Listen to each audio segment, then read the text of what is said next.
Act and Standing Order number 65 of the Standing Orders of the Assembly provide for the impeachment of county governors for 1. Gross violation of the Constitution, 2. Gross violation of any other law, 3. Abuse of office, and 4. Gross misconduct. The governor has, despite a previous impeachment process and warnings from the Senate, persisted in discreditable acts that singly and collectively amount to 1. Gross violation of the Constitution, 2. Gross violation of various national and county laws, 3. Gross abuse of office, and 4. Gross misconduct. 6. The discreditable acts have exposed the office of the governor, the office of the deputy governor, and the assembly and its leadership and people of Meru County to national shame, scandal, embarrassment, ridicule, and disgrace. The discreditable acts have created a toxic environment in which the governor cannot be legitimately expected or relied upon to work harmoniously with the deputy governor, county government staff, MCAs, and other elected leaders. The governor's continued stay in office has persistently undermined effective and efficient service delivery and gravely hurt the interests of the people of the county. Therefore, the Assembly resolves to impeach the governor under Article 181 of the Constitution, Section 33 of the County Governments Act, and Standing Order 65 of the Standing Orders of the Assembly on the following grounds. Honorable Speaker, County number 1, misappropriation and misuse of county resources, where the governor has grossly violated Articles 10, 73, 201 to 226 subsection sub-article 5, 227 and 232 of the Constitution, sections 8, 12, 13 subsection 1, 16, 17 and 35 of the Leadership and Integrity Act 2012, sections 55 and 66 of the Public Procurement and Asset Disposal Act 2015, sections 45(2) and 46 of the Anti-Corruption and Economic Crimes Act by engagement, connivance, and or complicity in the following: A, embezzlement of county funds through the governor's sisters, that is Rose Kinya Guantai and Miriam Guantai, brother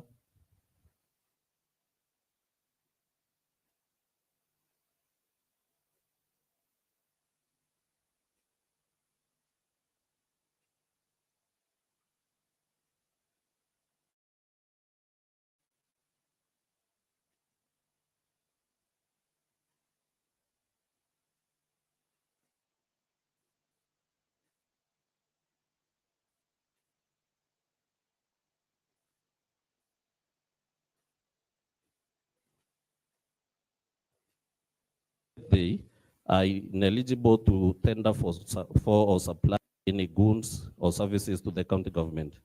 C, paying full salary and benefits for more than a year to Dr. Toiti, who is the CEO of County Revenue Board, Paul Mwaki, CEO of Liquor Board, Kenneth Kimathi Mbaya, CEO of Meru Microfinance, and Joseph Kithure Mberia, CEO MEWAS, while knowing that those officers were not rendering any services to the county.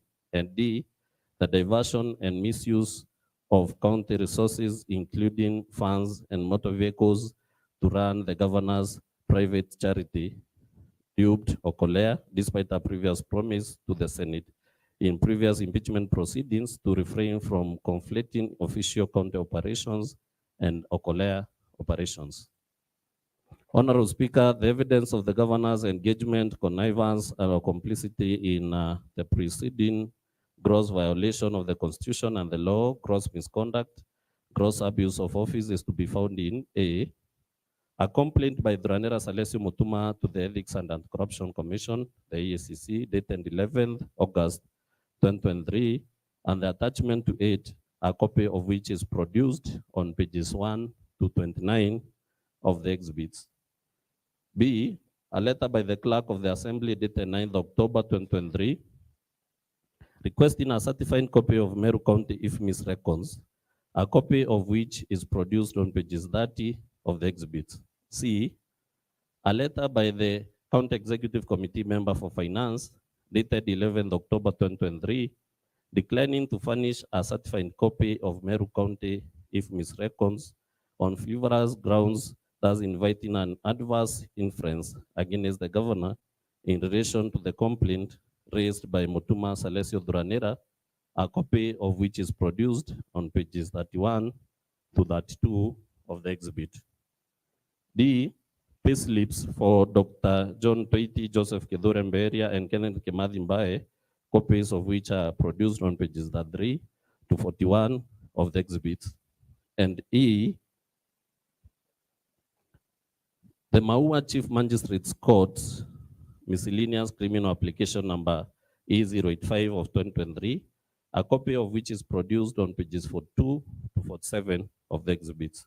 F. Charge sheets against Alessio Munene Kanga, alias Samaritan, and Isaiah Toribi Kiyuki, employees of the county government, relating to the violence that erupted at the governor's Okolea rally at Makiri, copies of which are produced on pages 48 to 49 of the exhibit. G. Payslips for Salesio Munene Kanga, alias Samaritan, and Isaiah Toribi Kiyuki, confirming their status as employees of the county, copies of which are produced on pages 50 to 51 of the exhibits. And H. A video recording of the violence that erupted at the Okolea rally held at Makiri on 16 September 2023, which is saved in the flash disk presented herewith, and the transcript of which is produced on pages 52 and 53 of the exhibit. Honorable Speaker, count number 2 involves nepotism and related unethical practices. The governor has grossly violated, among others, 1. Articles 10, 232, 235, and 236 of the Constitution, sections 12, 17, and 24 of the Public Officer Ethics Act 2003, sections 13, subsection 1, B, F, 16, and 24 of the Leadership and Integrity Act 2012, and sections 55, 59, 59A, 60, 62, 63, 64, and 65 of the County Governments Act 2012. By engagement, connivance, and our complicity in the following: A. Fraudulently misrepresenting the governor's relatives as a technical team for purposes of travel to China to inspect and certify cancer treatment equipment, while knowing that the governor's relatives are not medical professionals. B. Employing Edwin Mutuma Murangeri, who is a nephew to the governor's husband, as the CEO of Meru Youth Service MYS and acting chief officer of the Department of Finance. C.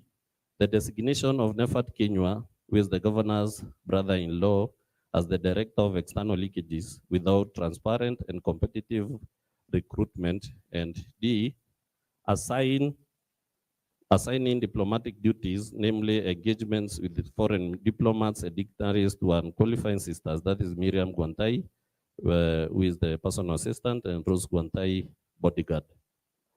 Honorable Speaker, the evidence of governor's engagement, connivance, and the complicity in the proceeding, gross violation of the Constitution and the law, gross misconduct, and gross abuse of office is to be found in a letter by the EACC to the governor dated 19 October 2022 relating to nepotism, cronyism, and other unethical acts, a copy of which is produced on pages 54 to 56 of the exhibit. The governor's response to the letter alluded to in subparagraph A above, confirming the employment status of the governor's close relative, a copy of which is produced on pages 57 to 59 of the exhibits. C. Letters, both in English and Chinese, by Beijing League Tech Company Limited, dated 25th April 2023, inviting the governor to China to benchmark cancer treatment equipment for installation at a cancer center in Meru, copies of which are produced on pages 60 to 67 of the exhibits. A letter from the county government to the State Department for Devolution, dated 26 May 2023, a copy of which is produced on pages 68 to 75 of the exhibits. An internal memo by Kusa Azel to the Principal Secretary, State Department for Devolution, dated 5th June 2023, a copy of which is produced on pages 76 to 85 of the exhibits, A letter from the State Department for Devolution to the Ministry of Foreign Affairs dated 5th June 2023, a copy of which is produced on pages 86 of the exhibits. Videos of the governor's relatives' trip to China, which are produced in the flash disk, which was presented herewith. A letter dated 6th June 2023, describing Nefat Kenya as the Director of External Leakages, a copy of which is produced on pages 87 of the exhibit. A short list and interview schedule for various posts in the Office of the Governor dated 6th September 2023, a copy of which is produced on pages 88 to 91 of the exhibit. An internal memo dated 23rd August 2023, appointing Edwin Mutuma Murangeri, the CEO of Meru Service, as the acting chief officer for finance, a copy of which is produced on pages 92 to 93 of the exhibits.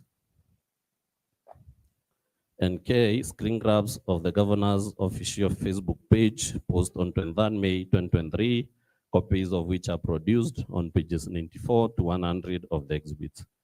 Honorable Speaker, count number three, bullying, vilification, and demeaning other leaders.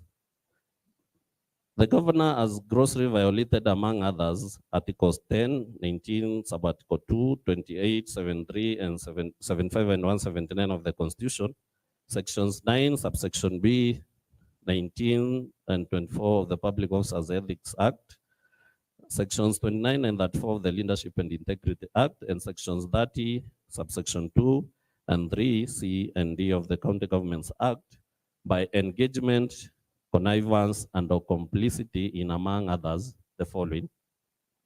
A, exclusion of the Deputy Governor from County Executive Committee meetings and other official functions.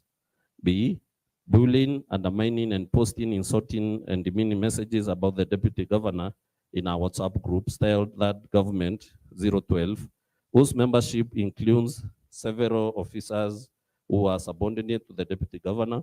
C, encouraging and condoning insubordination and the making of insulting and demeaning public utterances by subordinate staff against the Deputy Governor and other elected leaders.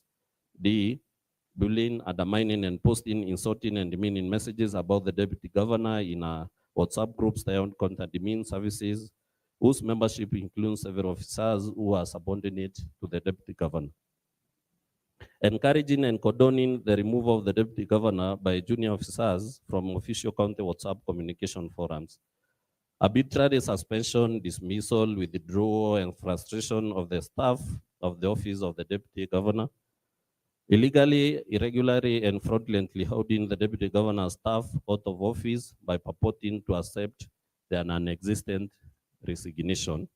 Arbitrary reduction, suspension, and withdrawal of budgetary facilitation for legitimate operations of the Office of the Deputy Governor, threatening to inflict bodily harm against the Deputy Governor orally and in WhatsApp chats.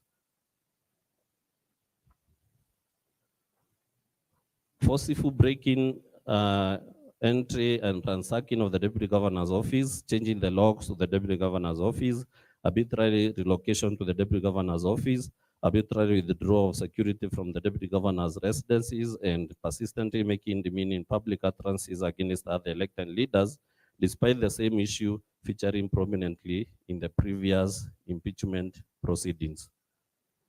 Making insightful, insulting, and demeaning remarks against other leaders by falsely accusing them of cartelism at a presidential Thanksgiving service held in Lare, despite this issue arising in previous impeachment proceedings, and encouraging, conniving, and condoning husbands, insulting and demeaning public utterances and musical performances against other elected leaders, despite this issue featuring in previous impeachment proceedings. Honorable Speaker, evidence of the governor's engagement, connivance, and the complicity in the preceding gross violations of the Constitution and the law, gross misconduct, and gross abuse of office is to be found in A, the answer of the meeting of the Sectoral Committee on Justice, Legal Affairs, and Cohesion held on 29 September 2023, a copy of which is produced on pages 101 to 124 of the exhibits. Screen grabs from the WhatsApp group styled Land Government 012 and County Admin Services, copies of which are produced on pages 125 to 194 of the exhibits. Correspondence relating to the appointment of Patrick Nkunga as the personal assistant to the Deputy Governor, a copy of which is produced on pages 105 to 198 of the exhibits. D, a letter by the Governor's Chief of Staff dated 22nd May 2023 purporting to accept an inexistent resignation from Patrick Nkunga, a copy of which is produced on pages 199 of the exhibits. The purported resignation of Patrick Nkunga on 18th May 2023 is a fabrication of the Governor's Chief of Staff. A claim by Patrick Nkunga for withheld salary dated 25th August 2023, a copy of which is produced on pages 200 to 201 of the exhibits. The appointment letter for Kombudu Paul Gekamati as the chief driver to the Deputy Governor dated 30th August 2022, a copy of which is produced on pages 202 to 203 of the exhibits. A letter by the Governor's Chief of Staff dated 19th May 2023, purporting to accept an inexistent resignation from Kombudu Paul Gekamati, a copy of which is produced on pages 204 of the exhibit. And one letter by Kombudu Paul Gekamati's advocates for withheld salary dated 13th June 2023, a copy of which is produced on pages 205 to 211 of the exhibits. A letter by the Deputy Governor's personal assistant to the Chief of Public Administration dated 14th July 2023, a copy of which is produced on pages 212 of the exhibits.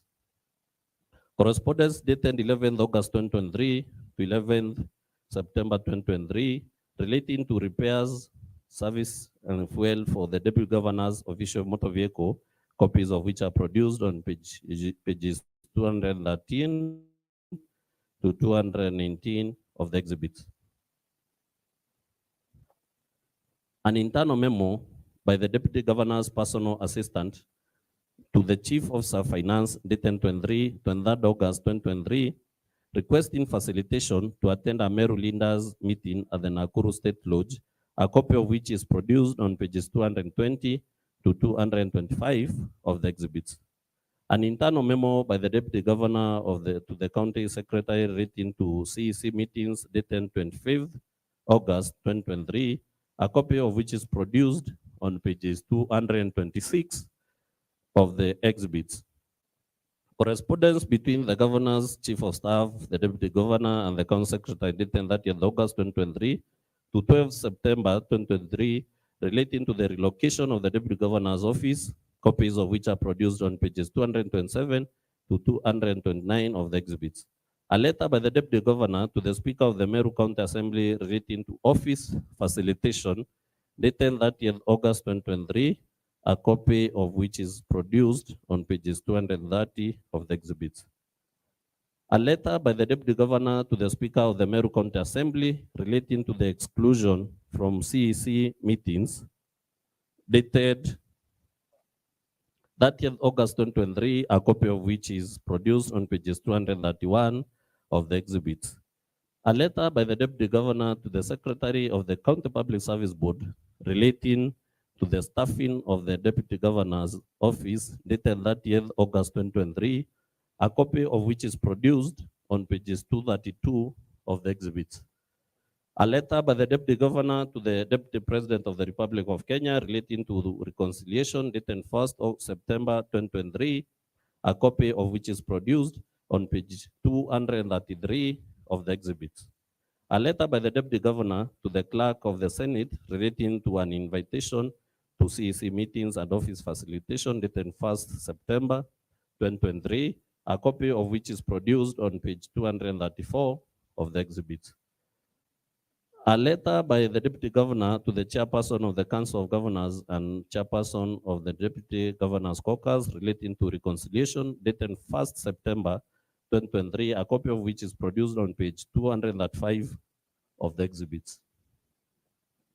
An internal memo by the Deputy Governor to the County Secretary dated 11th September 2023, a copy of which is produced on page 236 of the exhibit.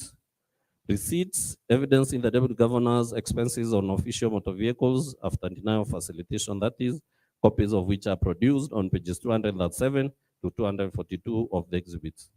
Correspondence relating to the invitation of the County Executive Committee member for Finance to appear before the Assembly to shed light on complaints by the Deputy Governor, a copy of which is produced on pages 243 to 248 of the exhibit. Police OB numbers relating to breaking in the Deputy Governor's office and forgery of his driver's resignation letter, copies of which are produced on page 249 of the exhibit, and a video recording of the governor accusing other leaders of cartelism at a presidential Thanksgiving service held in Laare, which is saved in the flash disk presented herewith, and a transcript of which is produced on page 250 of the exhibits. Video recording of an insulting, demeaning, and insightful musical performance by the governor and her husband at Kyotene, which is saved in the flash disk presented herewith, and the transcript of which is produced on pages 251 to 252 of the exhibits. Video recording of the governor's chief of staff making highly vulgar, insulting, demeaning, and insightful remarks against the deputy governor on Vita TV, which is owned by the governor through relatives and proxies, which is saved in the flash disk presented herewith, and the transcript of which is produced on page 447 of the exhibits, and video recording of the governor dissing MCAs and other elected leaders at a public rally and boasting of how she easily won previous impeachment proceedings, a copy of which is saved in the flash disk presented herewith. Honorable Speaker, count number 4 is illegal appointments and usurpation of statutory powers, where the governor has grossly violated, among others, Articles 10, 41, 201, 232, 235, and 236 of the Constitution, Section 17 of the Public Officer Ethics Act, Section 45, 55, 59, 59A, 60, 62, 63, 64, and 65 of the County Governments Act, Section 4 of the Public Appointments Act 2017, Section 34, Subsection 3 of the Public Service Commission Act 2017, Sections 9, Subsection 2 of the Meru County Revenue Board Act 2014, Sections 4, Subsection 2 of the Meru County Alcoholic Drinks Control Act 2014, Sections 11, Subsection 2 of the Meru County Microfinance Corporation Act, and Section 18, Subsection 2 of the Meru County Water and Sanitation Services Act 2014 by engagement, connivance, and complicity in, among others, the following. A, appointing Kenneth Mutiriongo as a chief officer without county assembly approval. B, sending Dr. Ntwaiti, CEO of the County Revenue Board, Paul Mwaki, CEO of Liquor Board, Kenneth Kimathi Mbaye, Managing Director of Meru Microfinance Corporation, and Joseph Kidhure Mberia, CEO MEWAS, on indefinite compulsory leave with full salary and benefits in the usurpation of the powers of the appointing authorities under the relevant Meru County laws. C, deploying other persons in breach of a court order to perform the duty functions of the persons alluded to in subparagraph C above. D, appointing an unqualified person is Edwin Mutuma Murangeri, Kenneth Mutiriongo, and Getobun Kanata as acting chief officers without the requisite competitive recruitment and recommendation of the County Public Service Board. E, disregarding the criteria for the establishment of offices within the County Public Service by recruiting traffic marshals without the involvement of the County Public Service Board. Usurping the powers of the County Public Service Board by creating offices of the traffic marshals, which is the sole preserve of the County Public Service Board. Employing a bloated workforce, more than 100 personal staff in the office of the governor, irregularly designating and paying various cleaners as senior support staff while having 16 support staff, appointing the following persons to hold county offices in an acting capacity for more than 6 months. 1. Monica Kagwema, Chief Officer Youth. 2. Kome Mudhuri, Director Health Services. 3. Francis Mungai, CEO, County Revenue Board. 4. Silas Mbabu Moguna, CEO, Liquor Board.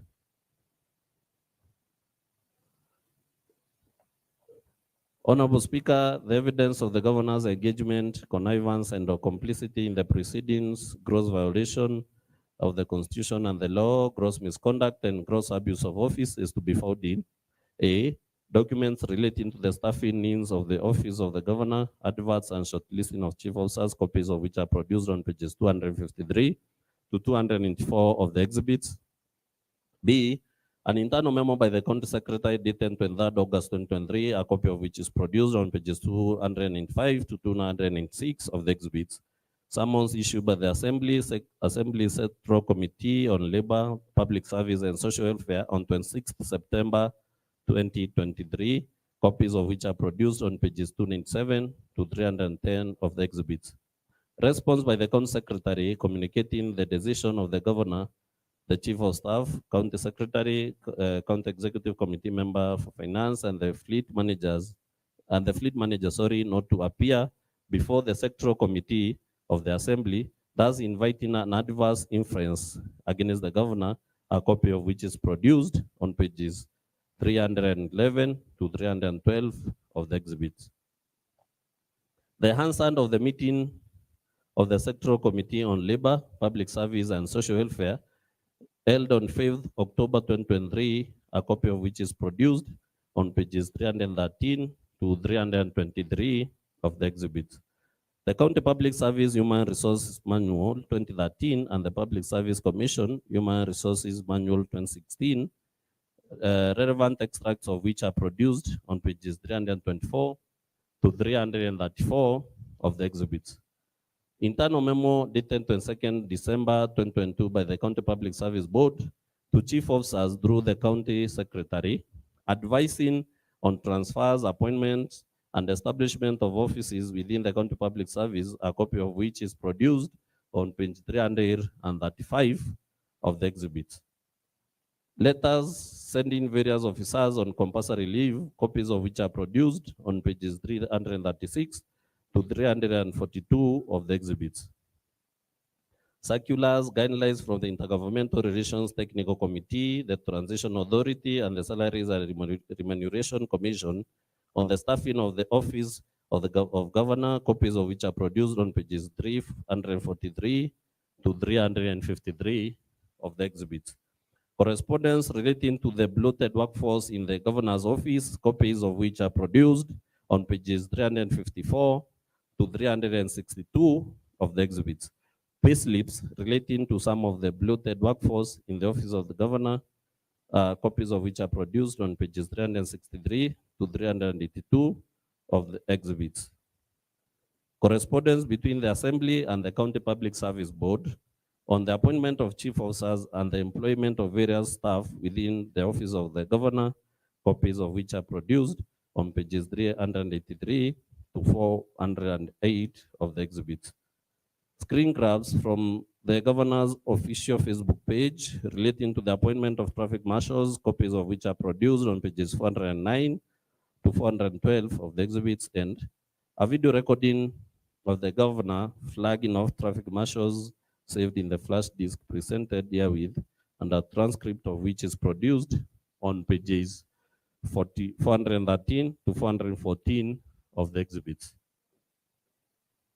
Honorable Speaker, count number 5 is contempt of court, where the governor has grossly violated, among others, Articles 10 and 73 of the Constitution, Section 7 of the Leadership and Integrity Act by engagement, and Section 10 of the Public Officers Act by connivance and complicity in a contumacious, stubborn refusal to obey lawful court orders. Which evidence of the governor's engagement, connivance, and complicity in this gross violation of the Constitution and the law, gross misconduct, gross abuse of office is to be found in A video recording saved in the flash disk presented herewith and a transcript of which is produced on page 415 of the exhibits. An order issued by the Employment and Labor Relations Court on 7th October 2022, a copy of which is produced on pages 416 to 417 of the exhibits. A ruling delivered by the Employment and Labor Relations Court at Meru on 29 September 2023, finding the governor and other persons guilty of contempt, a copy of which is produced on pages 418 to 439 of the exhibits, and an order extracted from the ruling alluded to in the preceding subparagraph, a copy of which is produced on pages 440 to 441 of the exhibits. Count number 6, Honorable Speaker, is the illegal naming of a public road after husband, where the governor grossly violated, among others, Articles 10, 73 of the Constitution, Articles 10 and Article 73 of the Constitution, Sections 7 and 11, subsection 1, C of the Meru County Owners and Awards Act 2018, by naming a public road after her husband without following the applicable statutory procedures. Honorable Speaker, evidence of the governor's engagement, connivance, and the complicity in the aforesaid gross violation of the Constitution and the law, gross misconduct and gross abuse of office is to be found in a screen grab from the governor's official Facebook page, a copy of which is produced on page 442 of the exhibits, and B, a screen grab from the governor's husband's official Facebook page, a copy of which is produced on page 443 of the exhibits. Count number 7, Honorable Speaker, is contempt of the Assembly. Honorable Speaker, the governor has grossly violated, among others, Articles 10, 174, Sub-Article 1, Article 185, Sub-Article 3, and 195 of the Constitution, Section 39 of the County Governments Act 2012, and Section 18, 22, and 27 of the County Assembly's Powers and Privileges Act 2017, by engagement, connivance, and complicity in the following: A, refusing to honor lawful summons to appear before the assemblies,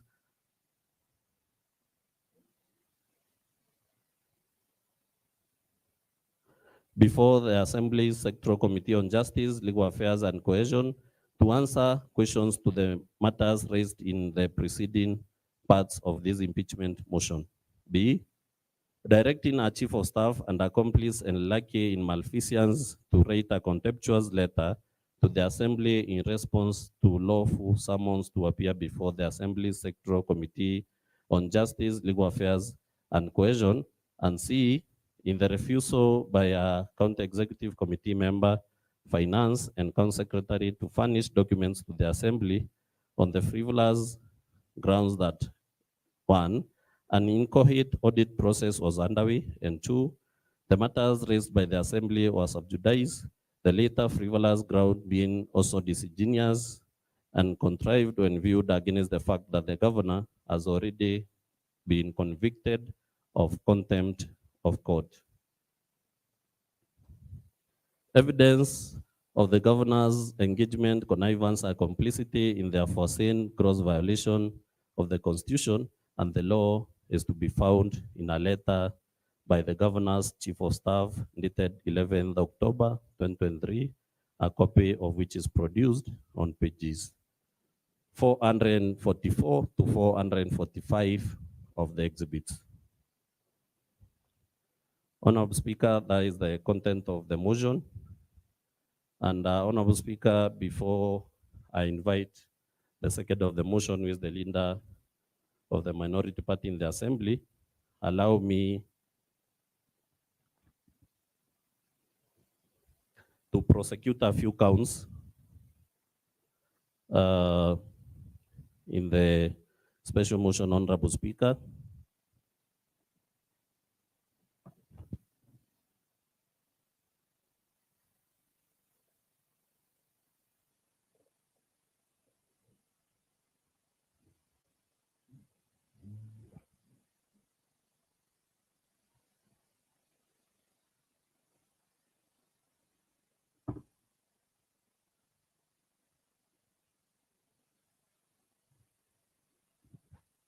Sorry for that, Honorable Speaker. Honorable Speaker, I'm saying before I invite the leader of the minority party to second the motion, allow me to prosecute a few counts which are forming content of this motion. But before that, Honorable Speaker, allow me to inform the Honorable Assembly that the Constitution has created a mechanism of correcting a mess that the residents and electorates maybe of Meru County might have created by electing one Honorable Kawira Mwangaza into the office of the governor of Meru County. And that mechanism is provided for in the Constitution through Article 181 of the Constitution, Section 33 of the County Governments Act, and standing order number 65 of this County Assembly. And that is through impeachment, so that we can be able to correct a mess that was created during elections or a mess that was created by democracy, Honorable Speaker. Article 176 of the Constitution, Honorable Speaker, establishes the county governments which have two arms of one being the executive and the other one being the county assembly. And this one, Honorable Speaker, provides for separation of powers, which gives us the authority as a county assembly to oversight the county executive, having those powers having been donated to us by the people of Meru who voted during the previous elections, Honorable Speaker. And by impeaching or moving the motion to impeach the governor is one of our roles that we have been mandated to by the Constitution, Honorable Speaker. Honorable Speaker, count number one that we are charging the governor of Meru with, that is misappropriation and misuse of county resources. We have seen how the governor has grossly violated the Constitution, Honorable Speaker. The governor has also violated the Leadership and Integrity Act. The governor has violated the Public Procurement and Asset Disposal Act 2015, and also the Anti-Corruption and Economic Crimes Act, Honorable Speaker. And to prove this, Honorable Speaker, I want to request that the table of the clerks of a place for us the video. There is video for the Makiri Okolea rally, which was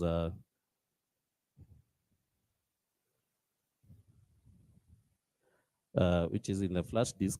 There is a video recording of the violence that erupted at the Okolea rally held at the Makiri on 16 September, so that we can prove, Honorable Speaker, that the governor, despite being won by the Senate in the previous impeachment process, that she should completely not conflict the Okolea rallies and government operations, which she has gone ahead to breach, Honorable Speaker, because we will see how government vehicles were stoned during the rally, and also we'll see in the video county employees engaging in the Okolea rallies, and we have evidence that the guys who will be shown in that video are employees of the county government, because we have payslips with their names and their personal numbers that they used to be employed in the county government. Therefore, I request the table of clerks to play that video.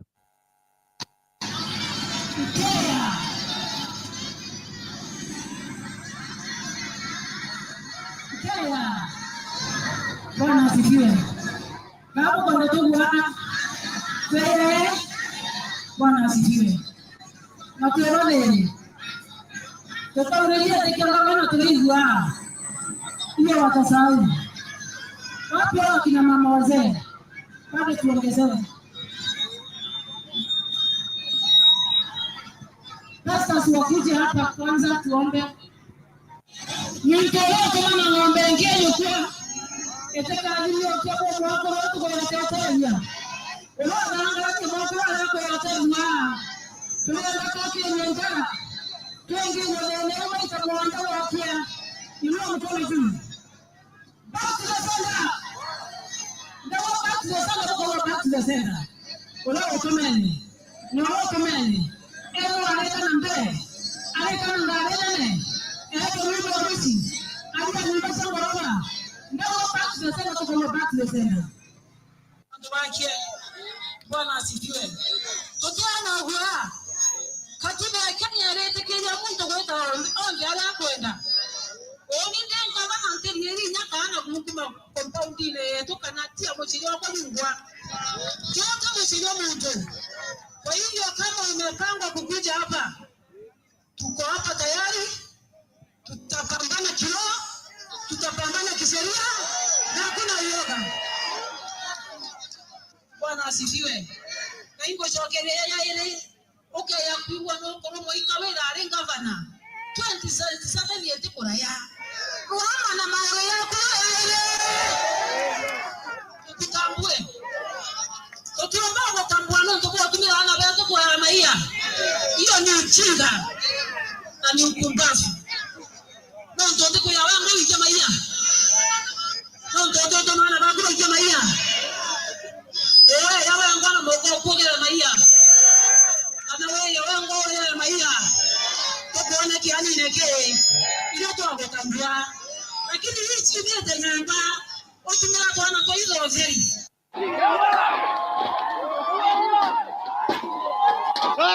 Bwana. Alangeke moke. Alangeke.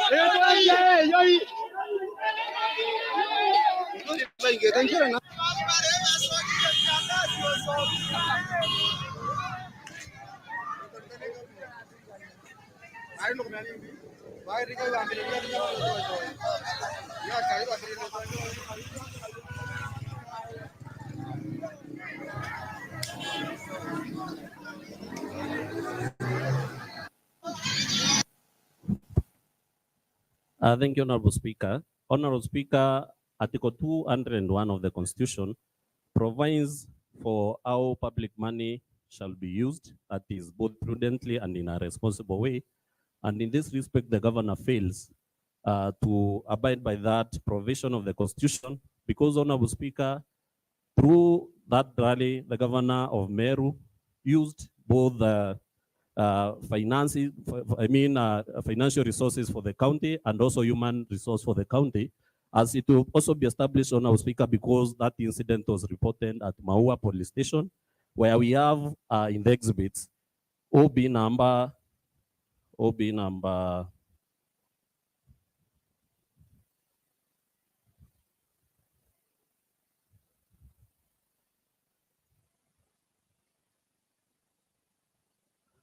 a copy of the exhibit, Honorable Speaker, is provided in the exhibit. That is the Maua Chief Magistrate Court Miscellaneous Criminal Application number E085 of 2023, where it was reported that county vehicles were stoned, and also there were county employees who were charged in that miscellaneous criminal application, Honorable Speaker.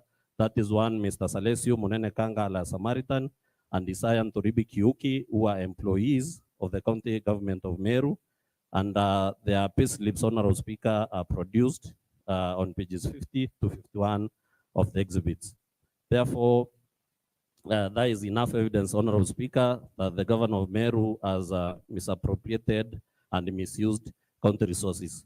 Honorable Speaker, allow me before to proceed also to bring to the attention of the honorable members the responsibilities of the governor, because in some of the counts, Honorable Speaker, someone might ask themselves, how is that related to the governor of Meru, but Honorable Speaker, in a County Governments Act, Section 30, there are functions and responsibilities of our county governor outlined there, and I'll highlight a few.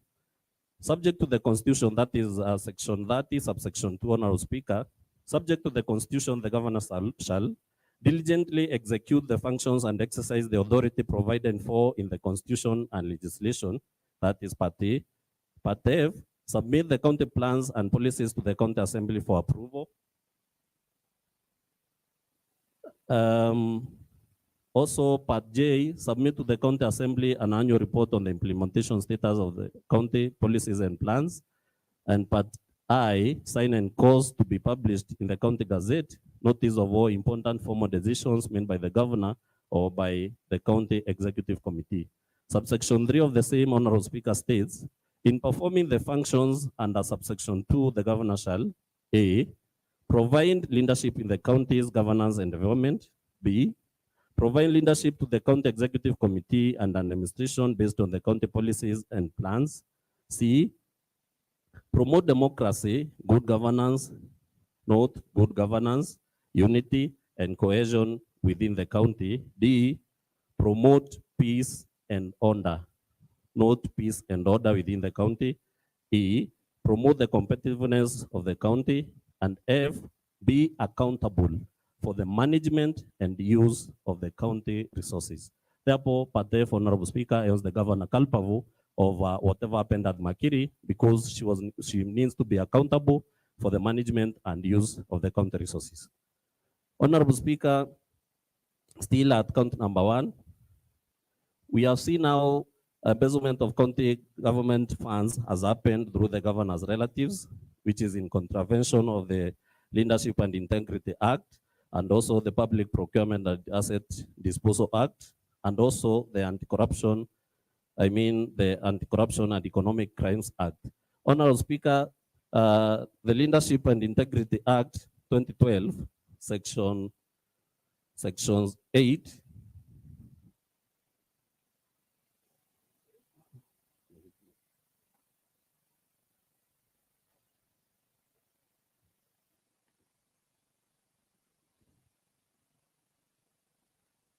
Section 8 states that a state officer is a position of public trust, and the authority and responsibility vested in a state officer shall be exercised by the state officer in the best interest of the people of Kenya.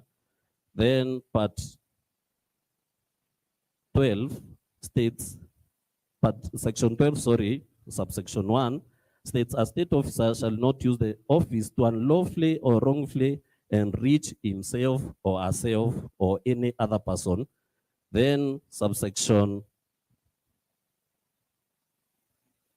16 speaks of a conflict of interest, where it says a state officer or a public officer shall use the best efforts to avoid being in a situation where personal interest conflict or appear to conflict with the state officer or public officer's official duties.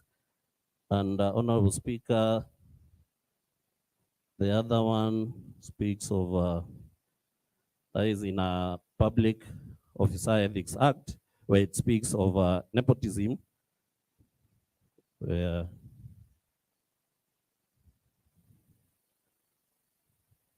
a public officer shall not, that is a Public Officer Ethics Act, Section 17, a public officer shall not practice nepotism or favoritism. But Honorable Speaker, we have seen the governor's relatives, which we may say do show some conflict of interest. They have drawn county funds through their personal accounts. They have also proceeded, Honorable Governor, to supply or offer tenders to the county where they are ineligible. And Governor, Honorable Speaker, that is also proved through a letter where the county assembly asked for IFMI's report from the county executive committee member for finance, whereby they declined. And that one, Honorable Speaker, has a negative influence on the governor, because, Honorable Speaker, where we are supposed to ask for information that they should provide that information unless they are hiding the truth. Therefore, we know that this allegation is a truthful allegation, since they declined to offer us with the IFMI's report. to be able to prove beyond reasonable doubt that these governors' relatives did not draw from the county funds, Honorable Speaker. Honorable Speaker, let me proceed to count number 2. Count number 2, Honorable Speaker, is where the governor is accused of nepotism and related unethical practices. In the previous count, Honorable Speaker, I've shown where the Public Officers Ethics Act, Section 17, states that a person shall not be involved in nepotism or favoritism, but the governor has proceeded, Honorable Speaker, especially where the Beijing Tech Limited Company invited the governor for a tour in China. And Honorable Speaker, you'll be amazed to find out that the governor, in her own wisdom or lack of wisdom, decided to appoint a technical team through the county secretary, which is also in the letters that are attached in the exhibits, where the county secretary, Honorable Speaker, went ahead and appointed the governor's sister, who is a PA, to be a part of the technical team. He proceeded to appoint one of our brothers, who is a bodyguard, Honorable Speaker.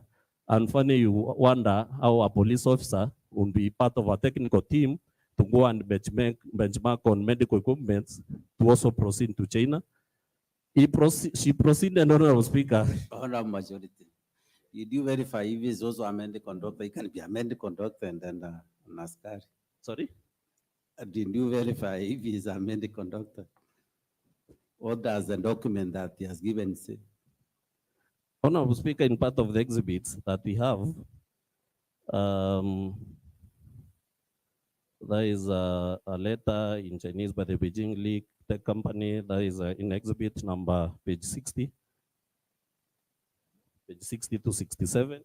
And also a letter from the court government to the State Department of Devolution, dated 26, page 68 to 75, as all those details. And let me take you through them, Honorable Speaker, page 68 to 75.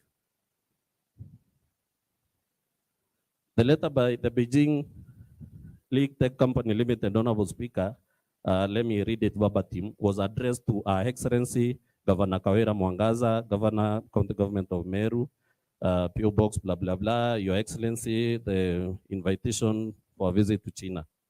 And the trend is, Honorable Speaker.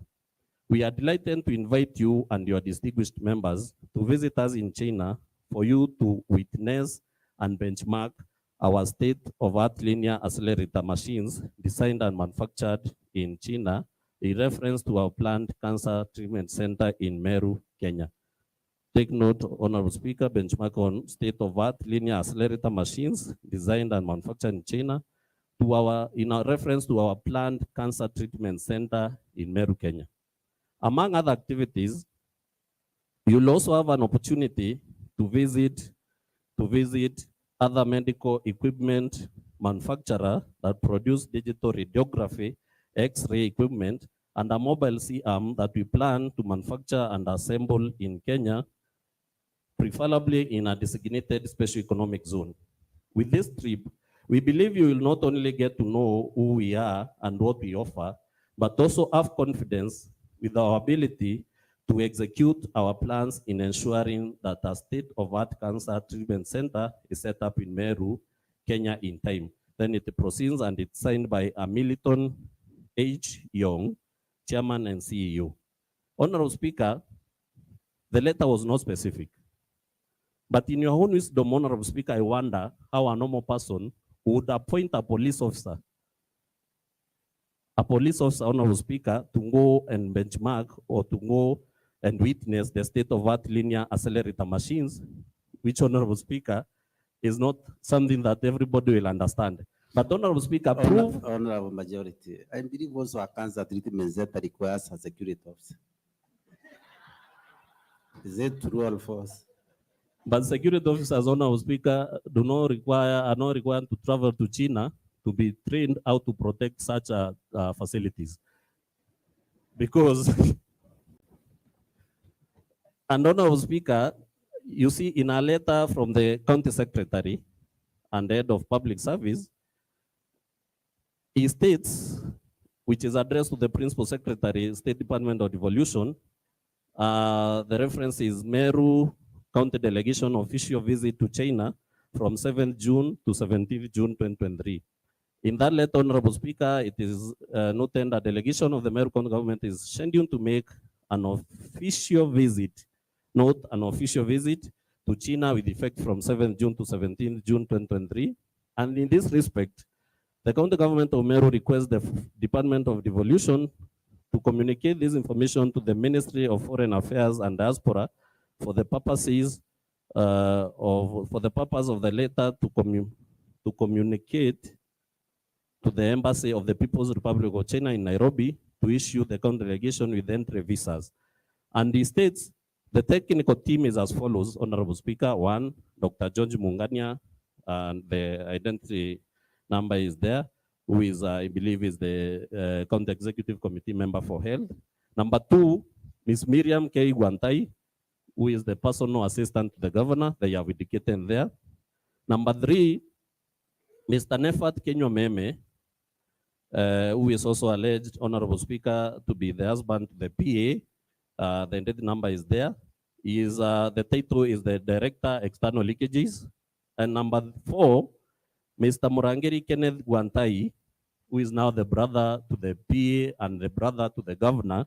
And the title is indicated as the administration.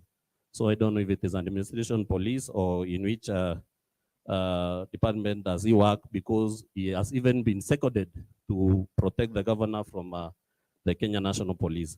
Therefore, Honorable Speaker, that is clearly an act of nepotism, because you would wonder why these relatives will be the only ones to be able to go to China to benchmark. And Honorable Speaker, it is a very unfortunate event, because we understand that Meru County is one of the counties leading in cancer cases. Therefore, Honorable Speaker, this one definitely means the county lost an opportunity to be able to get the right machinery and equipments from China, and also to establish a cancer center in Meru that will be there to help our people. Therefore, Honorable Speaker, even if there is no other county that owns water, this one is enough to send the governor home, Honorable Speaker.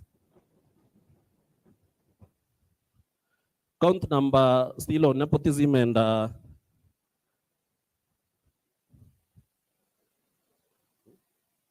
still on nepotism and related unethical practices, Honorable Speaker. One Nefat Kinywa, who is also the governor's brother-in-law, because I've been saying previously that he is the husband to the PA, was appointed, Honorable Speaker, as the Director of External Leakages without any transparent and competitive recruitment, Honorable Speaker. Honorable Speaker, in all fairness, the position should have been advertised. There should have been a long list, there should have been a short list, and there should have been interviews held to be able to appoint this Nefat Kinywa, who is the governor's-in-law, in the position of Director of External Leakages. Furthermore, Honorable Speaker, you will note that later, Honorable Speaker, I know that my colleagues are asking for the video for the governor's visit to China, so that we can be able to show and indicate how even these relatives of the governor who are not aware of what these machines are, they couldn't even go near the machines to be shown what is happening there. Therefore, I request the table of clerks kindly play for us that video. And there it is, Honorable Speaker.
Honorable Speaker, you can see the participants from the county government of Meru.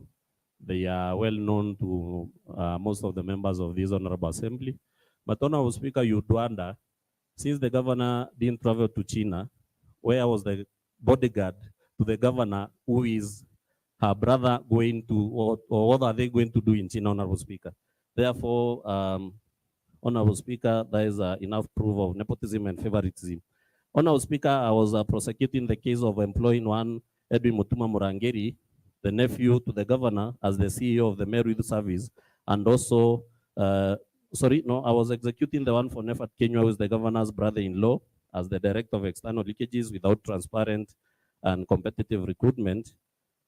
And Honorable Speaker, also employing Edwin Mutuma Murangeri, who is a nephew to the governor's husband, as the CEO of Meru Youth Service, and also appointing him to another office of the acting chief officer of the Department of Finance, all of which, Honorable Speaker, prove for nepotism and favoritism and also other related unethical practices. Honorable Speaker, Article 236 of the Constitution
Did a majority, are you through?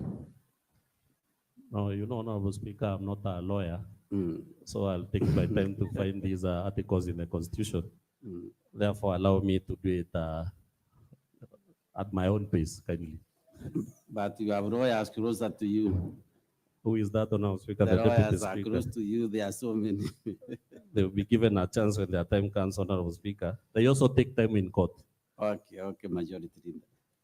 But nevertheless, Honorable Speaker, I'm saying that by employing one Edwin Mutuma Murangeri, who is a nephew to the governor's husband, and one Nefat Kenya, who is the governor's brother-in-law, is a clear indication of nepotism and favoritism. And furthermore, Honorable Speaker, for these people to be employed, there was no transparent and competitive recruitment. And also, the governor went ahead and assigned diplomatic duties, that is engaging with foreign diplomats and dignitaries to our unqualified sisters, Honorable Speaker. One is Miriam Guantai, the personal assistant again, and also Rose Guantai, who is a bodyguard. And Honorable Speaker, you find that these are bodyguards or security officers for the governor who are relatives, are appearing in almost all crucial meetings, even of engaging foreign diplomats and dignitaries, Honorable Speaker. And the evidence is there because it's there in screen grabs or screenshots found on pages 94 to 100 of the exhibits, Honorable Speaker. Honorable Speaker, allow me to proceed to count number 3, that is bullying, vilification, and demeaning other leaders. Honorable Speaker, these are crimes that the governor has committed oftenly, repeatedly, since the time of inauguration into office, Honorable Speaker, because this was a crime that was also used in the first impeachment process, Honorable Speaker. And in the Senate, Honorable Speaker, if I can remember, and they borrow from one Senator Tobiko, where she cautioned the governor about a loose tongue, Honorable Speaker. But this, from this counter evidence provided here, Honorable Speaker, it is evident that the governor of Meru cannot be able to prohibit herself from demeaning and vilifying other leaders, Honorable Speaker. That is evident because we have seen how she has vilified and demeaned the office of the Deputy Governor, Honorable Speaker. Honorable Speaker, because we came into office almost the same time with the Governor of Meru, I have found the Deputy Governor of this county to be the most humble and loyal servant who was very loyal to Governor Honorable Kawira Mwangaza, Honorable Speaker. But from the Governor, Honorable Speaker, as you'll see in the evidence in some of the screenshots from various WhatsApp groups, the Governor even indicates that the Deputy Governor did not bring any votes to her. Therefore, the Deputy Governor has no right to enjoy the privileges of being in that office. Whereas, Honorable Speaker, if you go to the Constitution, that is Article 180, which regulates the election of the governor and the deputy governor. That is Article 180.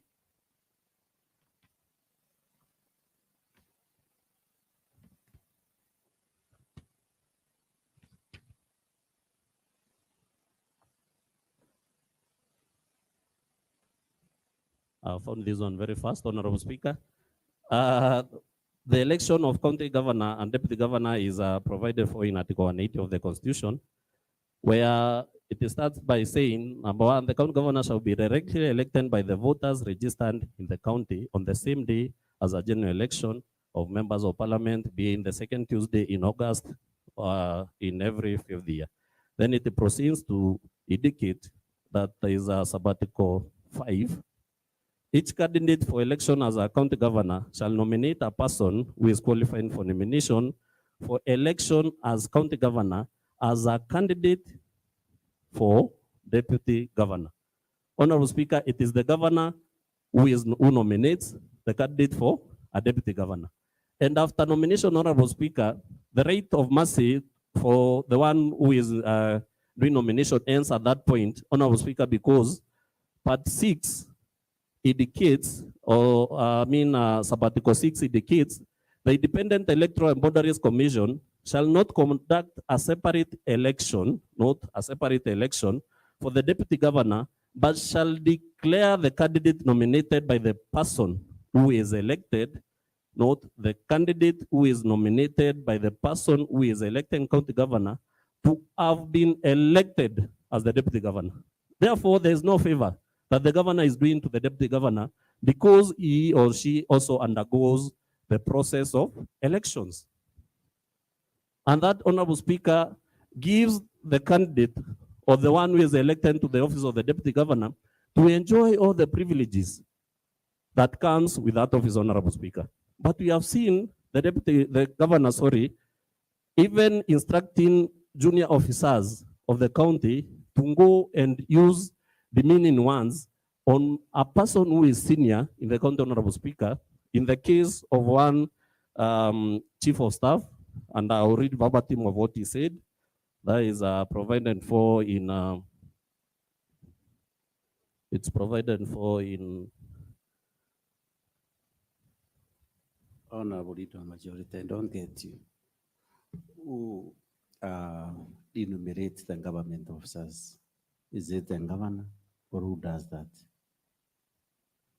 For remuneration, Honorable Speaker, is for state officers or public officers who are under the county government, and that happens maybe from the Department of Finance. But initially, Honorable Speaker, you know that I indicated so that we are not asked why we are tying the governor to these crimes, that the governor is responsible for the management and utilization of county resources.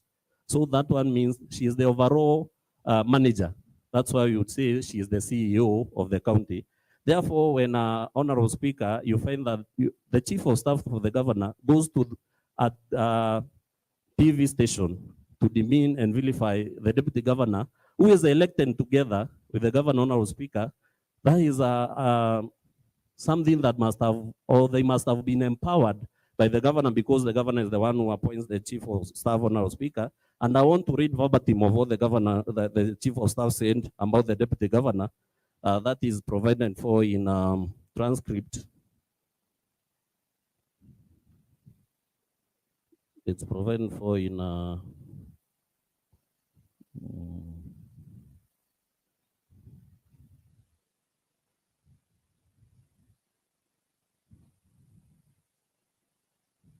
yeah, in a video recording of the governor's chief of staff making a highly vulgar, insulting, and demeaning insensitive remarks against the deputy governor on Baita TV, and I'll ask that that video be played, Honorable Speaker, so that honor members and members of the public can see what we mean by a junior officer demeaning a senior officer who is elected together with the governor. And I'll also read the transcript, Honorable Speaker, which is, as the video plays, I'll give the number of that transcript on these exhibits booklet, Honorable Speaker. Therefore, kindly play that video.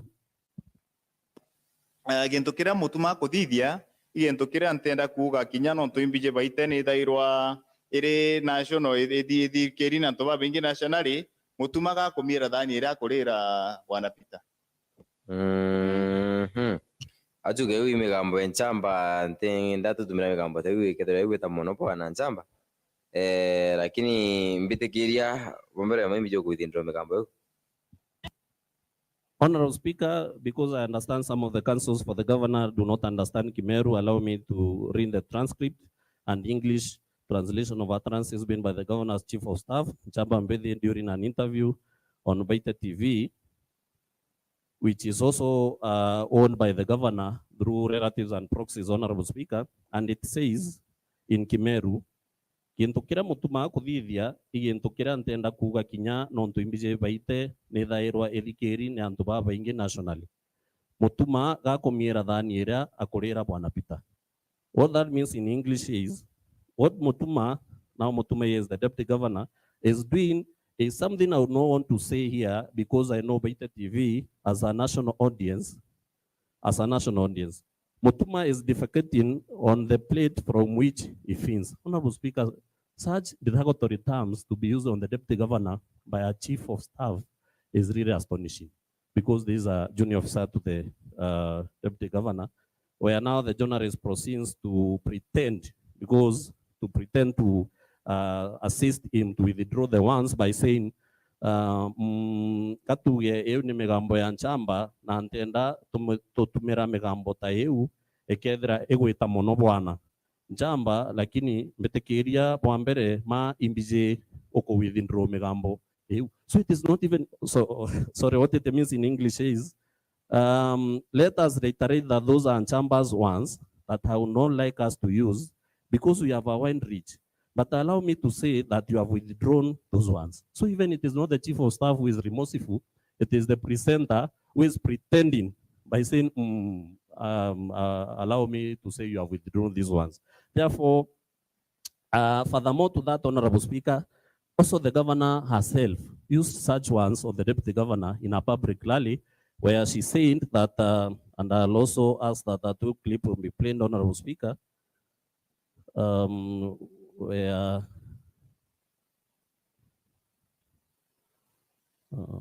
sorry, there is a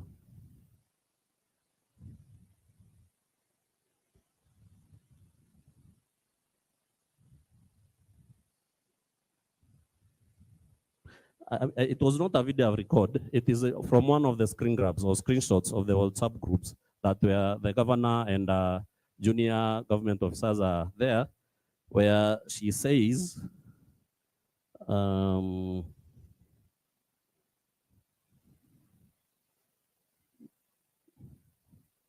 deputy speaker, can there be the exhibit of where governor was saying that the deputy governor will defecate an avocado simply because it is in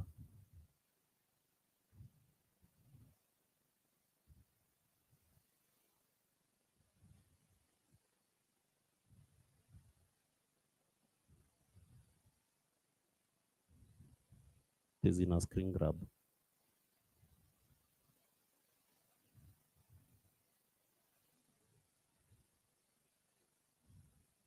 Yeah, screen grabs from the WhatsApp groups, the Then government 012 and count and mean, copies of which are on pages 125 to 124 of the exhibits, and also screen grabs from the WhatsApp groups that government 012 and count and mean services, copies of which are produced on pages 125 to 124 of the exhibits, where the governor is saying, page 162. Thank you.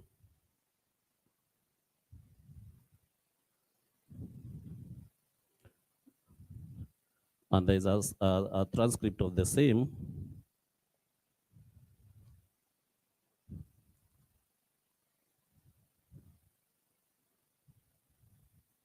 There's a transcript of the same on page 446 of the exhibits, Honorable Speaker. The screen grab is on page 162. That is in county and admin services. County admin services, the screen grabs are there, Honorable Speaker, where there is a person called Dr. Kiambi Adero in the group, Honorable Ken Materi Geshige, Gitonga, and on 163, it continues. But to give a transcript of the same, Honorable Speaker, because it is written in languages that maybe some of us do not understand, and that is page 446 or 449, the English translation of the screen grabs from page 163 to 164, being WhatsApp post made by the Meru Governor, Her Excellency Kawira Mwangaza, in the County and Admin Services WhatsApp group, where Chief Officer Mutia writes, "People are with us, and I am so encouraged. Today they used police to intimidate our jeshi.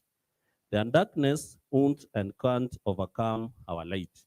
The Governor of Meru, Excellency Kawira Mwangaza, writes, and DG here is in reference to the Deputy Governor, mobilized fuel levy. Then in Kimeru, she writes, "Bamwe bakachwa ore bakamia biraya mbokando okavaigwa."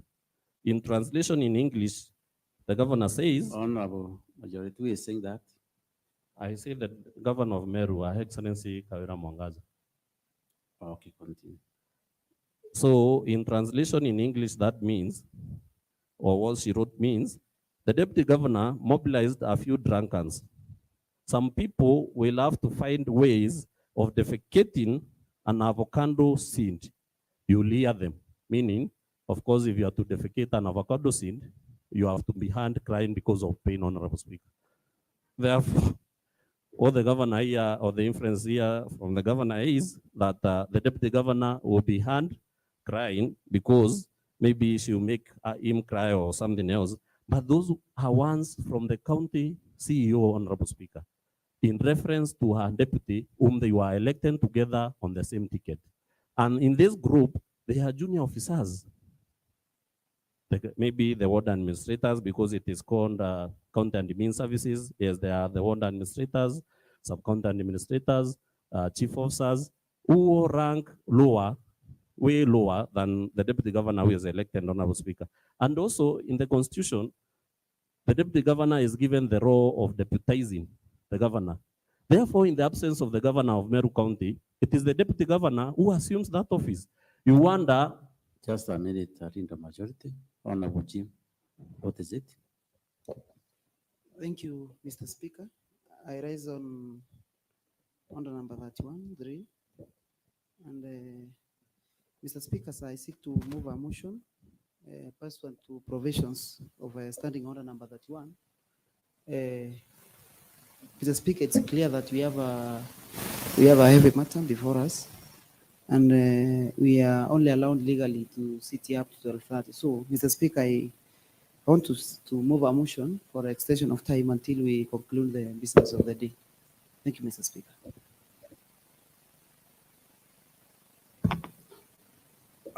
Sorry. Honorable Jim, who is seconding your motion? I invite Honorable Kangwana, the member for Maua, to second the motion. Thank you. Thank you, Mr. Speaker, for the matters of record. I'm Honorable Kangwana Meriti.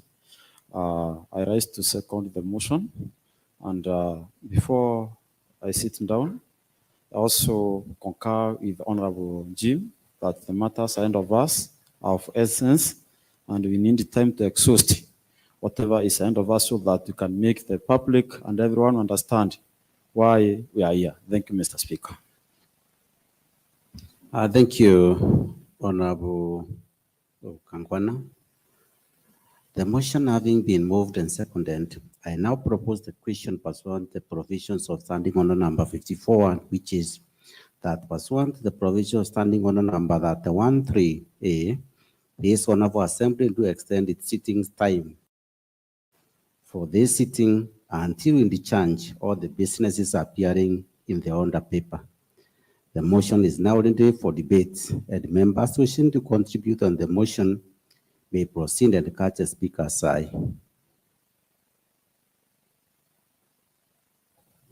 Yes, Honorable Mridhi.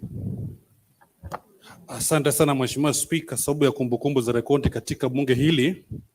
Mimi nafahamika kama Mheshimiwa Mridhi nikiwakilisha wadi ya Gembe East. Mheshimiwa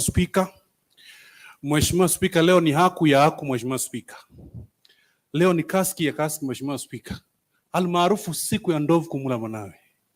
Sasa tunahitaji muda ambao Mheshimiwa Spika lazima tuchanganue mbivu na mbichi, ndiposa yule ambaye ni mkazi wa gatuzi la Meru aweze kugundua ni jinsi ya uongozi ambao tulionao katika gatuzi hili la Meru. Mheshimiwa Spika, kwa hivyo kwa hayo machache naunga kwa kauli mbiu moja kwa moja. Asante. Thank you, Honorable Mridhi. Yes, Honorable Kirinya.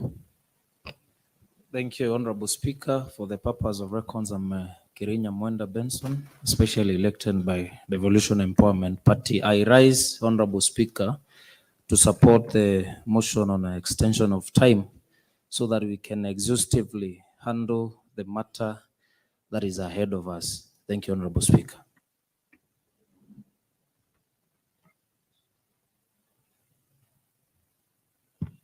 Thank you. At this juncture, I can see there's no more debate, and I'll give them over 2 minutes reply. Thank you, Mr. Speaker. I want to thank members for sacrificing their precious time. And I've always seen that, Mr. Speaker, this house is made of very selfless members, because every time we have had an issue that is important to this county, they have always been willing to sacrifice their precious time and have it dispensed. So I'm hoping, Mr. Speaker, that we'll have time to ventilate this important issue for the sake of our county, and we'll have all the time to be able to ventilate on all issues so that also our people who are watching us can be able to understand what is ailing our county. So thank you so much, members, and with those few remarks, Mr. Speaker, I conclude my remarks. Thank you, Honorable Jim Ochoi. I now put a question pursuant the provisions of Standing Order number 54-2, which is that pursuant the provisions Standing Order number 31-3A, this Honorable Assembly do extend the sitting time for this sitting until we change all the businesses appearing in the order paper. Will as many of our similar opinion say aye? We as many of our contrary opinion say nay? The ayes have it and the motion is passed. Honorable Leader Majority, please take the floor and continue.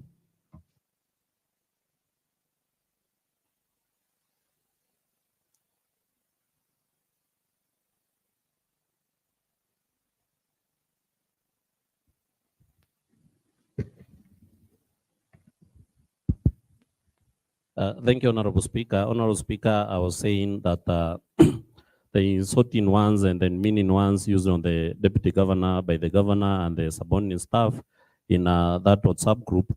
And I was saying, Honorable Speaker, that in the absence of the Governor, the Deputy Governor assumes that office because he deputizes the Governor of Meru. And therefore, Honorable Speaker, you wonder, how would the Deputy Governor, in case he assumes that office, how would he work with people who are junior to him and who are using the demeaning and the insultive ones, Honorable Speaker? Honorable Speaker, that is a clear case of vilifying and demeaning other leaders, Honorable Speaker. And Honorable Speaker, in Leadership and Integrity Act, Section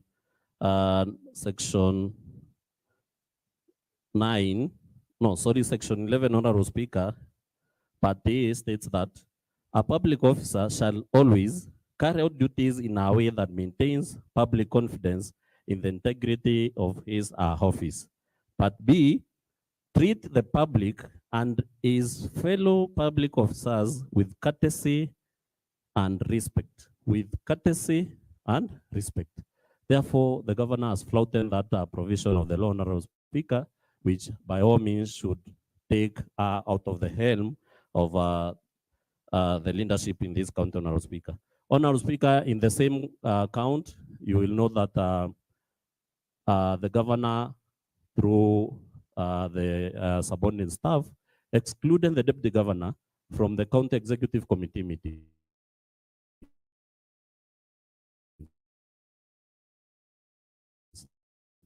And the constitution is very clear, Honorable Speaker.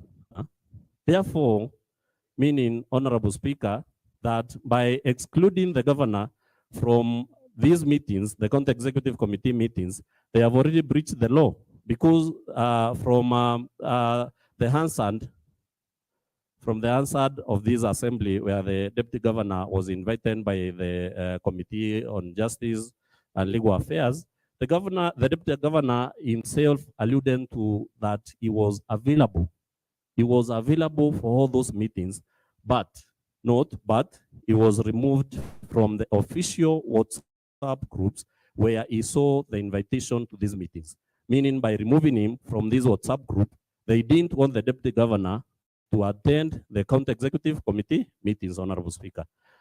Honorable Speaker, nevertheless, that notwithstanding, they proceeded from evicting the deputy governor from his official office, where his office is situated. And that was done by none other by the Chief of Staff, Honorable Speaker, who wrote a letter indicating, a frivolous letter indicating that they have reorganized the offices and that the deputy governor should move from his office to another building that doesn't confer with the stature of the deputy governor's position, Honorable Speaker, which also means the governor herself allowed insubordination by these subordinate staff, Honorable Speaker. They have proceeded to allege, or they have proceeded to assume that they have received resignation letters from the deputy governor's personal assistant and also the personal driver, whom they are supposed to be provided for by the county government. The chief of staff just get frivolous letters, fake letters, and also indicates that they have accepted the resignation letter of one personal assistant to the deputy governor, and also from the personal assistant to, the personal driver to the deputy governor. Honorable Speaker, all those are evidenced in the exhibits that we have,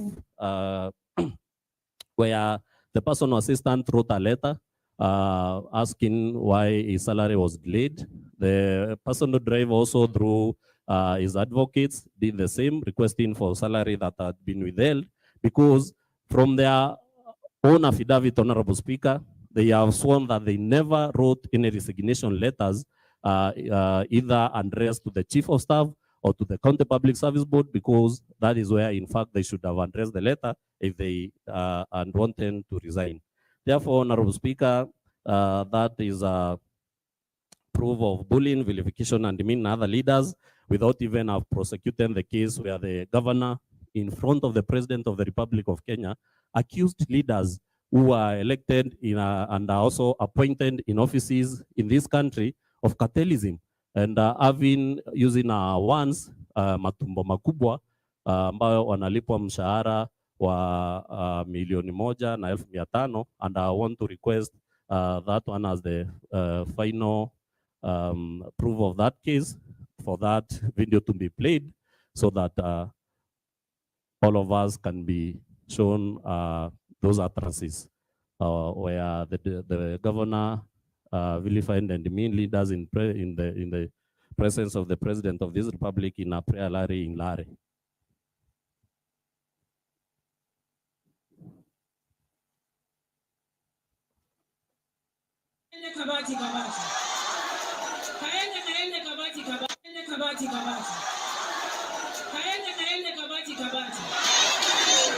Na tunasema hivi tukiwa na mahaslas wenzangu, ya kwamba Meru County haitatekwa nyara na makatero 10 ambao wanafikiria Meru County.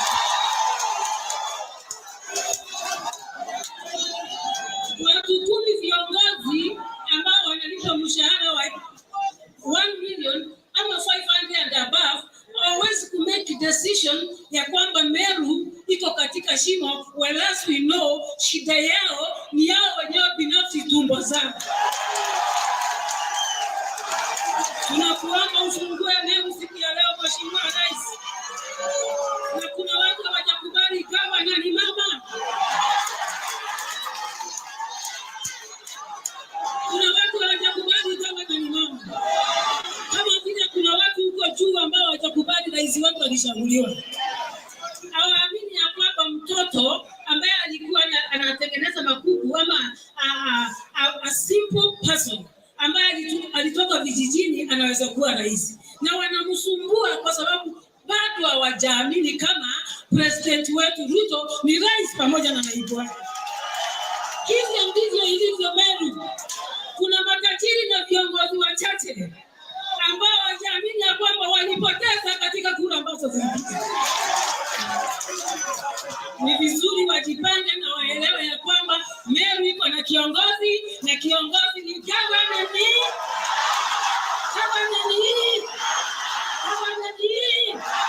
Asante sana Mheshimiwa Rais. Honorable Speaker, that is clear to everybody that the governor is accusing 10 leaders elected and who are being paid 500,000 and above and 1 million of cartelism. And we wonder, because this is not the first time, even in the previous impeachment process, we are the same charge where the governor and indicating that honorable members of the county assembly are cartels, and that led to a rebuttal in the Senate, Honorable Speaker, but you can see that it is repeated here again. Honorable Speaker, to wind up that count, allow me to take you to Article 75 of the Constitution, which states on how state officers should conduct themselves, and it reads about Article 1, a state officer shall behave whether in public and official life, whether in public and official life, in private life. You are not excluded, Honorable Speaker, even in private life, because you are a state officer, either in whether in public and official life, in private life, or in association with other persons in a manner that avoids any conflict between personal interest and public or official duties. We have seen previously that she has violated that. Compromising any public or official interest in favor of a personal interest, or demeaning the office the officer holds. Honorable Speaker, the governor of Meru is the CEO of this county, and we can all see, Honorable Speaker, that she has demeaned the office that that officer owns. It proceeds to state the consequences of contravention to the law, Honorable Speaker, where it states, that is about Article 2, a person who contravenes Clause 1 or Article 76, 77, or 78(2) shall be subjected to the applicable disciplinary procedure for the relevant office, like we are doing now, and B, may, in accordance with the disciplinary procedure referred to paragraph A, be dismissed or otherwise removed from office. The governor has already violated that provision. That is why we are calling for a removal from office, Honorable Speaker. Honorable Speaker, allow me to proceed to count number 4.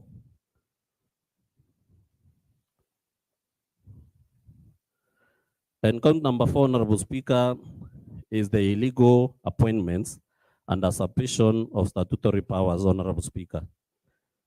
Honorable Speaker, you find that the governor has frequently violated this law, or has frequently violated the Constitution, Part 7, Section 17 of the Public Officers Public Officer Ethics Act, Section 45, 55, 59, 59A, 60, 62, and 65 of the County Governments Act, Section 4 of the Public Appointments Act, 2017, Section 34 or 3 of the Public Service Commission Act.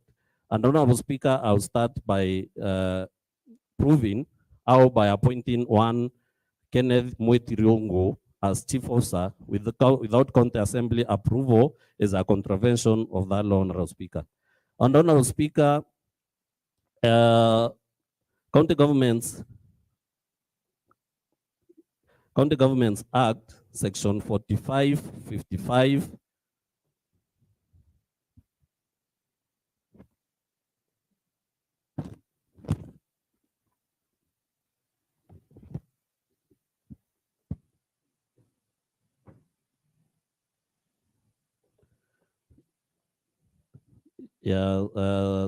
Section 45, 55, 59.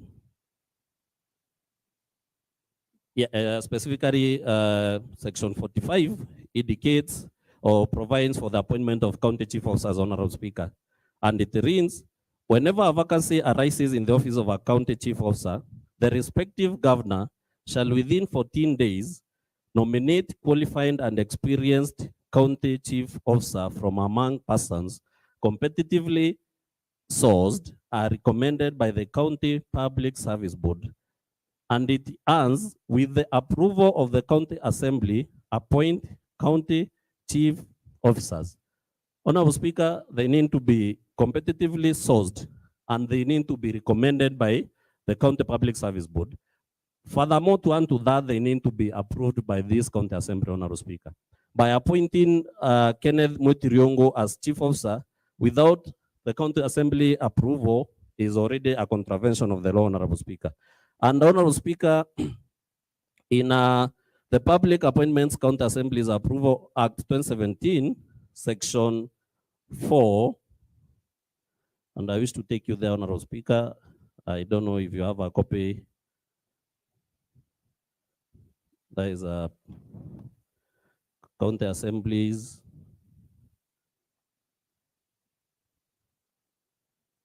Sorry, the Public Appointment County Assembly Approval Act 2017.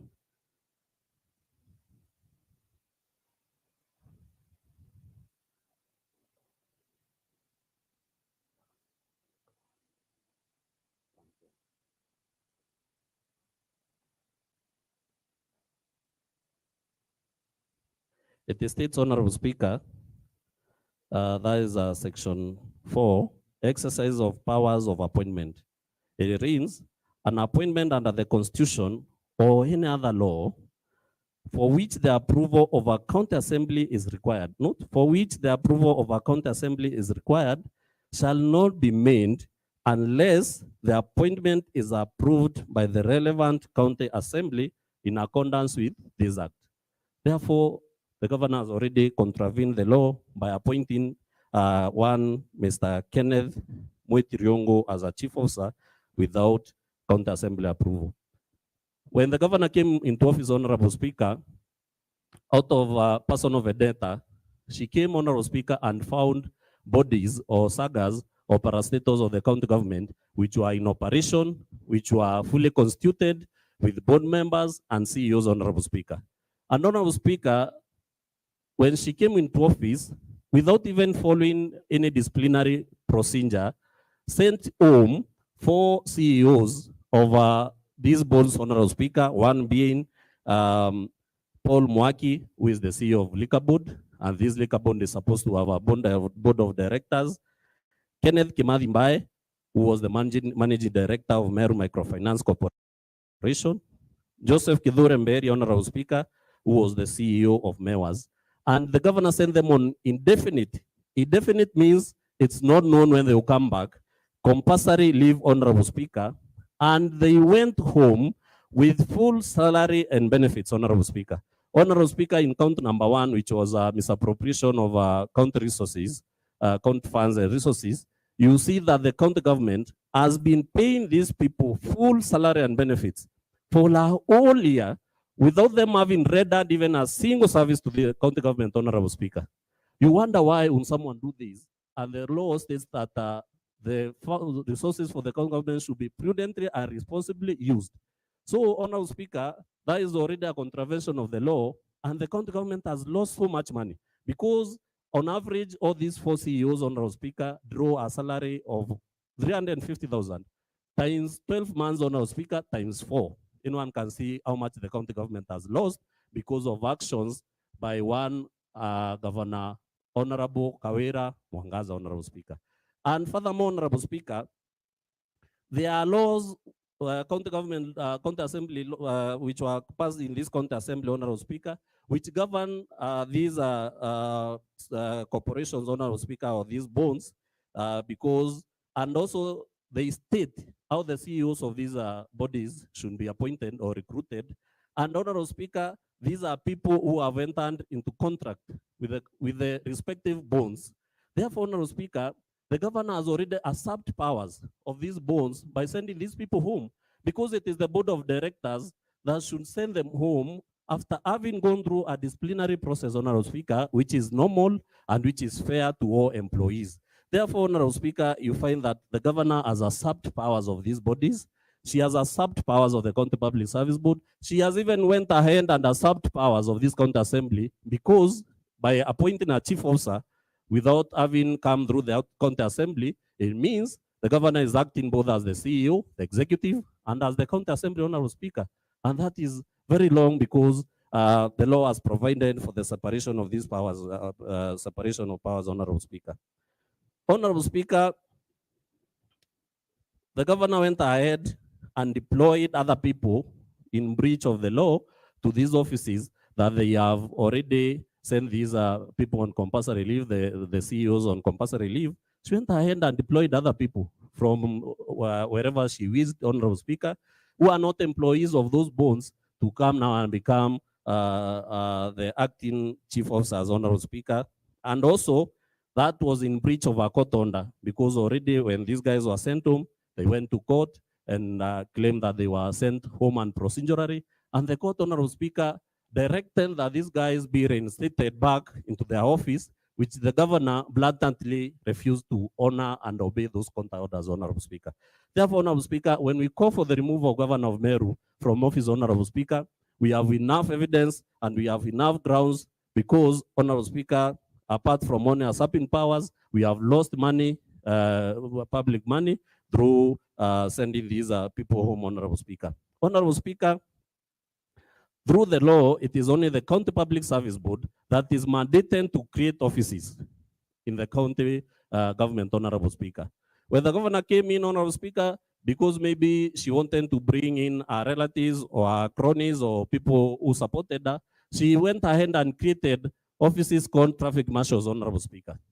These traffic marshals did not even undergo any competitive process before being hired, and they are already drawing salaries from the county government, Honorable Speaker, which is also a contravention of the law, because they did not involve the County Public Service Board. Honorable Speaker, we have proved, because the County Public Service Board was invited here in this assembly by the Labour Committee, and they came and stated that there is nowhere that they were involved and there is nowhere that they were required to recruit or create offices for traffic marshals, Honorable Speaker.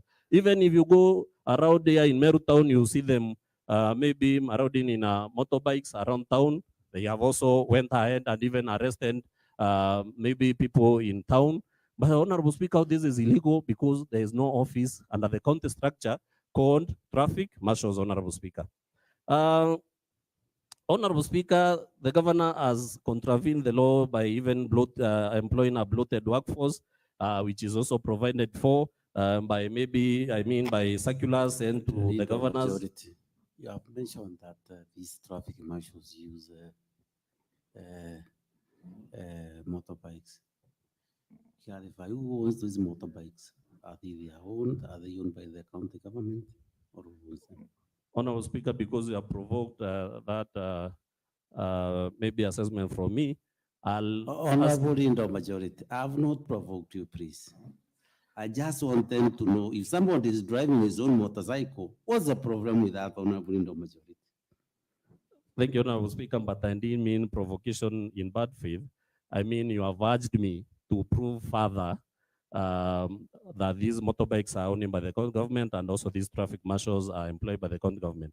And Honorable Speaker, I'll ask for a video to be played where the governor is launching these traffic marshals on motorbikes indicating Meru County government, and they move around with siren, Honorable Speaker, Klein, we, threatening people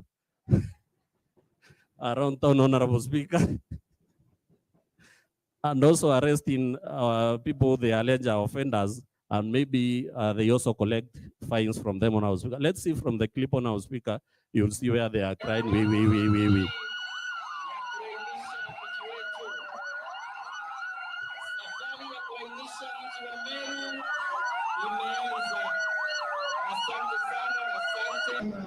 na ofisi ya gavana.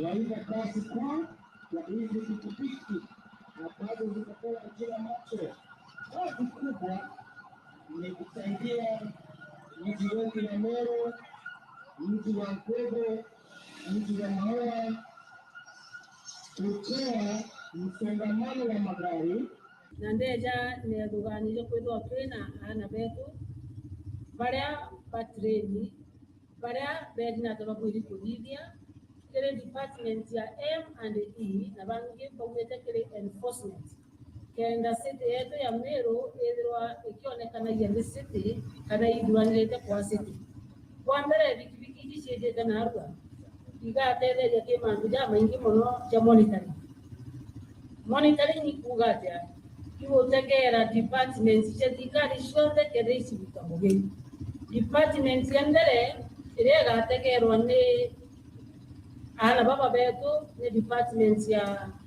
enforcement na revenue ana baba bakethwa bakithiurukaga nontu itumenyete antu baba ingi batikuria ugoti kana ugoti ibukuriwa bugatonye mikone antu bakai itumenyete tauni yetu ina mikora ibangite na groups kenda yoguranagia mbeca na batiandiki mtu kwou monitoring part ya na baba kuhakikisha ya kwamba gutega kona kena groupings iliko tisiete ngugi ite ngugi thirikari county government of Meru and national government, and with no apologies ndaugire Meru toka sanitize na toka sanitize mikoa yende kanere we shall sanitize Meru na si tafadhali tukamitheria na kabwa na tumebativia na yokere tuge Meru must be happy na mathithio na tuikaragwa gatwinde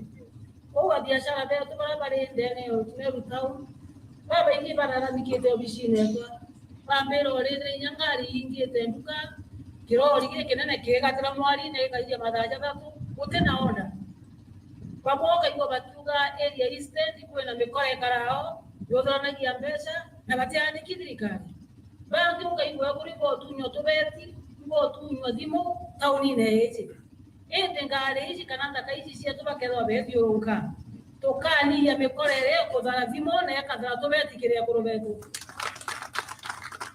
no tubagakira magura bana kwete barabara na mbuga traffic batia kuna askari bana national government batia kuri bakona mtu hiyo buiko mulipotera ana baba betu ngepata nde paso ya monitoring pakedo betu menyire ya mantu ja maingi ja gesete yetu utio kaire tugete ke gesete zetu aina matije me aline antu ya kuojwa imbine tabu wiki darera jana dironka town keda yumboke mate na bite kuojwa kwa wana baba bona area na matija ta imwari ne bakaringa report baito baera supervisor wao kenda tutikira tauni ekodera kiruko ekodera kemikarire ekodera kitabia na ekwa sanitized na baba bakedo bakimenya ngariri kuthithia boiling bakomba kuwasiliana na gitengo kia national government kenda ngari cionde cicoka marinyere ya cio twito aejanire marinya bwana sifiwe kwa unane tutetera kuona kaire ngari ciinganirite kwena mantu jatina onda ndene city bobo ne buo thugwa Meru county na kwa ukure kana kware uthugwa Meru county ukao uthugwa Meru county na bothongi.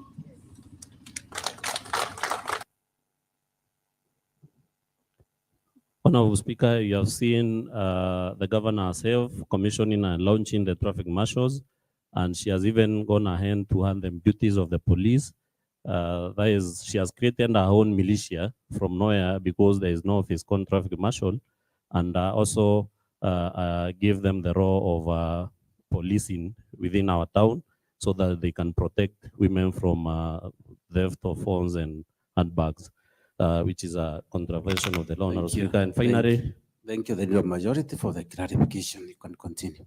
Finally, Honorable Speaker, under that count, the governor herself, Honorable Speaker, out of our own inadequacy, has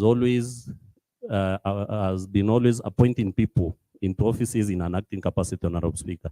If you go around the government, Honorable Speaker, you meet more than 15 acting directors, 10 acting deputy directors, acting chief officers more than 7. And Honorable Speaker, through her actions, she has contravened the law because the law states that no one person should act in an office for more than 6 months.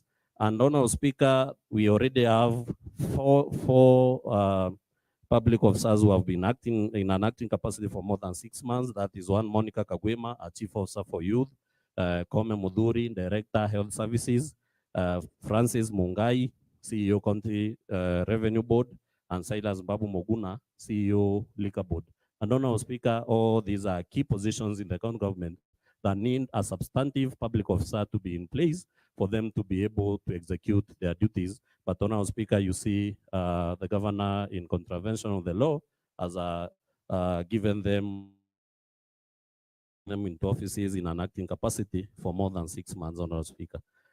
Honorable Speaker, I go to count number 5 because I want to add up so that also my colleagues and maybe the Governor's Council can have time to reply to the counts, Honorable Speaker. And Honorable Speaker, count number 5 is contempt of court, which is a violation of the law. That is Article 10 of the Constitution, 73, and Section 7 of the Leadership and Integrity Act, Section 710 of the Public Officers Public Officer Ethics Act, Honorable Speaker, which all rotates around the rule of law, Honorable Speaker. And in absence of the rule of law, Honorable Speaker, anarchy reigns. And for us to prevent from this anarchy reigning in our county, we must be able to abide by the law, or if you break the law, abide by the convention of the courts, Honorable Speaker. Honorable Speaker, you find that the governor sent home people who are hired by the county government in various parastatals or bonds, and she sent them on compulsory leave, indefinitely compulsory leave, Honorable Speaker. They went to court, and the court's, Honorable Speaker, pronounced them, the court pronounced itself by issuing an order which was issued by the Employment and Labor Relations Court on 7th October 2022. And we have a copy of the exhibit that is on page 416 to 417. And Honorable Speaker, after they refused to abide by the court order, the same people went back to court, and a ruling was delivered by the Employment and Labor Relations Court at Meru on 29th September 2023, finding or faulting or citing the governor and other persons guilty of contempt. And that we have a copy, Honorable Speaker. And the order extracted from the ruling is also provided in the exhibits from pages 440 to 441, Honorable Speaker. We also have a video, Honorable Speaker, where the husband to the governor, Honorable Speaker, states that even if the courts pronounce themselves from here to Timbuktu or wherever, that him and other fellow hustlers will chase these people from office. And Honorable Speaker, in all due fairness, allow me to ask that that clip be played so that you can see how these people or the governor of Meru is treating even our courts, not only the county assembly and other offices, but even the courts of this land, Honorable Speaker. Kindly play that video for us. Thank you. It's okay. Majority can proceed. Wewe ndio tunafurusha. Hata koti ikisema urundi kwa ile ofisi, tutoiti sisi tunashikana na hawa maasura, tunakutoa pale. Tutoiti hautakaribia ile ofisi, na pia Mberia aambiwa kwamba hii ofisi ya MEWAS hata ikaribia.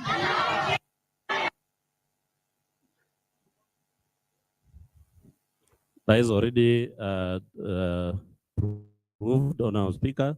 Toiti, the one that the first gentleman is referring to, is the CEO of Meru County Revenue Board, and Beria, the one is referring to of MEWAS, is the CEO of MEWAS, Honorable Speaker. Honorable Speaker, let me proceed to count number 6, which is illegally naming a public road after husband. And Honorable Speaker, maybe someone see this as a maybe of no effect. But Honorable Speaker, I want to say that there is no small violation of the law. Violation of the law, either in small deeds or big deeds, is violation of the law, and the consequences are the same. That is punishment, because it will be proved that you have contravened the law, Honorable Speaker. Honorable Speaker, I was privileged to be in this assembly, in the last assembly, the second assembly. And Honorable Speaker, we came up with a law, with an act, sorry, the Meru County Honors and Awards Act that was in 2018. And Honorable Speaker, the law or the act gives the procedure of honoring our heroes, honoring people who have performed exemplary performance. And Honorable Speaker, when the governor pronounced through social media pages, official, because it is even verified, that she has officially named a road after her husband, that is Murega Baichu Road. Honorable Speaker, we all wondered if the Meru County Honors and Awards Committee, which is a creation of the law, has ever sat down and received suggestions of naming that road, because that is the provision of the law, if they are verified and confirmed that this person is worthy of a road to be named after, Honorable Speaker, and further proceeded to propose to the governor to continue and name that road after her husband, Honorable Speaker. And Honorable Speaker, that has not happened, or that has not happened. But Honorable Speaker, you find it funny that even the husband now went ahead and accepted that this road be named after me, and if I get money, I'll even tarmac that road, Honorable Speaker, because it is named after him, maybe being because he's the husband to the governor. I don't know. I don't know if he has been or he has performed exemplary in any activity that he undertakes, Honorable Speaker. But Honorable Speaker, nevertheless, what we are saying is the law has been contravened, and Honorable Speaker, however small the violation is, the consequences should follow, and the consequences is removal from office of one Honorable Governor Kawira Mwangaza. And finally, Honorable Speaker, the governor herself has committed a crime of the contempt of the Assembly, Honorable Speaker. This is a grave crime, Honorable Speaker, because the Assembly has been given powers by the Constitution and by the law, Honorable Speaker, to summon any one person to come and either give evidence or produce information that they have on matters pertaining to the county government, Honorable Speaker. And Honorable Speaker, because the governor is the CEO of the county government, and in this position, Honorable Speaker, she is the bigger person, Honorable Speaker. When she received summons from the Assembly, she defied those summons, Honorable Speaker, and wrote a letter through the Chief of Staff, and that letter also as the letter, Honorable Speaker, came from the Chief of Staff, and the Chief of Staff also handed himself another title of a private secretary, Honorable Speaker, and because I happen to know this person, I wonder where he undertook his secretarial studies so that he can call himself a private secretary, Honorable Speaker. But the letter was addressed to the Assembly, Honorable Speaker, where the Chief of Staff alleged that or stated that the governor cannot appear here because the President of the Republic doesn't also appear in Parliament or is never summoned by committees of National Parliament, Honorable Speaker. So here, the governor is equating herself to the President of the Republic of Kenya, who is the Commander-in-Chief of the Kenya Defense Forces, Honorable Speaker, whereas maybe our governor, we can only say she is the Commander-in-Chief of the defunct Meru Youth Service. Therefore, you wonder, Honorable Speaker, how will the governor equate herself to the president and decline to appear in the assembly committees, Honorable Speaker? Furthermore, Honorable Speaker, you find that the county assembly powers and privileges, sorry, the county assembly, County Assembly's Yes Powers and Privileges Act 2017, section 1, this is the constitution, sorry.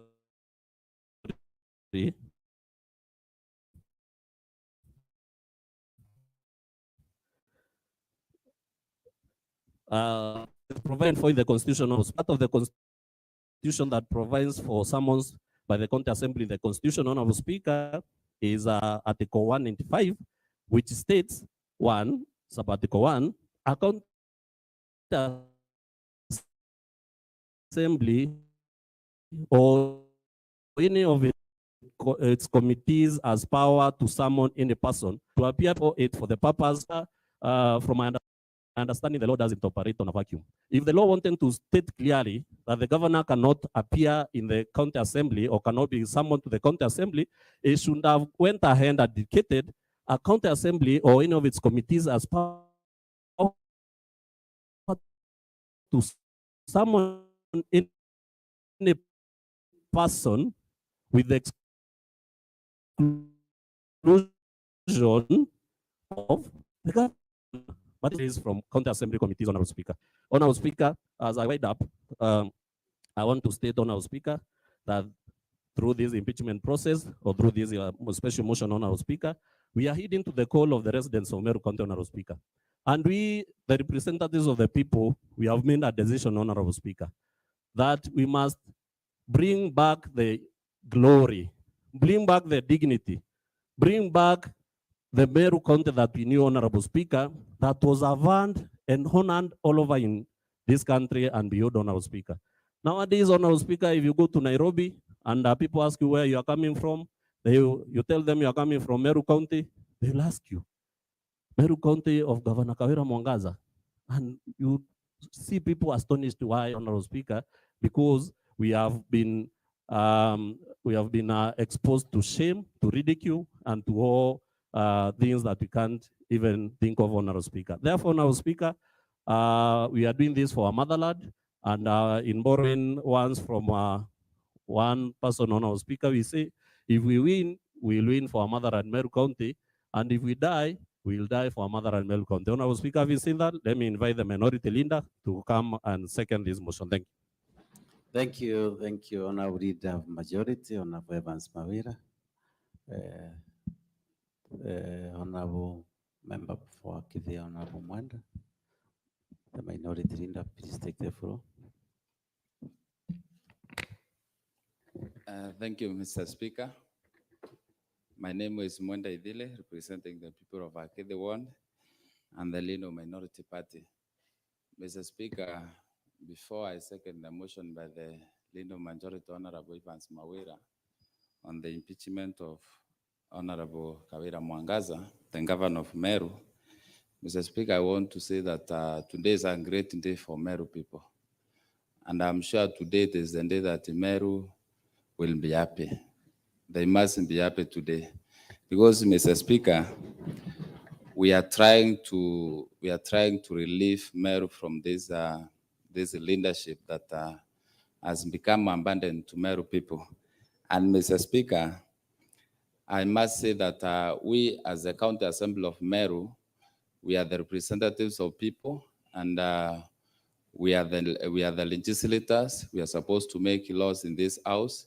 We are supposed to oversight. And Mr. Speaker, what we are doing today, we are mandated to do it by the Constitution of Kenya. And we are supposed to correct the mess that has been happening in Meru County, Mr. Speaker. And even our people give their views through public participation, Mr. Speaker. And today, out of our own opinions, out of our own experiences, and out of the people's views, today, Mr. Speaker, we want to exercise our mandate given by the Constitution, Mr. Speaker. Mr. Speaker, I want to say that Governor Kawira Mwangaza has failed because, Mr. Speaker, Article 10, which talks about the national values and the principles of governance. This is where we find the governor has totally failed. Because, Mr. Speaker, we ought to see some governance in her leadership, but we can't see that, Mr. Speaker. And that's why today we are here as honorable members of County Assembly to correct the mess. Mr. Speaker, on county number 1 that the majority has talked about, or in the motion moved by the leader of majority, Honorable Evans Mawira, on county number 1, that is misappropriation of public funds. Mr. Speaker, we are the people in this county assembly who are supposed to ensure that public funds are utilized in the right manner and they are not embezzled or they are not stolen by people.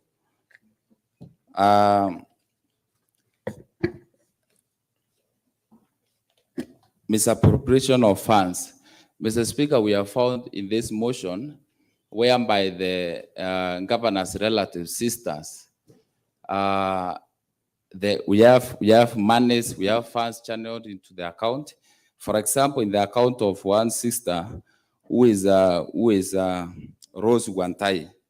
Mr. Speaker, we have found that through the motion, if you check in the exhibit, you will find that in that account or in that to the account of that person who is a sister to the governor and the security officer, 2,769,648 shillings has been channeled into the account of that person, Mr. Speaker. And Mr. Speaker, this is a person who is a policeman, who is a policewoman, a security officer. We can't imagine, or we don't know whether this person has been contracted by the county government to deliver services, because, Mr. Speaker, this is not a salary. This is money being channeled to this account.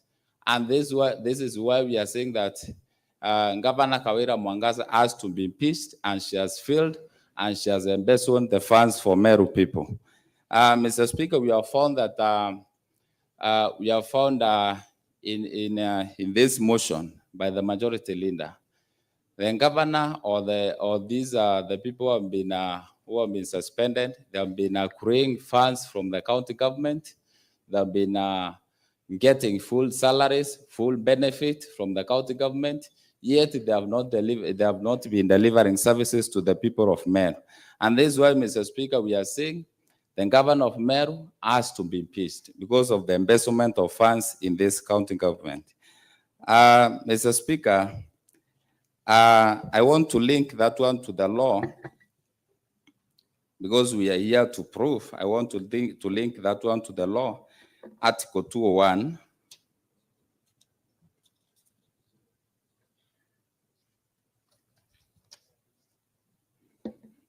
Article 201, Mr. Speaker, on principles of public finance, where it says the following principles shall guide all aspects of public finance in the public. There shall be openness, that is part A, there shall be openness and accountability, including public participation in financial matters. Mr. Speaker, we have sought so many statements from this house, from the executive, but still these statements are not given to this house because there is no accountability, there is no openness, and don't want to surrender those statements to the county assembly. Also,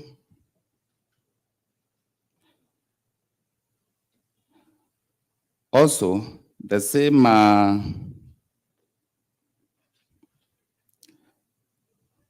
in the same Article 201, Part D, it says public money shall be used in a prudent and responsible way.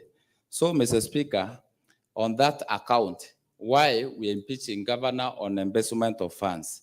The governor, we are seeing the money is being embezzled into the account of those people, and we can't even know the services they supplied, or even, the services they did, or the goods they supplied to the county government of Meru. On account number 2, Mr. Speaker, where we have nepotism, and related unethical practices. Mr. Speaker, on this we find the relatives of the governor, whereby the leader majority has talked about these relatives going to benchmark in the country of China. We haven't had any technical expert who was in that team.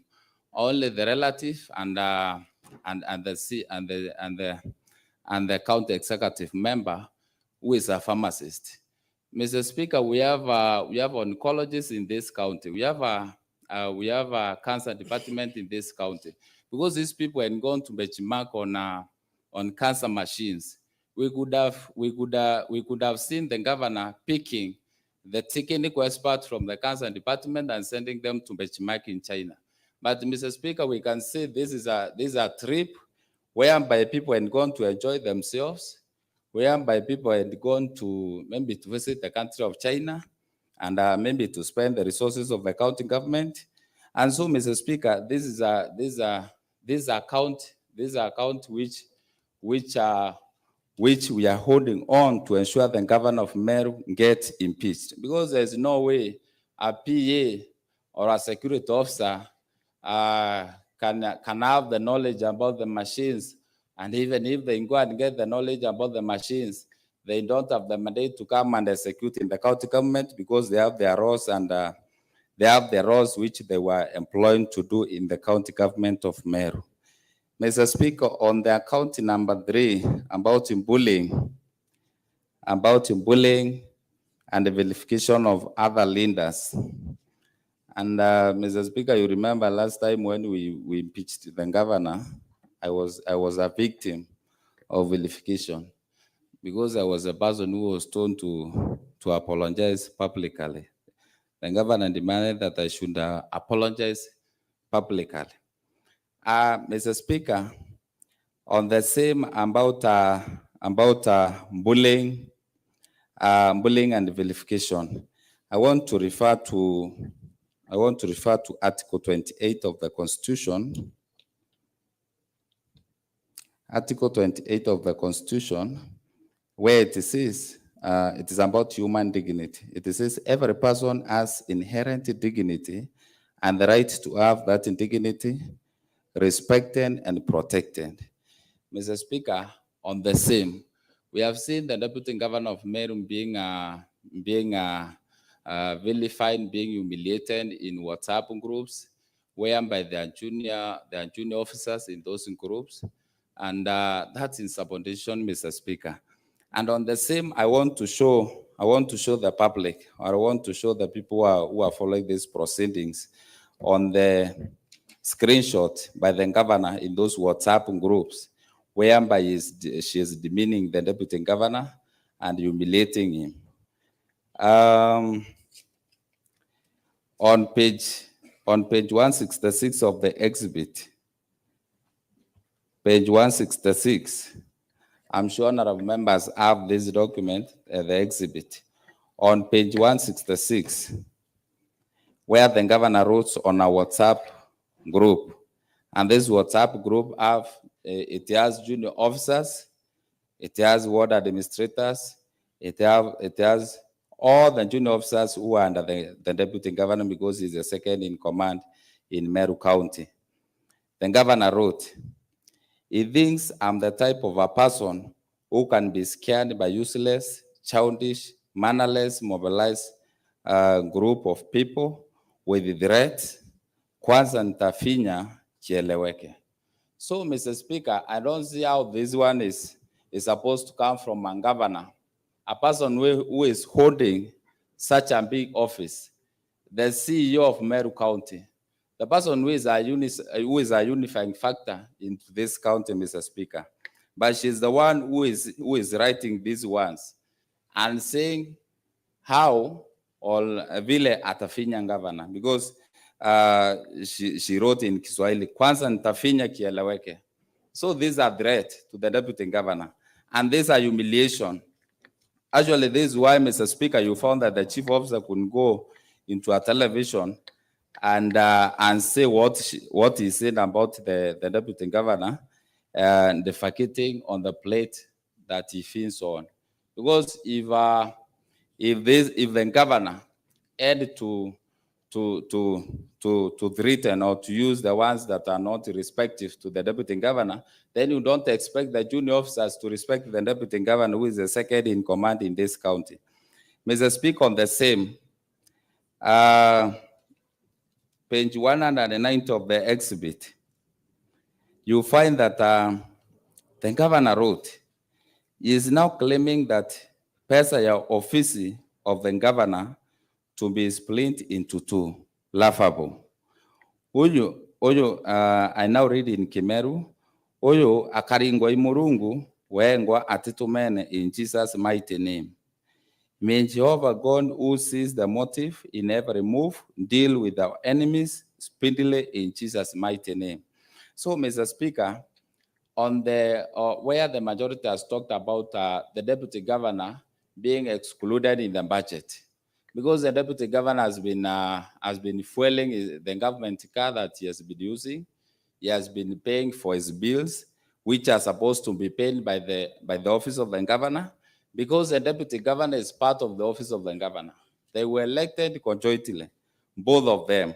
And so this budget that we approve here from this assembly, 173 million, Mr. Speaker, this is a budget to be used by both the governor and the deputy governor. But you find here the governor could write how he could blame the deputy governor for trying or for suggesting that this budget be split so that he can get something from that budget. So, Mr. Speaker, on this account of vilifying and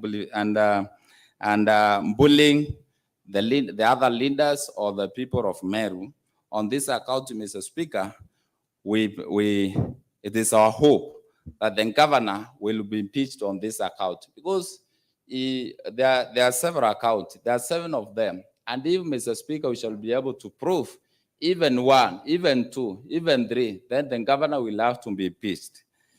Mr. Speaker, about on illegal appointment and usurpation of statutory powers, appointing the chief officers on acting capacities who are not qualified. We have seen them.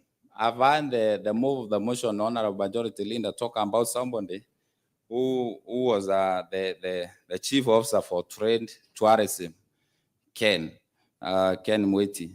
And that person hasn't come to this house for vetting. Mr. Speaker, it is not a wonder that you find somebody in Job Group Nchei is an acting chief officer in this county government of Meru.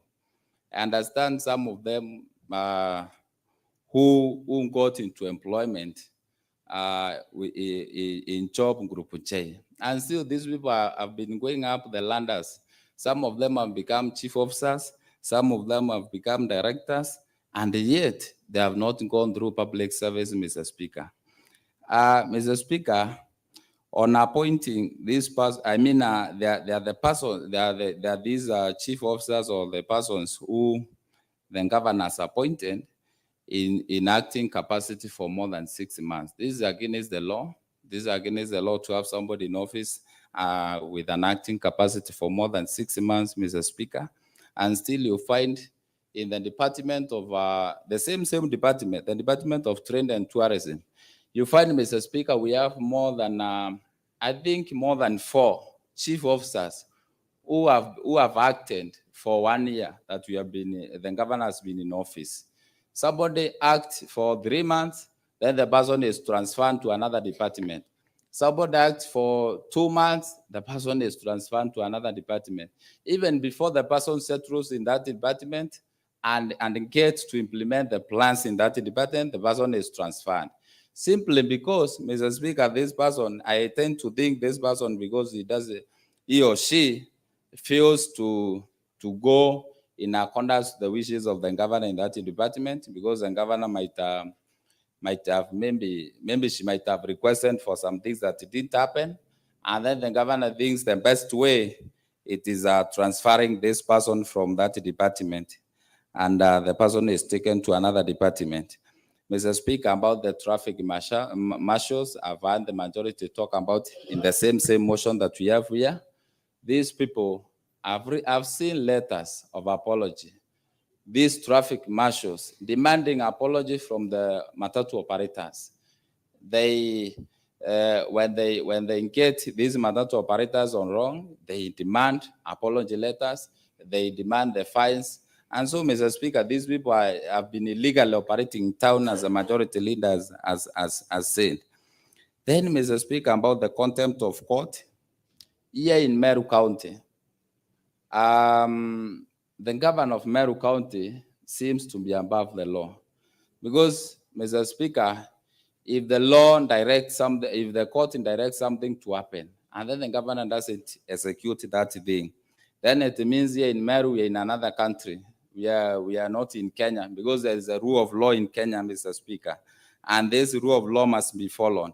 when some people are when the governor was directed by court that to reinstate Dr. Ntoita and the rest, she refused, Mr. Speaker, and this contravenes the law. And this is the ground that we are studying on, that the governor of Meru should be impeached for contravening or for breaking the law, for not obeying the court. Mr. Speaker, on the contempt of the assembly, we have heard the governor refusing to honor the invitation, the official summoned by the assembly. And Mr. Speaker, the letter by the chief of staff explaining how the governor cannot come to the assembly and answer the summon. Mr. Speaker, these are against the law, this ignorance of the law, because the governor of Meru is not the end of state. She is supposed to come. Actually, she was supposed to come and answer or respond on the allegations that the deputy governor came and gave, because the deputy governor came here and explained on those mistreatment that he has been undergoing in that county government. So the governor was supposed to come and maybe respond on them and say that she did whatever maybe the deputy governor was saying wasn't true. But there's a reason why we are here, so that we execute our mandate as a county assembly, because she never responded. On the same, the contempt of the assembly, Mr. Speaker, we have requested so many statements from this house. Personally, I requested a statement on Impress account, which never came. We pushed, it never came. And even up to date, it has not come to this house, Mr. Speaker. So this contempt of the assembly, and we can't run this county government like this. When something is requested from the executive, it can't come to the assembly. And it is our mandate, Mr. Speaker, that we oversight and check the government. And now, because we cannot be able to check the government, this is why we are saying that Governor Kawira Mwangaza has to vacate the office, so that we may be able to execute the mandate given by our people, so that we may be able to check the government. Because, Mr. Speaker, we cannot have somebody who is the governor, who is the deputy governor, who is the chief officer, who is the CEC, who is even the MC. She has taken even the responsibility of the MCs, Mr. Speaker. She is everything in this county. And so we cannot run the county with the knowledge of one person. And even if we follow the knowledge of this person, the county of Meru is perishing and the county of Meru is drowning, Mr. Speaker. So this is why she has to vacate the office, so that somebody else who is listening, somebody else who is with the sober mind may take that office, Mr. Speaker. Mr. Speaker, as I end and second the motion by the majority leader, I want to say this. I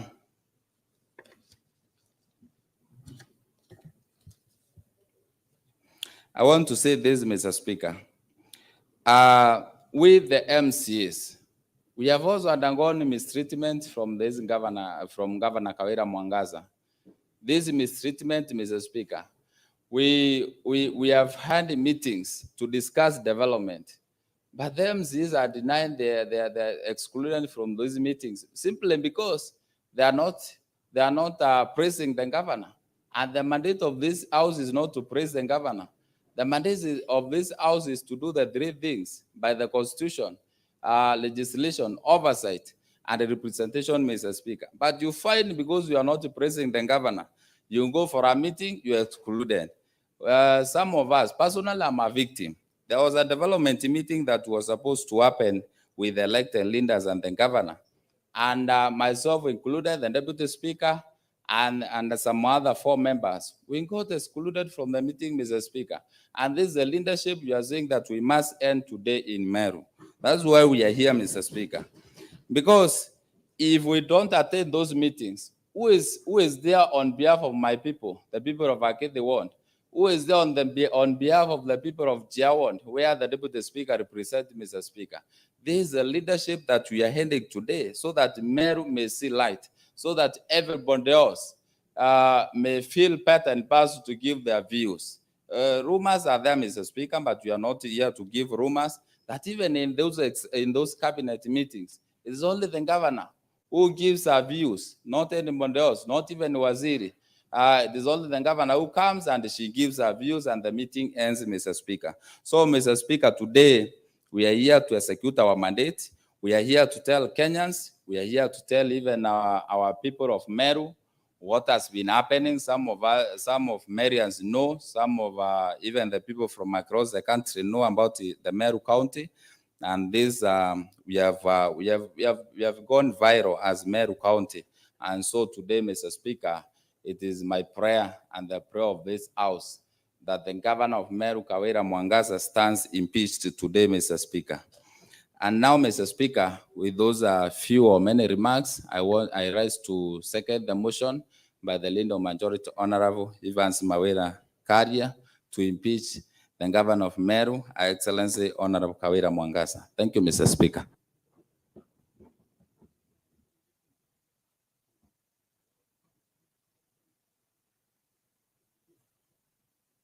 Thank you. The Honorable Member for Akivi, Honorable Mwenda Idiri, Leader of Minority, and Honorable Members at the juncture. The motion has having been moved and seconded, I now propose the question pursuant to the provisions of Standing Order number 54.1, which is Article 10 and 73 of the Constitution, Section 3 and 16 of the Leadership Integrity Act 2012, the Leadership Integrity Act, and the Sections 9, 10, and 12 of the Public Officer Ethics Act 2003, the Public Officer Ethics Act established, among others, the rule of law, democracy, human dignity, courtesy, respect, inclusiveness, equality, human rights, integrity, professionalism, non-discrimination, protection of the marginalized, good governance, transparency, and accountability as part of the national values and the principles of government. 2. Article 10, 73 and 75 of the Constitution requires state officers at all times, whether in the public or private life, to behave in a manner that, among other things, 1, brings honor to the nation and dignity to the office that a state officer owns. 2, ensures decisions are not influenced by nepotism, favoritism, or other improper motives. And 3, demonstrates discipline and commitment in service to the people. And 4, avoids demeaning the office that a state officer owns. 3, Article 10, 232, 235, and 236 of the Constitution and Section 59, 59A, 60, 62, 63, 64, and 65 of the County Government Act 2012, the County Government Act, provide for the values and principles of public service and establish an elaborate regulatory framework for the establishment of county public offices and the recruitment, employment, deployment, transfer, and dismissal of county public officers. 4, Article 181 of the Constitution, Section 3 of the County Government Act, and the Standing Order number 65 of the Standing Orders of the County Assembly provide for the impeachment of county governors for 1, gross violation of the Constitution, 2, gross violation of any other law, and 3, abuse of office, and 4, gross misconduct.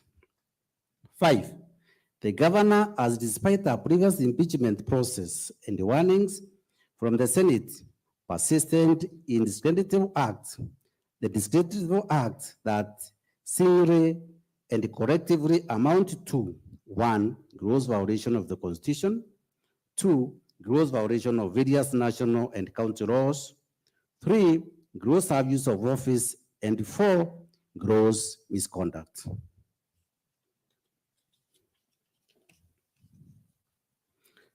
6, the discredited acts have exposed the office of the governor, the office of the deputy governor, the assembly and its leadership, and the people of Meru, the county, to national shame, scandal, embarrassment, ridicule, and disgrace.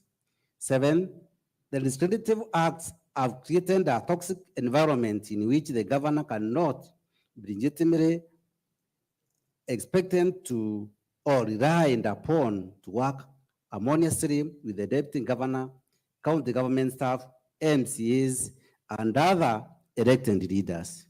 8, the governor continues to stay in office as persistently undermined effective and efficient services delivery and gravely hurt the interests of people of the county. And 9, the Assembly resolves to impeach the governor and at 181 of the Constitution, Section 33 of the County Government Act and the Standing Orders 65 of the Standing Orders of the Assembly on the following grounds. Count 1 is appropriation and misuse of county resources. 1, the governor has grossly violated, among others, Articles 10, 73, 201, 226, 5, 227, and 232 of the Constitution, Sections 8, 12, 13, 1, 16, 17, and 35 of the Leadership and Integrity Act 2012. The Integrity Act, Section 55 and 66 of the Public Procurement and Asset Disposal Act 2015. The Procurement Act and the Sections 45(2) and 46 of the Anti-Corruption and Economic Crimes Act, the Anti-Corruption Act, by engagement, connivance, or complicity in the following. A, the abasement of county funds through the governor's sister, Rose Kinya Guantai and Miriam Guantai, brother Kennedy Guantai Murangiri, brother-in-law Nefat Kenywa, and the nephew to the governor's husband, Edwin Mutuma Murangiri, all of whom are from now on collectively referred to as the governor's relatives. B, the withdrawal of county funds and the use of payment for various supplies by the governor's relatives, yet they are, i.e. the governor's relatives, are ineligible to tender for or supply any goods or services to the county government. C, paying full salary and benefits for more than a year to Dr. Ntoit, CEO of County Revenue Board, Form Waki, CEO of Liquor Board, Kenneth Kimathi Baye, CEO of Meru Microfinance, and Joseph Kidure Mberia, CEO Mewas, while knowing that those officers were not rendering any services to the county.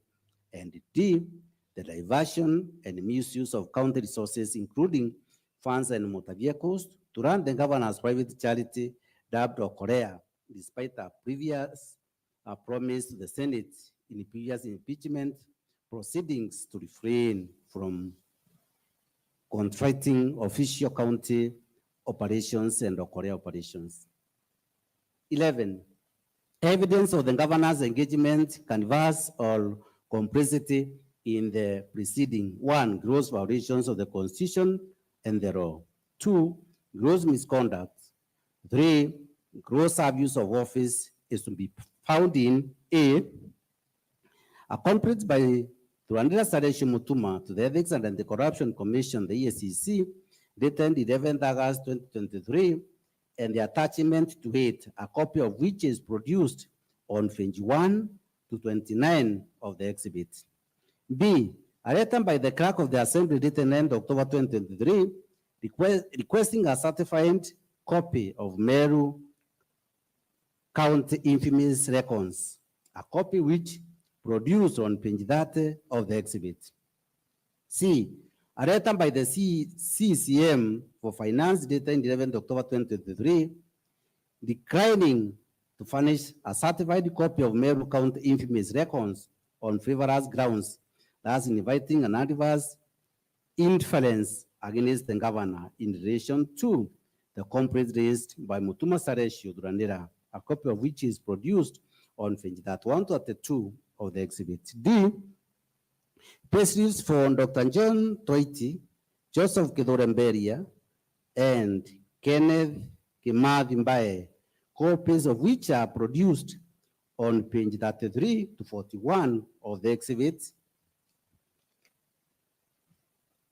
And he, the Maua Chief Magistrate Court miscellaneous criminal application number E085 of 2023, a copy of which is produced on page 42 to 47 of the exhibit. F, charge sheets against Sadesho Munene Kanga, Araya Samaritan, and Isaiah Antoribi Keyoki, employees of the county government, relating to the violence that erupted at the governors of Korea at Makiri, copies of which are produced on pages 48 and 49, 48 to 49 of the exhibit. G, payslips for Sadesho Munene Kanga, Araya Samaritan, and Isaiah Antoribi Keyoki, confirming their status as employees of the county, copies of which are produced on pages 50 to 51 of the exhibits. And H, a video recording of the violence that erupted at the Korea Rally held at Makiri on 16 September 2023, which is saved in the first disc presented herewith, and the transcript of which is produced on pages 52 to 53 of the exhibit. Count 2, nepotism and related unethical practices.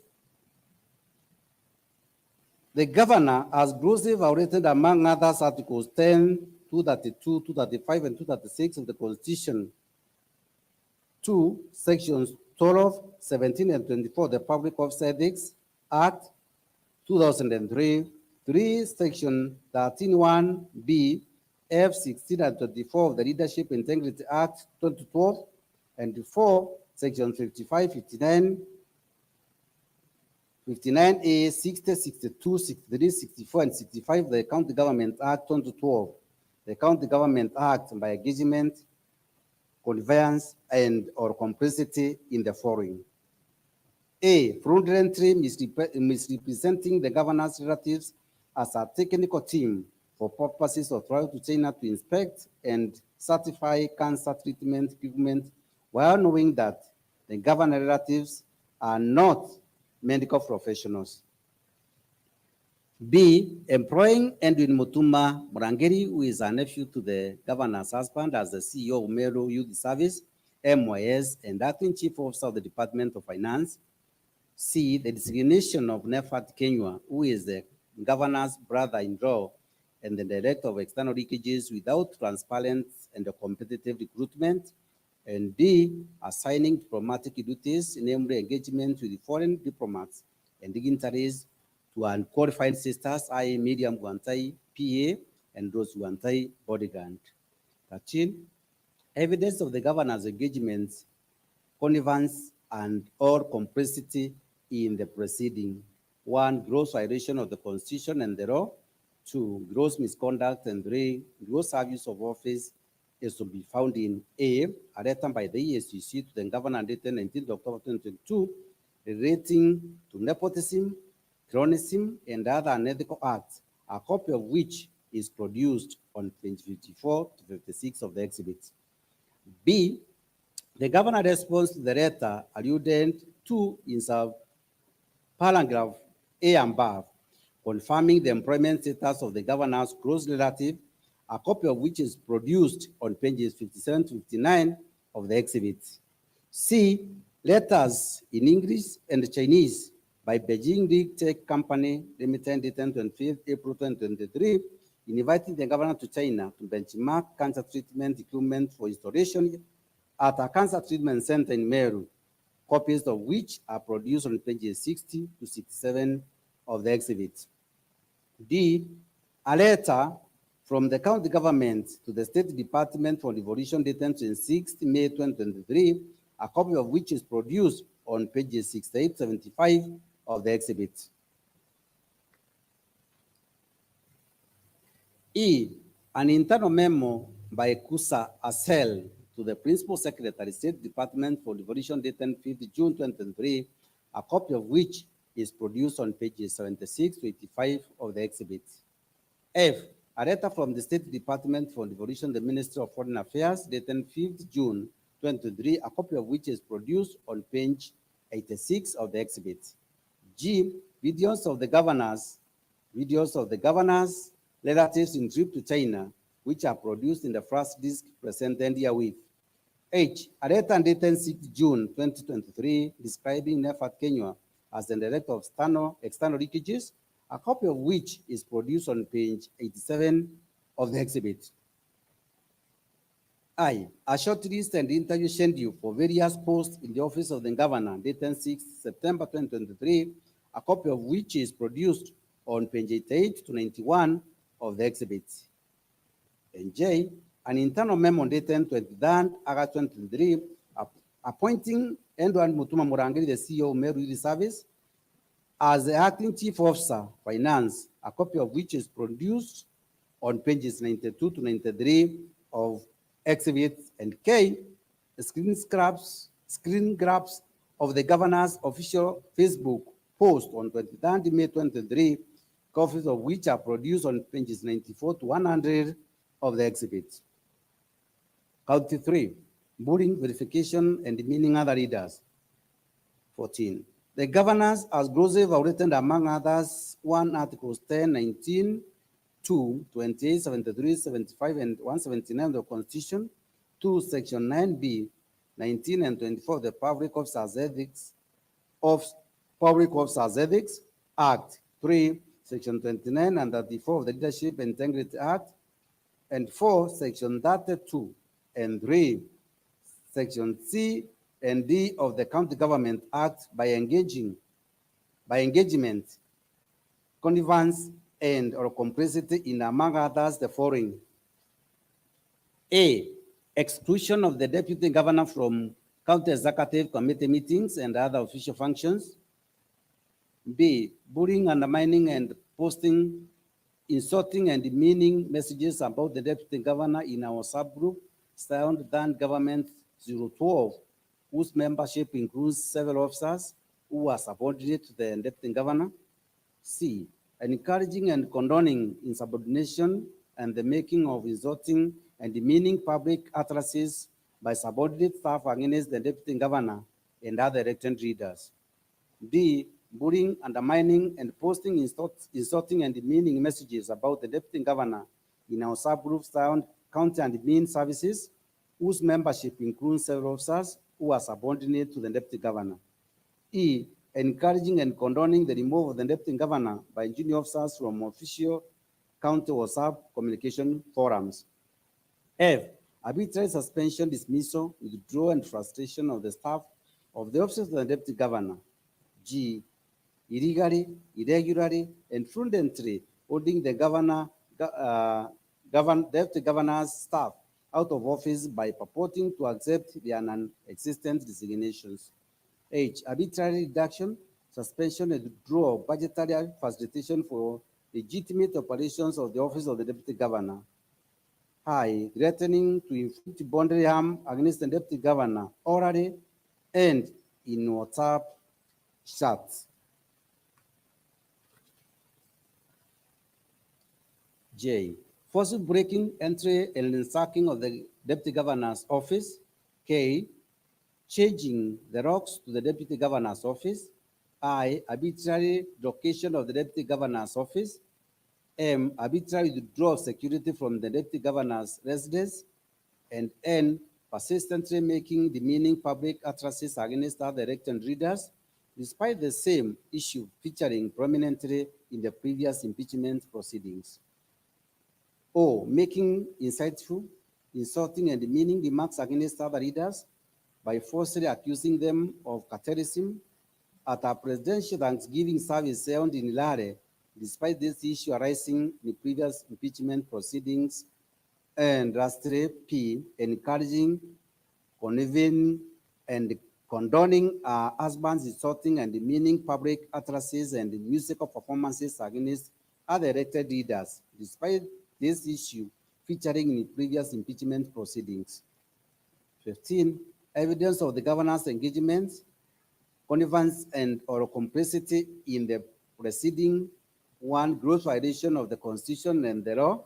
2, gross misconduct, and 3, gross abuse of office is to be found in A, the answer of the meeting of the Secretarial Committee on Justice, Legal Affairs, and Cohesion held on 29 September 2023, a copy of which is produced on pages 101 to 124 of the exhibits. B, screen grabs from the WhatsApp group signed than government 012 and account and admin services, copies of which are produced on pages 125 to 194 of the exhibits. C, correspondence relating to the appointment of Patrick Nkonga as the personal assistant, the deputy governor, a copy of which is produced on page 195 to 198 of the exhibit.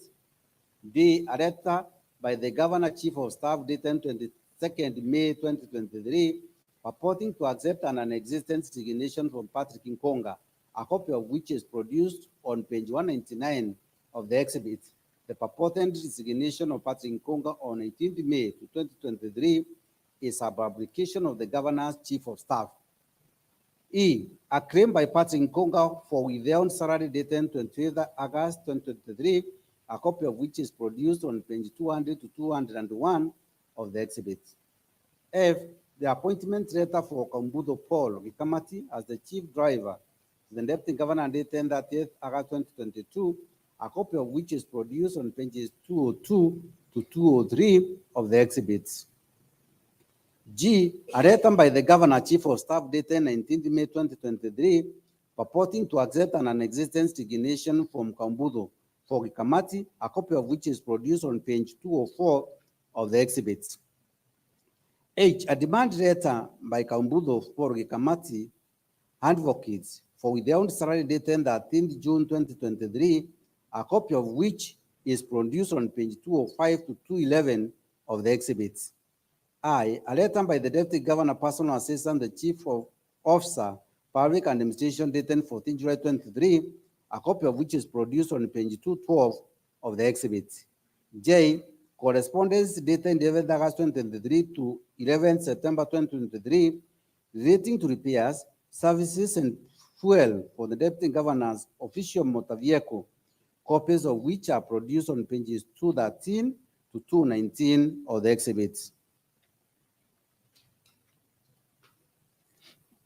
K, an internal memo by the deputy governor, personal assistant to the chief officer finance dated 20 August 2023, requesting facilitation to attend a Meru readers meeting at the Nakuru State Lounge, a copy of which is produced on pages 220 to 225 of the exhibit. I, an internal memo by the deputy governor to the county secretary relating to CEC meeting dated 25 August 2023, a copy of which is produced on pages 226 of the exhibit. M, correspondence between the governor, chief of staff, the deputy governor, and the county secretary dated 30th August 2023 to 12th September 2023 relating to the relocation of the deputy governor's office, copies of which are produced on pages 227 to 229 of the exhibits. N, a letter by the deputy governor to the speaker of the Meru County Assembly relating to the office facilitation dated 30th August 2023, a copy of which is produced on pages 230 of the exhibit. O, a letter by the deputy governor to the speaker of the Meru County Assembly relating to exclusion from CEC meetings dated 30th August 2023, a copy of which is produced on page 231 of the exhibit. P, a letter by the deputy governor to the secretary of the county public service board relating to the staffing of the deputy governor's office dated 30th August 2023, a copy of which is produced on page 232 of the exhibit. Q, a letter by the deputy governor to the deputy president of the Republic of Kenya relating to constitution dated 1st September 2023, a copy of which is produced on page 233 of the exhibit. Al, a letter by the deputy governor to the clerk of the Senate relating to an invitation to CEC meeting and office facilitation dated 1st September 2023, a copy of which is produced on page 234 of the exhibits. S, a letter by the deputy governor to the chairperson of the council of governors and the chairpersons of the deputy governor's caucus relating to reconciliation dated 1st September 2023, a copy of which is produced on page 235 of the exhibit. G, an internal memo by the deputy governor to the county secretary dated 11 September 2023, a copy of which is produced on page 236 of the exhibit. U, receipts evidencing the deputy governor's expenses on official motor vehicles after denial of the facilitation copies of which are produced on pages 237 to 242 of the exhibit. V, correspondence relating to the invitation of CECM for finance to appear before the Assembly to shed light on complaints by the Deputy Governor, a copy of which is produced on pages 243 to 248 of the exhibit. W, police OB numbers relating to breaking in the Deputy Governor's office and forgery of his driver's resignation letter, copies of which are produced on page 249 of the exhibit. And X, a video recording of the governor accusing other leaders of cartelism at a presidential Thanksgiving service held in Lare, which is saved in the first disc presented herewith, and a transcript which is produced on page 250 of the exhibit. Y, video recording of an insulting, demeaning, and insightful musical performance by the governor and her husband at Kiotene, which is saved in the first disc presented herewith, and the transcript of which is produced on pages 251 to 52 of the exhibit. Then, video recording of the governor, chief of staff, making highly vulgar, insulting, demeaning, and insightful remarks against the deputy governor on Vita TV, owned by the governor through relatives and proxies, which is saved in the first disc presented herewith, and the transcript of which is produced on page 447 of the exhibit. And video recording of the governors, the sitting MCA and other elected leaders at a public rally, and boasting of how she easily won previous impeachment proceedings, a copy of which is saved in the press list presented herewith. Count 4, illegal appointment and usurpation of statutory powers. The governor has grossly violated, among others, 1, Article 10, 41, 201, 232, 235, and 236 of the Constitution. 2, Section 17 of the Public Officer Ethics Act. 3, Sections 45, 55, 59, 59A, 60, 62, 63, 64, and 65 of the County Government Act. And 4, Section 4 of the Public Appointment County Assemblies Approval Act 2017. 5, Section 34, 3 of the Public Service Commission Act 2017, and 6, Section 9(2) of the Meru County Revenue Board Act 2014, 7, Section 4(2) of the Meru County Alcoholic Drinks Control Act 2014, 8, Section 11(2) of the Meru County Microfinance Corporation Act 2010, and 9, Section 18(2) of the Meru County Water and Sanitation Services Act 2014, by engagement, connivance, and or complicity in, among others, the following. A, appointing Kennedy Mwechiriongo as a chief officer without county assembly approval. B, sending Dr. Antoit, CEO of the County Revenue Board, former Mwaki, CEO of Rickham Bond, Kenneth Kimadi, by managing director of Meru Microfinance Corporation, and Joseph Kidore, Beria, CEO Mewas, on an indefinite compulsory leave with the full salary and benefits, in the usurpation of the powers of the appointing authorities under the relevant Meru County laws. C, deploying other persons in breach of a court order to perform the functions of the persons alluded to in subgroup C above. D, appointing unqualified person, Edwin Mutuma Murangiri, Kennedy Mwechiriongo, and Gitobu Kanata as acting chief officers without the requisite competitive recruitment and recommendation of the County Public Service Board. E, disregarding the criteria for the establishment of offices within the County Public Service by recruiting traffic marshals without the involvement of the County Public Service Board. F, usurping the powers of the County Public Service Board by creating offices of the traffic marshals, which is the sole preserve of the County Public Service Board. G, employing a broadened workforce, more than 100 personal staff in the office of the governor. H, irregularly designating and paying various cleaners as senior support staff, while having 16 support staff. I, appointing the foreign persons to own county offices in an acting capacity for more than 6 months. 1, Monica Kagwema, Chief Officer Youth. 2, Kwame Muduri, Director of Services. 3, Francis Mongai, CEO, County Revenue Board.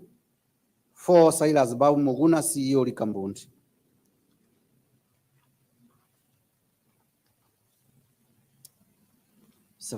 Evidence of the governor's engagement concerns complicity in the preceding: 1, gross violation of the Constitution and the law; 2, gross misconduct; and 3, gross abuse of office. This will be found in A, documents relating to the staffing needs of the office of the governor, advert and shortlisting of chief officers, copies of which are produced on page 235 to 294 of the exhibit.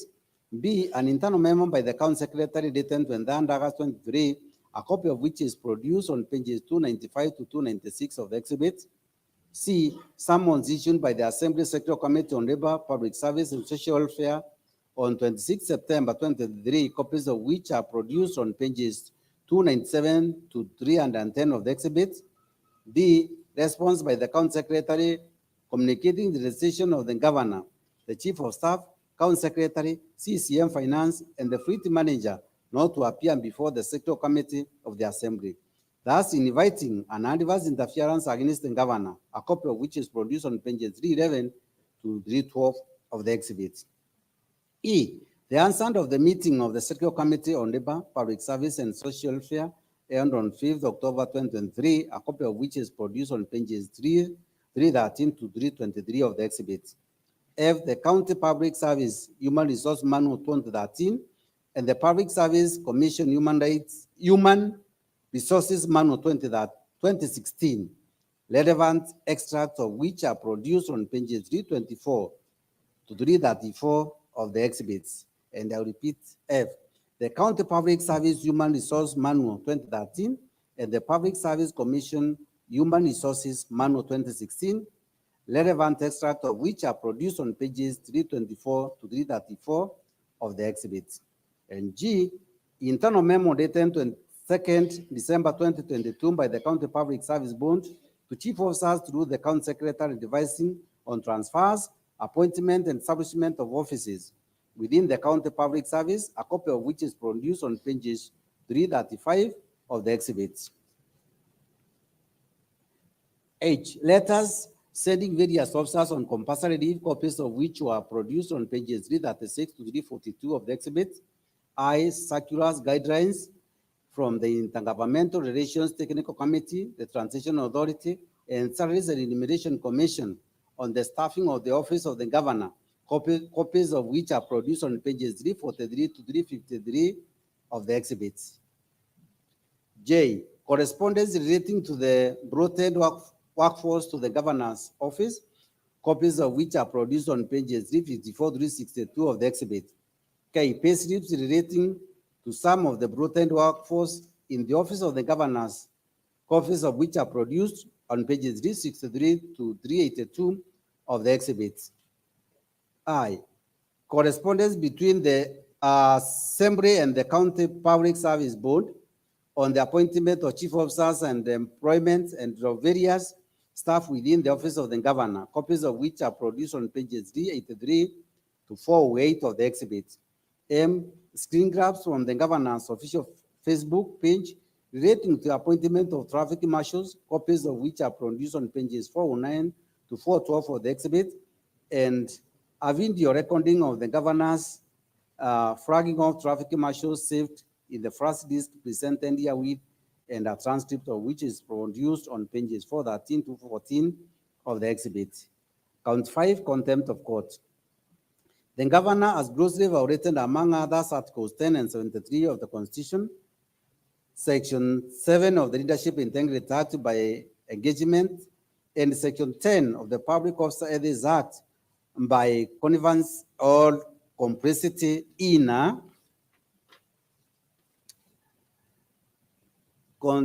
contaminacious, stubborn refusal to obey law of court orders, evidence of the governor's engagement, connivance or complicity in this gross violation of the Constitution of the law, gross misconduct, and 2, gross abuse of office is to be found in A, a video recording saved in the first disc presented herewith, and a transcript of which is produced on page 415 of the exhibit. B, an order issued by the Employment and Labor Relations Court on 7th October 2022, a copy of which is produced on pages 416, 417 of the exhibit. C, a ruling delivered by the Employment and Labor Relations Court at Meru on 29 September 2023, finding the governor and other persons guilty of contempt, a copy of which is produced on pages 418, 439 of the exhibit. And D, an order extracted from the ruling alluded to in the preceding subparagraph, a copy of which is produced on pages 440 to 441 of the exhibit. 6, illegally naming public road after husband. 19, the governor has grossly violated, among others, Article 10 and 73 of the Constitution, Section 7 and 11, 11(1)(c) of the Meru County Owners and Awards Act 2018 by naming a public road after husband without following the applicable statutory procedures. 20, evidence of the governor's engagement, connivance or complicity in the aforesaid gross violation of the Constitution and the law, gross misconduct and gross abuse of office to be found in A, a screenshot from the governor's official Facebook page, a copy of which is produced on page 442 of the exhibit, and B, a screenshot from the governor's husband's official Facebook page, a copy of which is produced on page 443 of the exhibit. Count 7, contempt of the assembly. 21, the governor has grossly violated, among others, articles 1, Article 10, 174, 1, 185.3, and 195 of the Constitution, Section 39 of the County Government Act 2012, and 3, Sections 18 to 22, and 27 of the County 3, Sections 18, 22, and 27 of the County Assembly's Powers and Privileges Act 2017 by engagement, connivance, or complicity in the following. A, refusing to honor of summons to appear before the Assembly Secretarial Committee on Justice, Legal Affairs, and Cohesion to answer questions on the matters raised in the preceding parts of this impeachment motion. B, the electing a chief of staff and a compliance and lucky in malfeasance to write a contemptuous letter to the Assembly in response to law summons to appear before the Assembly Secretarial Committee on Legal Justice and Cohesion, and C, in the refusal by a CCM Finance and County Secretary to furnish documents to the Assembly on the frivolous grounds that 1, an coherent audit process was underway, and 2, the matters raised by the Assembly were sub judice, the latter frivolous ground being also deciduous and contravened when viewed against the fact that the governor has already been convicted of contempt of court.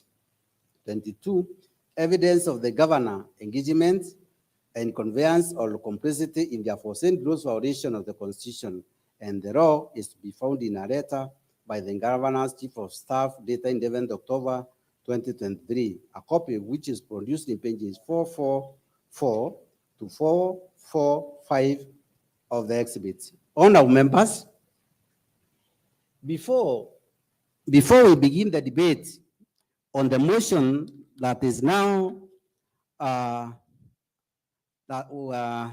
honorable members, before we begin the debate on the motion that is now before the House, it is my fundamental principle in law that an accused person has the right to be heard and to face the accuser on the allegations before them. Indeed, this is the essence of Articles 47 and 50 of our Constitution. To this end, I now invite Her Excellency the Governor of Meru County, whether by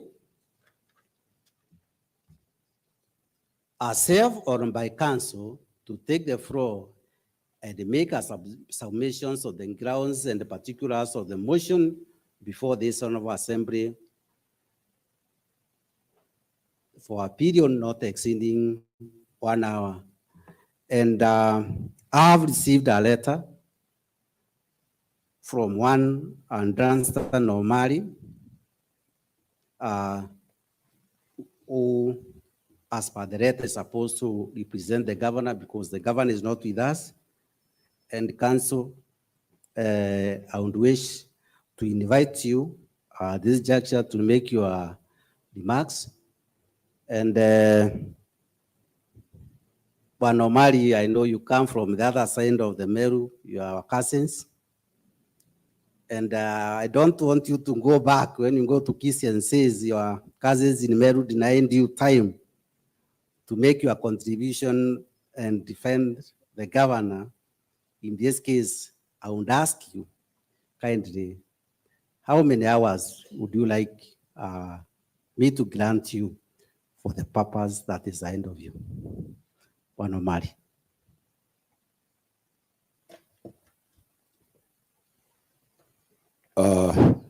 Mr. Speaker, sir. Yes, and honorable members who are brothers and sisters by blood. I have quite a monumental task to discharge, and I'll discharge it fairly well. 2.5 hours. Parliament has already asked for more time. Let me play well in my territory. My relatives cannot deny me to hear their son. I have others that are here 2.5 hours. And I'll structure it to allow all the councils. We have split because this is going to be the biggest debate that has ever been done in this country. Thank you, Mr. Speaker. Thank you, my big cousin and grandson Omari.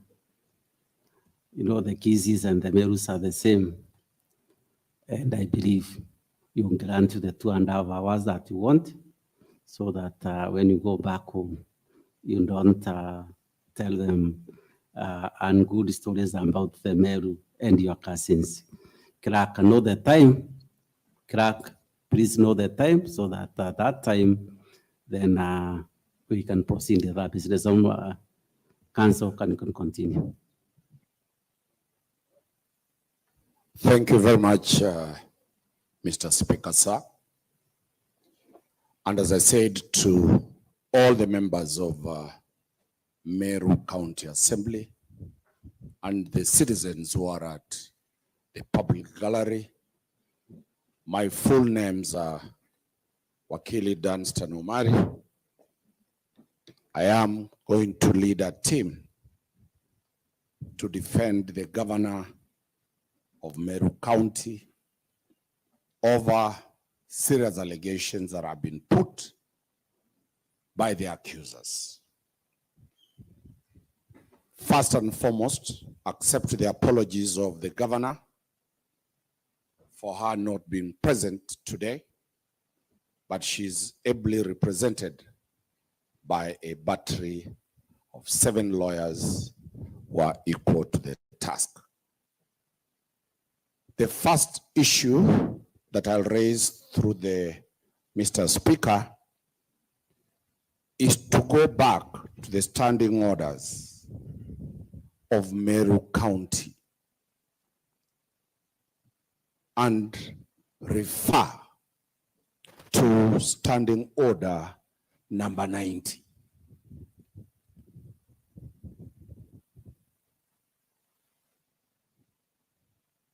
Standing order number 90, it is a standing order for Meru County Assembly. The import of that standing order has a bearing and a grave bearing to the proceedings that we have today. In the wisdom of the County Assembly of Meru, they made that law and gave it to themselves, that it shall bind the County Assembly. It cannot be run away from. It is the supreme law of this County Assembly. It has not been repealed. It has not been varied. It has not been deleted. It is currently the law of this assembly. What does it say?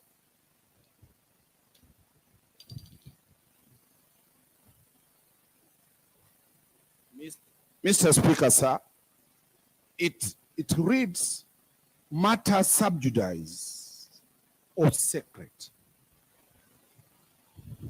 And 91 says, subject to paragraph 5, no member shall refer to any particular matter which is sub judice or which by the operation of any written law is secret. We delete secret. It's no longer a secret question, it is sub judice. And the honorable members of Meru County Assembly defined what sub judice is in sub-rule 2. A matter shall be considered to be sub judice when it refers to an active criminal or civil proceedings, and the discussion of such matter is likely to prejudice its fair determination. The wisdom of the members of the county assembly said they will never touch any matter that is before a competent court of law. The reason Parliament came up to that reason is that any determination before the assembly is likely to prejudice a decision before the courts of law. And in the wisdom of Parliament, they extended it to cover both criminal and civil. These honorable members of Parliament of the County Assembly went in paragraph 3 to say, in determining whether a criminal or civil proceeding is active, the following shall apply. Very detailed. 1. 3A.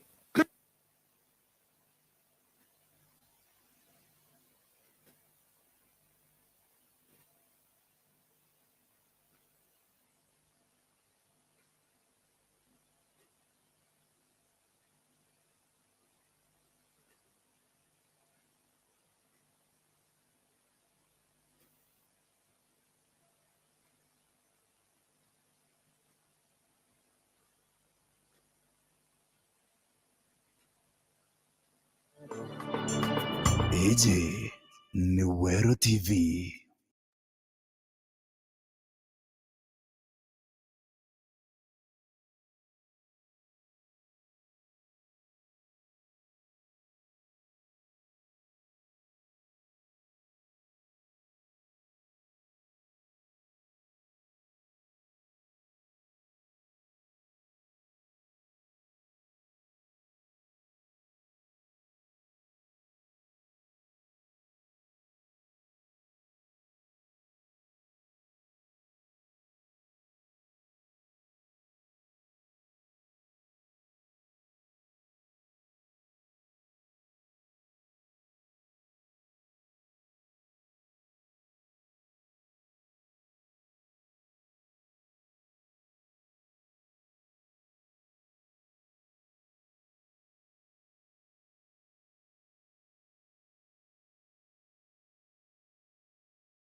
I don't know. We move further. Then she says, tutapambana kisheria. Honestly, when the governor is telling you, use the law, deal with her, she'll also use the law to defend herself. Mr. Speaker, sir, it does not occasion any prejudice to any member of parliament. Stones were thrown. You look at those videos.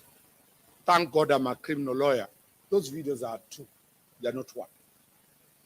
The setting is different. The framing of the videos, the cameras used,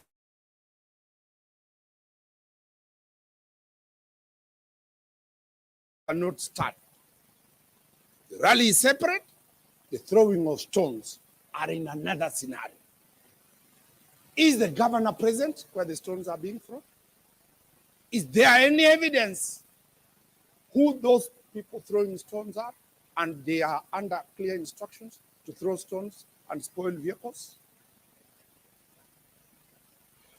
The matter was reported to Maua Police Station.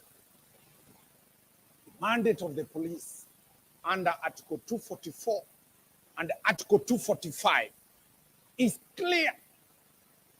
It has not been donated to the county assembly. Constitutionally, the police are independent. They do their own investigations, forward the file to the DPP. The DPP will approve, and somebody will be charged. Mr. Speaker, sir, issues were raised about the responsibilities and the question of nepotism.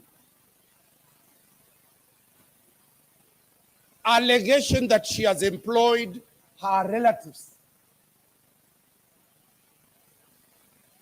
There was at one time only one man and one woman called Meru. The genealogy and how the Meru, who are millions, came up, they started from one person. So all of you are relatives.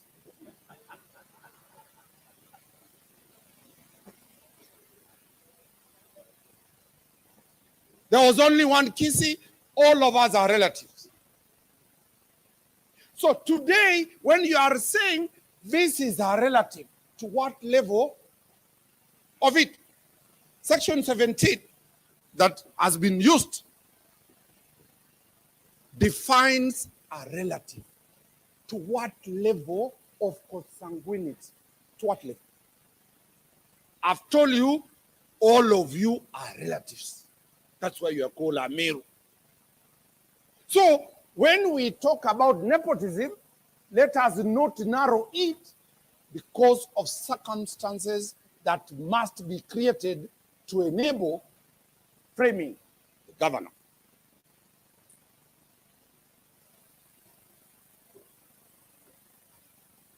And Mr. Speaker, sir. Please, I would like you to clarify on this issue about the relatives. Nepotism. Because why am I saying that? Now, when you tell the Meru community that they are related, Yes. I don't understand. Let There must at least a clear definition who is a relative. A relative, from the anthropological and sociological definition, are people who have similar either blood relationship, marriage relationship, or any other filial type of relationship. Not money-wise, not business-wise, not commercial-wise. An ethnic community is bound by the blood relationship. It is bound by the ethnic language that brings them together. Is bound by the cultural practices of marriage, of death, of burial, of dowry that they practice together. The governor belongs into those social dynamics.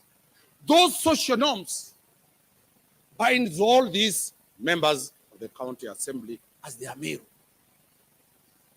If that Guantai was of another ethnic community, then the question could be, Mr. Speaker, if governor brought people from Kisii and employed them, the question these members of parliament will be saying, we must get our own children from Meru County being employed. The county assembly, the county nomination gives the governor power, at least 1 or 2% to be from outside the county. But the majority, they are her relatives, called the Merus. So let us not contextualize and put matters when it is convenient. When the war against the community is there, all of us join together and say we are brothers and sisters. But when the war is against the governor, then the governor is separated. Mr. Speaker, sir, that is the basis of me saying that there is no nepotism involved in that matter. And to go further, the people mentioned are members of the National Police Service. They earn salary from the National Police Service. They are seconded. The county assembly wants the governor to get a bodyguard of their choice. A bodyguard is specific to a particular body. Loyalty, trust is number one. If governor trusts the sister, the message is she does not trust any of you. She trusts her sister who can carry food for her, who can do personal things for her. And that is why that sister was employed by the National Police Service Commission long time ago. Why is it not an issue when she was employed and went to Kiganjo? It is an issue now. That is the question we are saying, that let us not also look at these issues from that angle. Article 245 and 244 gives the National Police Service Commission the power to assess the risks involved. Members ask, they are told, we have assessed, we will give you 2 officers of your choice. It's procedure. Mr. Speaker, sir, count 2, I've dealt with the question about the bodyguard, and I've also raised the question was raised that these people went for a diplomatic mission. That's not true. The Chinese company is not a government invitation, it's a private company. As the mover responds, he'll need to clarify, was there any diplomatic engagement? Did those people meet the Chinese diplomats? Or they went to see a business group that wanted to do a cancer. So there is no diplomacy involved, because any engagement under the Geneva Convention on diplomats, you cannot purport to be a diplomat from Meru, and the county governments have no role for the function of diplomacy. Mr. Speaker, sir, we have been told that in that group there was one doctor, the CEC for health, the technical person. The letter read by the Chinese sent to us does not say the academic or professional qualification of the people required. The governor was told the people to be brought. That list went to the Ministry of Devolution. The national government approved. It went to the Ministry of Foreign Affairs. The national government approved. The names went to NIS and other investigative agencies. They were cleared. What wrong did the governor do if all arms of government cleared those people.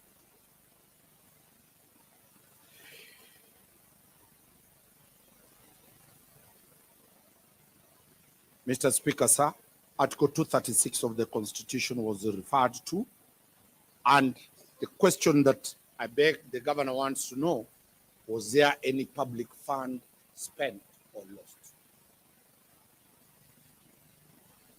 No document has been proved to show a coin of public fund was spent on that trip. Mr. Speaker, sir, the question has been raised about the first impeachment. A lot of arguments have been used about the first impeachment. It is against the doctrine of natural justice. Somebody always to be tried on a matter that has already been concluded. In civil law, it's a matter that is res judicata. It is already determined. In criminal law, he was acquitted by the Senate. Why now you want to impeach her based on the failure to impeach him the first time is a question that begs a lot of questions. Mr. Speaker, sir, that is the principle of double jeopardy. Because except governor survived the first time, and governor is going to survive the second time, and governor might survive the third time. We move on. Let us not be reminding governor that, you know, Tobacco senator warned you. Was it a resolution of the Senate? Was it binding? Was it a recommendation of Senate?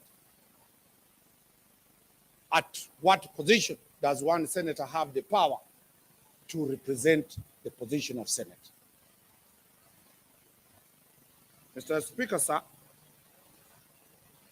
the question has been brought about the demeaning of leaders. The demeaning of leaders, and especially the DG. Who is the DG? Is it the Director General or the Deputy Governor? Is DG a title specific to the Deputy Governor Meru? It's ambiguous. It can apply to any position in government called the Deputy Governor, Director General, Deputy, all those issues. So let us not carry all these things and heap to the governor, because it is not specific by name who the messages were. Mr. Speaker, sir, issues were raised that junior officers were demeaning, bullying the deputy governor. No evidence was produced that they were acting under the instructions of the governor. Under the instructions of the governor. How do you link those junior officers? You are here. Your driver is outside there. She or he goes and purports to represent you. Not given those express instructions. Those who demean the DG should deal with them, not as the governor.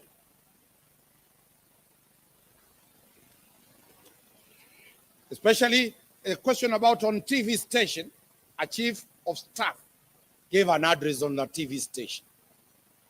Nobody wants to say that that was the official government position of the county government of Meru. No minutes are brought here. Nobody is asking that chief officer who told you to say this, bring that evidence. We are now moving to mob lynching. And that is why I'm raising that question, that let everybody carry their role of what they did. Otherwise, governor is being judged out of association. The words that are heavy, I don't know whether to use them, that about the vacating, I wouldn't want to go to that line because they were not spoken in English. Probably my good friends could be there. A casual look at the Black's Law Dictionary on the meaning of that word, it's quite a lot. It is the question of context of usage of words. The context of the word, how it is used, can irritate, can please, can have a different meaning. What is the context? It was not captured. So, that word will be given a political meaning because of the urge, as I said, to impeach the governor, which is not true. Issues were raised that the manner she has held her office brings disrepute into the public confidence. The public confidence is a question of 2022 August, September. Who had or who has that public confidence? The voters in Meru unanimously accepted the manifesto of the border borders. The marshals was part of the manifesto that was sold to the voters in Meru. They elected the governor based on that manifesto. They did not elect the others who never talked about the border marshals. Her mandate is derived from that manifesto. And that is why her manifesto, as an independent candidate alone, she was elected. Where all the voters who elected the honorable members of wards voted for her. Now, the introduction is people of Meru made a mistake.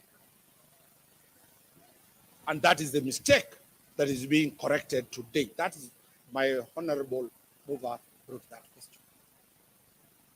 How do you deal with the manifesto that you want if you impeach her? Which manifesto? What referendum is that manifesto of whoever wants to come in? Will it have legitimacy? It will not. The question about the deputy governor being excluded from meetings, being assigned a new office that does not meet the stature and other issues. Show me the job description of the deputy governor by statute. It's not there.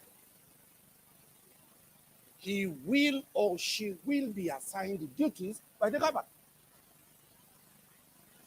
The framers of the Constitution were very clear not to create two centers of power, so that it is the governor, it is the president who assigns their principal deputy duties. The deputy governor is craving for duties. When you meet as the caucus for MCAs, the whole nation, make the law to provide substantive duties provided. No executive order has been presented before this to show these tasks were assigned to the deputy governor. And now this executive order is being disobeyed. Assignment of duties is discretion. Assignment of duties that are not provided for in the job description rests with the governor. But an appetite to be the governor is the reason we are here. Mr. Speaker, sir. Issues about resignation letters were raised, and fake letters have ran away from that and said it is premature because we have the National Police, we have the EACC doing their job. The question about a speech in the presence of the president and 10 people with matumbo kubwa was raised. President never raised that. And the context of that matter was that the governor was showing an analogy that the head of state came from nowhere to be the head of state. The dynasties were ganged up against His Excellency, the head of state.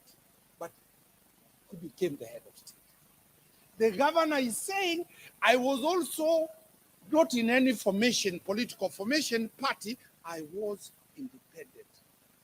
Me and you, Mr. President, we share the same history. I know it hurts. Those who are the heavy machines, those who are the serious political parties, who expected to be governors, who expected to get that seat, will have to take that statement with serious thought. And that's the reason we're here. Mr. Speaker, sir, the governor's private life has been raised. Serious private life issues. No tangible evidence has been produced to indict the governor. And as I said, this is the first monumental question where we have a sitting governor who has a sitting husband. And how do they deal with such a husband? It is a serious, serious question. And it will be a determinant question. Do husbands of governors enjoy the same benefit first ladies enjoy?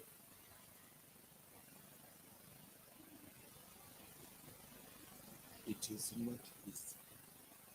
And coming from my brothers and sisters from Meru, I'm told none was elected as an MCA. The society. Under council. Or what? That is not factual. Under council. That is not factual because we have one elected MCA who is a lady. Just for your information. Thank you very much. Out of the many, one was elected. I leave it there. One was elected. Accepting that reality, and I'm appealing to my brothers and sisters,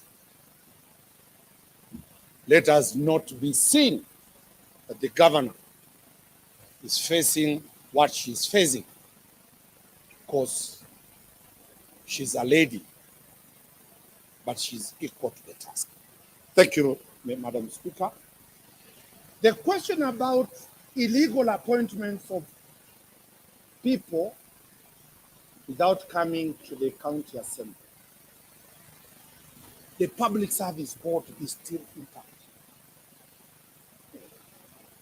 The county assembly is still intact. You are admitting that you have passed a budget to pay somebody who has not appeared before you. That person is earning salary. You have not gotten the CEC for finance. You have not gotten the Public Service Board. You have not gotten yourselves to internally ask yourself, what is your role when the law is...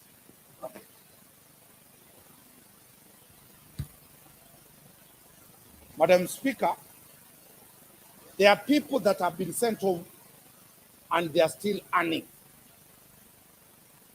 What is the human resource manual that was done by the Public Service Commission, Public Service Board that came to you approved? What does it say in terms of interdiction, in terms of suspension, in terms of what does it say? Where is the role of the county assembly on those issues? Was it ever brought here?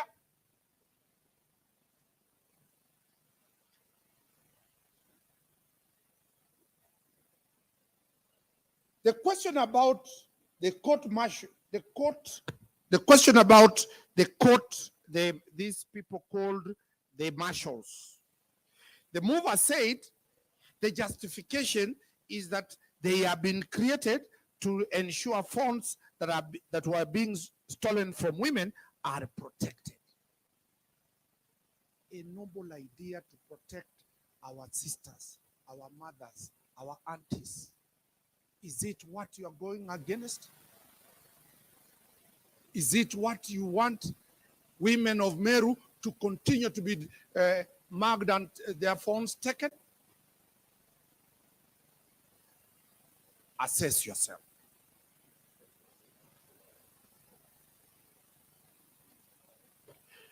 Madam Speaker, the bloated workforce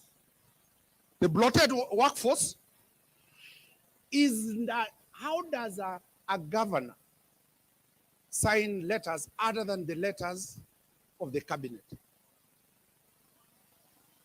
No letter has been produced where a governor signed an appointment letter.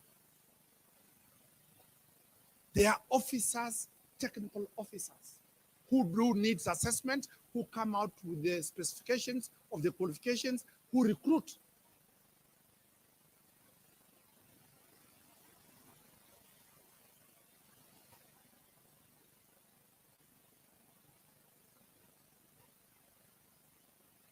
Meru people watching know very well what Meru was in terms of traffic jam.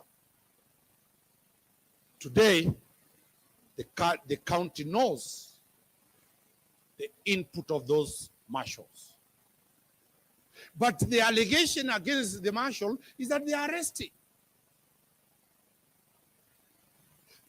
They are arresting and the police are there.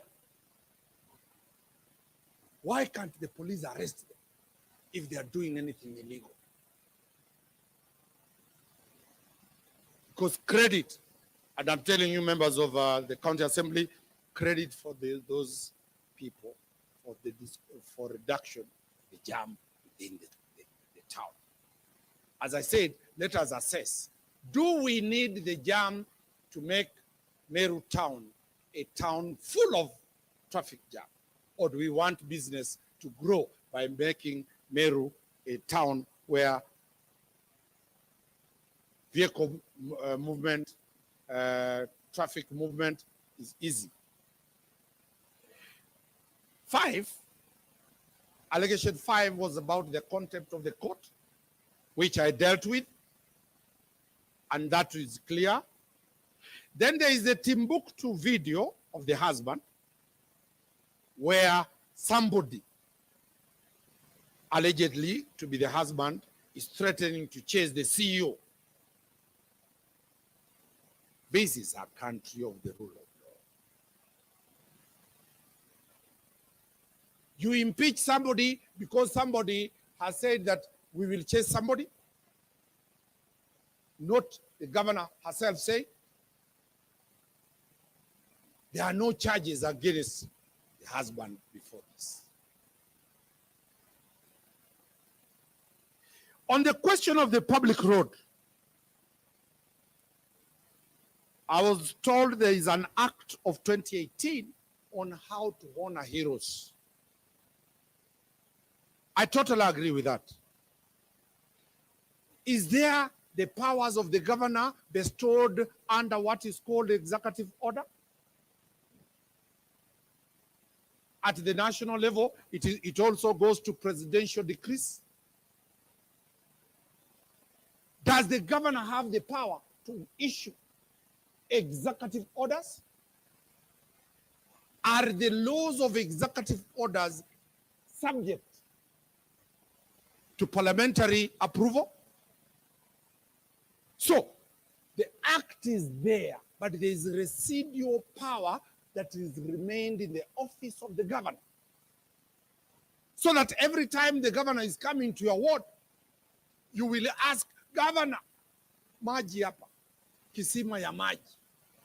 And the governor gives an executive order, the CEC water, put this thing there. Does it come to parliament for approval?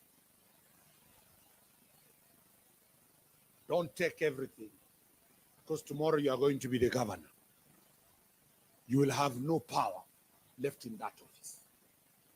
There is a reason why the governor can decide to name a road without coming before Parliament.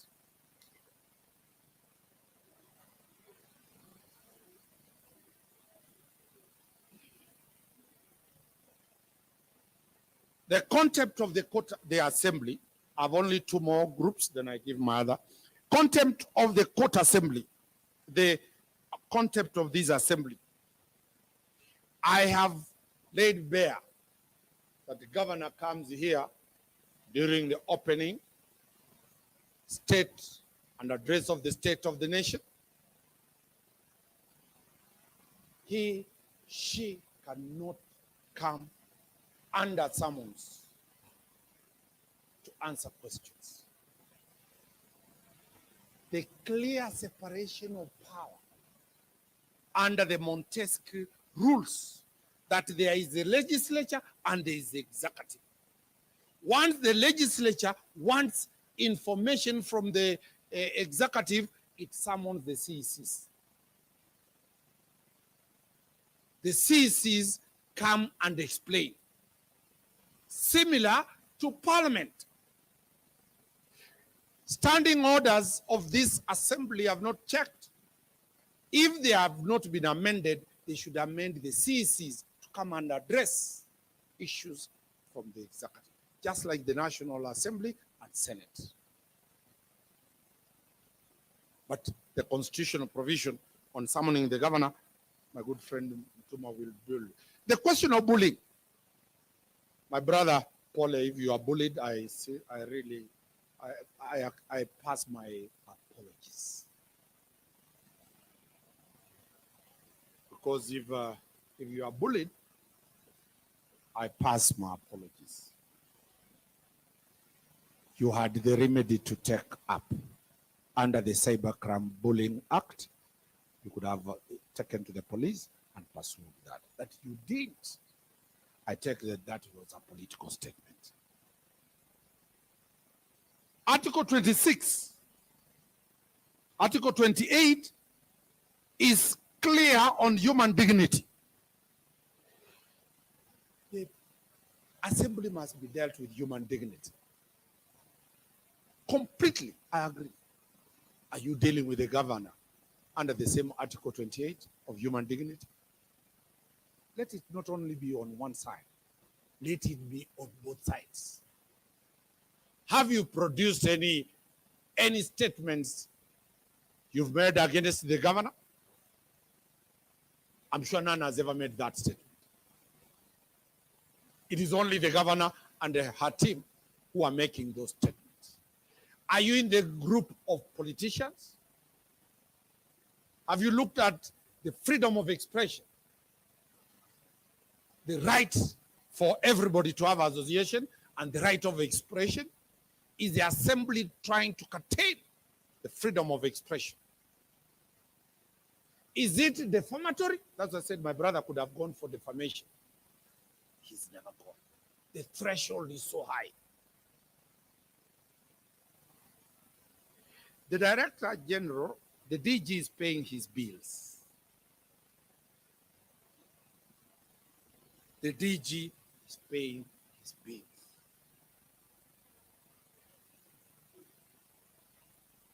He has not been assigned duties according to the motion to impeach him. So he's incurring bills for what? If you are saying he's never been assigned duties, which bills then is he incurring? Because the bills are for the purpose of execution of his office mandate. Lastly, the question of statutory powers to transfer staff. Is the assembly required to approve transfer of clerks within the executive? That is our discretionary job.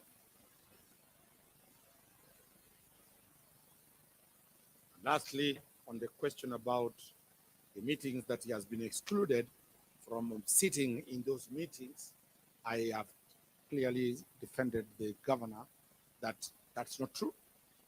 And if somebody was removed from not sitting in a meeting, it is discretion on the chair to convene and who to sit. I finally submit, Mr. Speaker, sir, that the motion for impeachment does not meet the threshold, both legally, factually, evidentially, to warrant it being passed by these honorable brothers and sisters of mine, by these honorable members of the County Assembly, because of how we have dealt that matter. Mr. Speaker, sir, allow me to sit and I allow him to conclude, if you allow me. Thank you, Council Dunstan Omari, for your contribution. Thank you. You can sit down.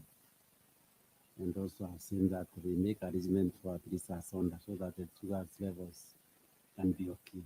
Yes, I'm not know you can continue. Come, please make some arrangements for them.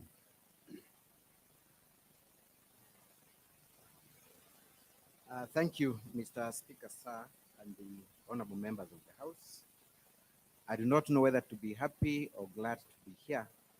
I think it breaks my heart, especially coming from this region, that we are here again debating on whether we should impeach our governor in less than 12 months after we had this same motion. I would have wished that the circumstances were different, that we were discussing more serious issues that touch on the lives of the common people of Meru. And I say that as a voter in this region and as a person who expects service delivery from both the governor and the representatives of the people in the name of MCS. I will address 3 issues that my learned friend has touched on, just to clarify. Then I will go straight to my closing remarks because I think most of the issues have been responded to in a substantive manner. One is on the much hyped China trip, where the governor is being accused of sending her relatives, and in the process, funds belonging to the public were lost or misappropriated. Mr. Speaker, sir, your own document that has been tabled in this House by the mover of this motion is a letter dated 25th April 2023. That is the letter that was inviting the governor to the China trip. It was not an invitation for a technical committee. Let us be very clear on that, Mr. Speaker, sir. This is a letter that was inviting the governor to benchmark. This is a letter that was inviting the governor from a private company for her to be able to visit China and form an opinion as to whether there is need for her to borrow a few good practices from there and import them to Meru. There is no indication in that letter that indeed she should be joined by a technical committee.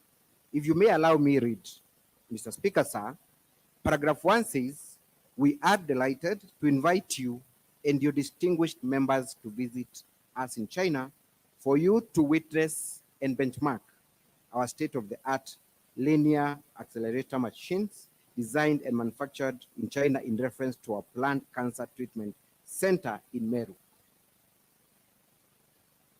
Mr. Speaker, sir, the mover of this motion should have indicated what was the essence of this visit.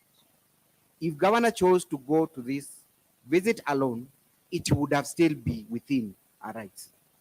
There was no requirement for her to go with any technical committee. It was not a study, a trip. It was an invitation for the governor to go and witness what is happening there and come back and commence the process of having a similar project in Meru. Secondly, Mr. Speaker, sir, the second last paragraph of that letter is very clear on who was footing the bill in this trip and says, "You are expected to visit us in late May, and June for a minimum of 1 week. We will cover all your expenses, that of your entire delegation in China, including travel, hotels, and meals. So how then can we fault the governor for using public funds in a trip that was privately funded by a private company in China that wanted to come and invest in Meru? Surely, honorable members, we are not being fair. This cannot be a ground to impeach a governor accusing her of misappropriating funds when there were no funds allocated or even utilized in this trip. On the other issue, my learned friend has told you about the naming of one road after the first gentleman. For clarity purposes, my learned friend, Mr. Omari, has not admitted, and I want that to go on record, that indeed there was a road named under or in the name of the first gentleman.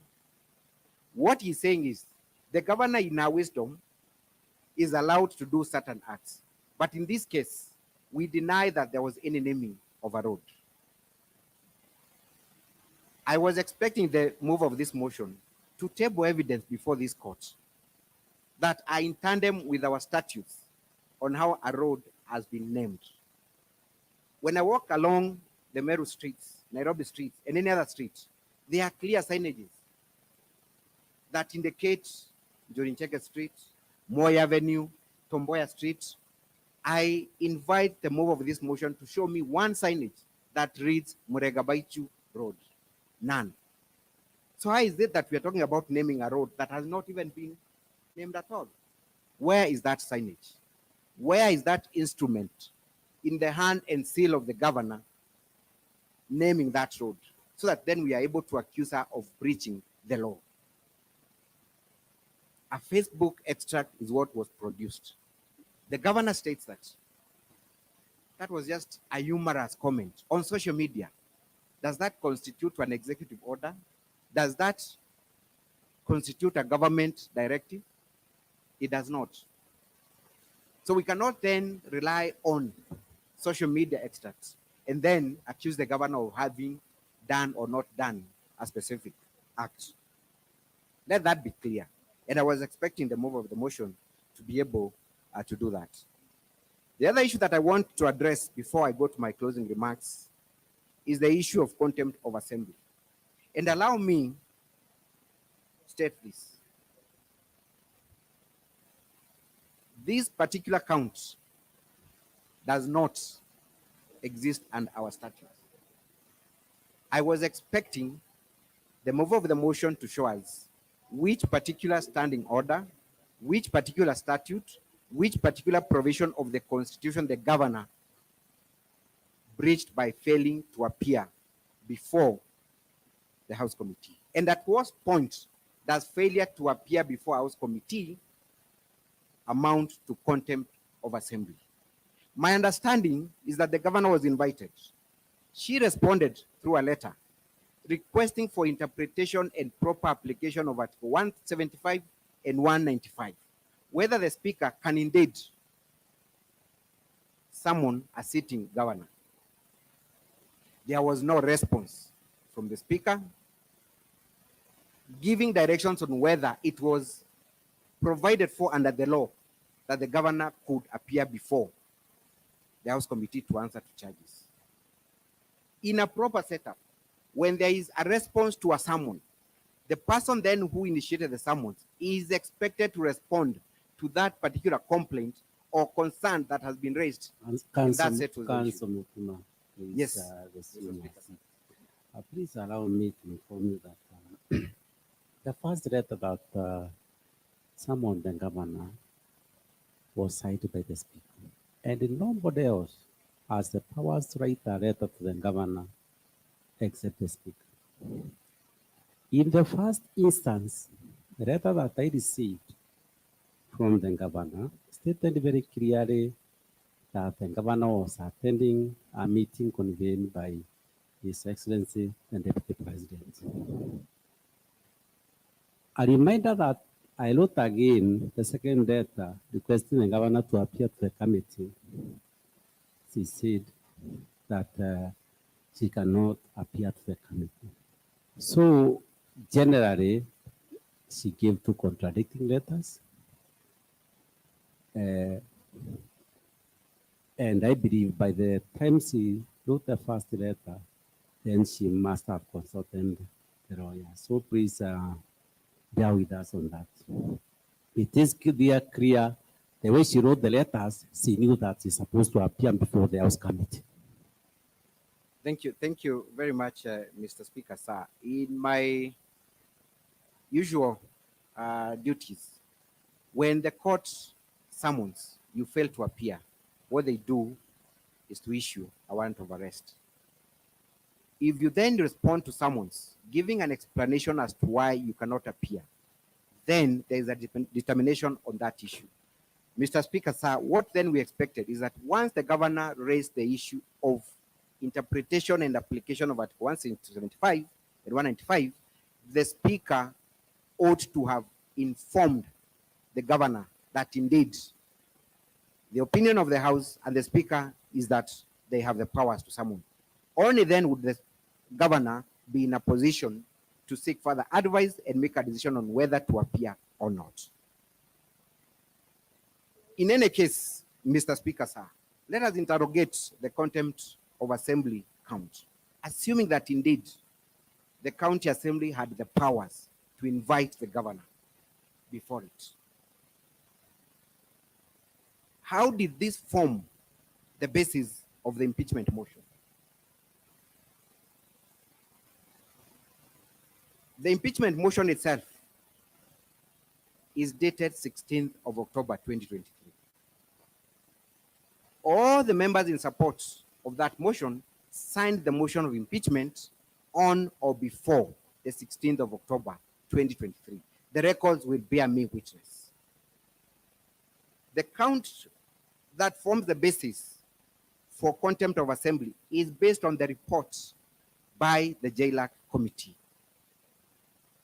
That report was not tabled, debated, and adopted by the House until the 17th of October 2023.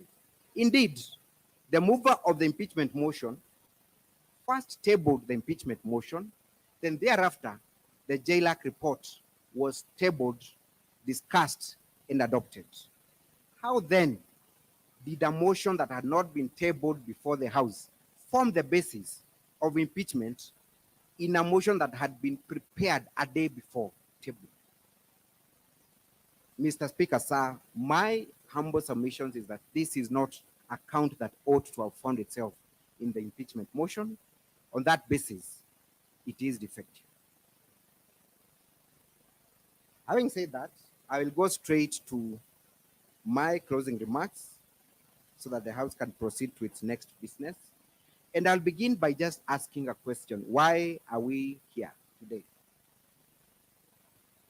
The members of the County Assembly, elected and nominated, council representing the governor, the Honorable Speaker, why are we here today?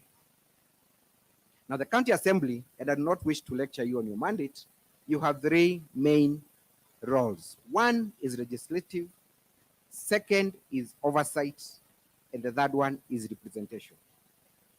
You are seated here today representing 45 wards of this great county. Therefore, whatever you say, whatever position you take must be that which has been given to you by your people. So as you sit here, ask yourself, am I speaking for and on behalf of the people who elected me? Or am I speaking on behalf of other voices? If you're not speaking for your people, then you have failed in your representation mandate. That is a question that I will leave for your conscience and interrogation. Of course, we are not here for any legislative business because we are not passing any laws. So I'll not talk about your legislative role. I will go straight to the other role, which is oversight. Oversight is a daily, it's a routine duty of a member of county assembly.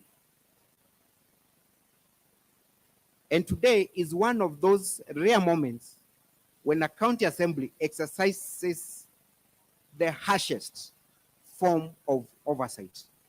That is, discuss the impeachment of a sitting governor who has been elected in the same manner as you. Now, are we here to impeach the governor? Are we here to impeach the governor?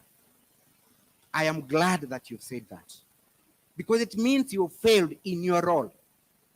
You're not here to impeach the governor. You are here to interrogate whether the governor is guilty or not.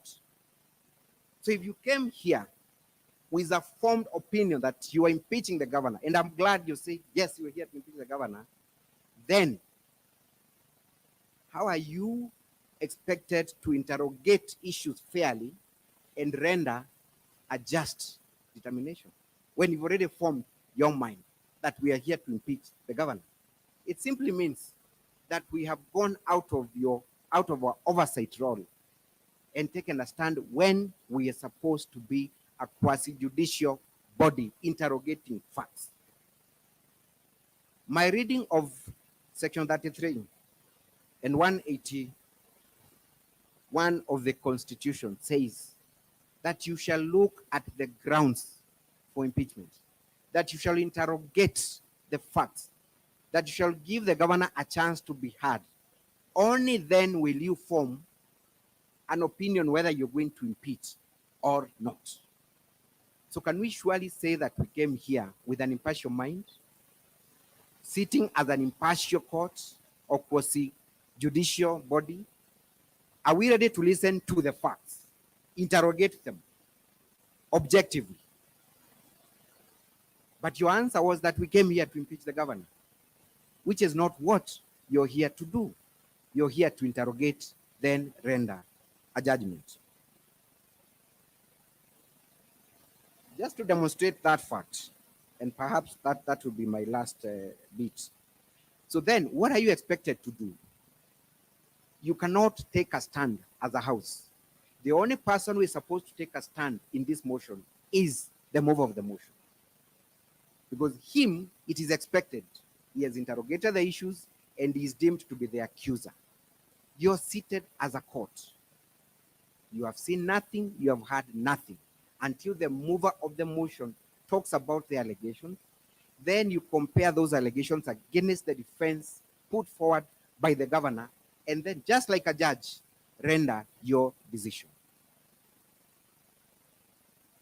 At some point, you and I will face the judicial system in this country, either as a complainant or as a defendant.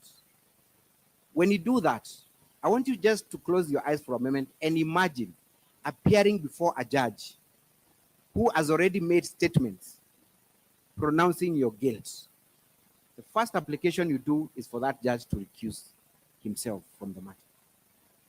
When I hear what you're saying, honorable members, it is an indication that you have gone out of your way, joined the mover of the motion, and that whatever we are doing here is an exercise in futility.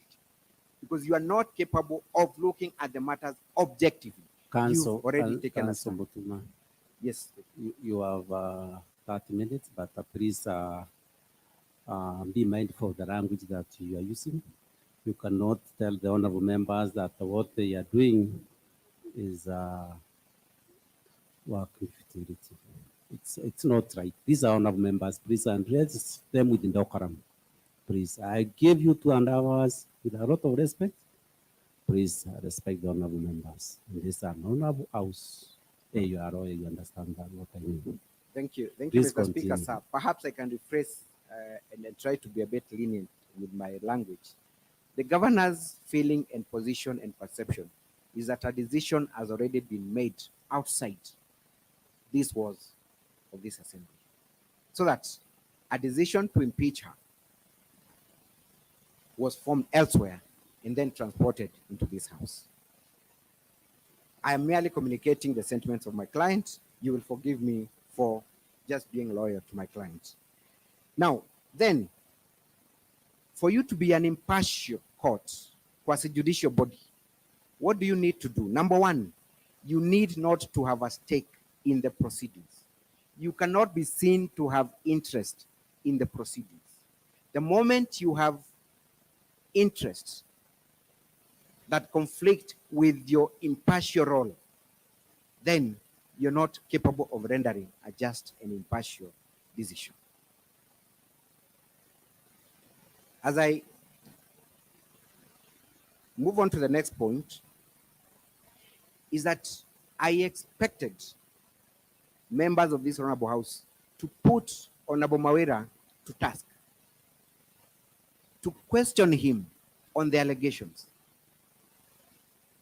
for him to produce witnesses before you, for you to be able to look at the issues and the allegations fairly. Council Mutuma, in this case, Honorable Mawira is not the subject, because I see it in our document, a list of 64 members who signed. So these members signed. I don't think they signed a document that they not read. They must have read and then signed. So now how are you saying that they put the majority leader of the mover into task? Listen, let's move on. Thank you, thank you. Perhaps you'll allow me to substantiate that thought a bit. Is that I took a lot of time to explain the composition of this house and the purpose that brings this house to sit in the manner it is. It is a quasi-judicial body. Quasi-judicial body means that you're sitting to hear charges, that you're sitting to hear the complaint from the complainant, that you do not take the face value of the issues. And that's why I said it would have been expected that the person who accuses, and in this instance is the mover of the motion, should be put to task to provide evidence. In law, we call that the burden of proof. I have not heard from the members, or perhaps maybe I'm here, maybe it's too early for me to make that determination, members of the county assembly demanding the mover of this motion to discharge his burden of proof, so that it is clear in our mind that we are sitting here as a quasi-judicial body. And the reason why, Honorable Speaker, Honorable Council, I gave you the opportunity after the mover moved the motion to also make a response. The next stage that we are going into is I'm going to allow the members to make their contributions. And then lastly, I'll give you another opportunity for you also to make your comment after the members have contributed. And then also lastly, I'll give the mover an opportunity to respond. Then we move on. So probably you can reserve those remarks now for 8 hours. Most obliged. Thank you. You can continue. Mr. Speaker, sir. So lastly, and the reason why Her Excellency the Governor of Meru, who appears before you as an accused person, feels that a decision to impeach her is not based on any merit, is not based on any facts, is, among other things, our observation of the conduct of the members of this house, outside this house. Allow me say this, because if I do not say this, I will not have discharged my duty as an advocate sent by my client. On 14th of October 2023 rather, a number of the members of this house were spotted, and it is captured on both print and electronic media, taking an oath to impeach the governor before the Njorincheke Council of Elders. That was on 14th of October. Ladies and gentlemen, this motion was brought to the House on 16th of October. So these members, Mr. Speaker, sir, were influenced at the expense of their lives and their families to take a stand on whether they are going to impeach a governor or not. Sadly, Mr. Speaker, sir, the Speaker was in that meeting. Sadly, Mr. Speaker, sir, the mover of this motion was in that meeting. Sadly, Mr. Speaker, sir, One Mwenda Ali was in that meeting. Council Mutuma, I'm a senior member. Please resume your seat. You don't stand when the chair is talking.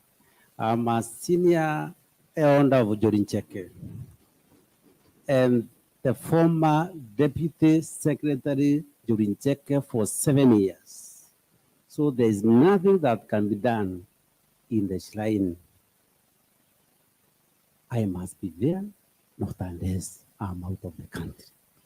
Please take note of that. And I believe also the members here are members of Jorincheke. So please, by the virtue of being there, they are members of the group. You can continue. Thank you. Thank you for that guidance and clarification, Mr. Speaker, sir, because then it confirms my allegation that indeed a number of MCAs in this sitting were present.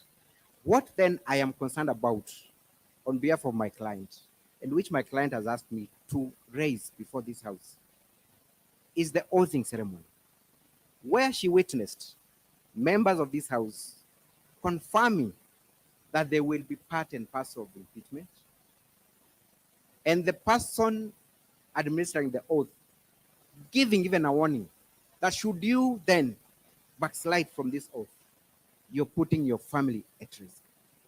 Is that the motivation that brings us to this house today to impeach the governor?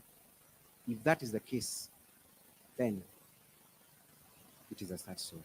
Thank you, Mr. Speaker, sir. Thank you, Council Mutuma. Yes, Mwenda, you can continue, but I believe you have like how many minutes? Or are you through? Thank you. Then you can make your final remarks. Final remarks.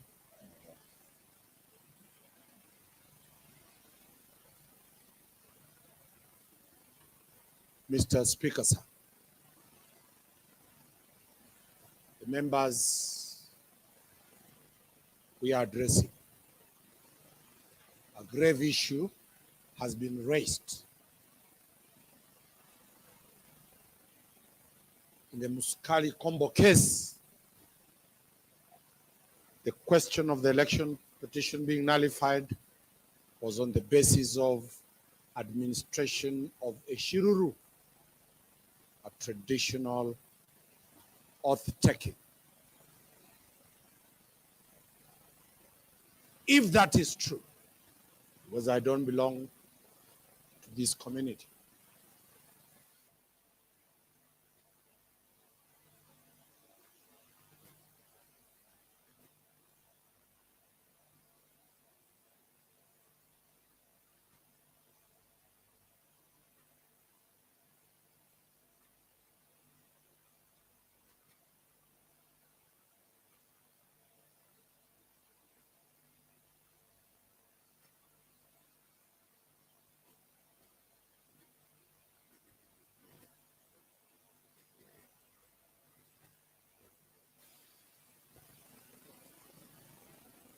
have an hand towards the removal of the governor. Power is transient. It comes today, moves away. And have appeared for many. At that time, they were weak. Previously, they were strong. May the rule of law prevail. Let it not be Governor Wambura's 9 life story. Impeach, the courts return. Impeach, the courts return. But we respect the decision of the county assembly. But as my good brother has put it very clearly, let the decision be the decision of Parliament. Let it not be imposed or influenced. Me have a full confidence in you I have no doubt that those instructions given can be ignored when voting.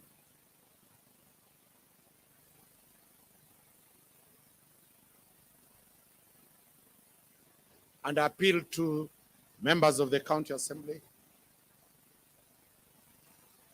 No level of intimidation, no level of influence, no level of blackmail, no level of cajoling should be used on you.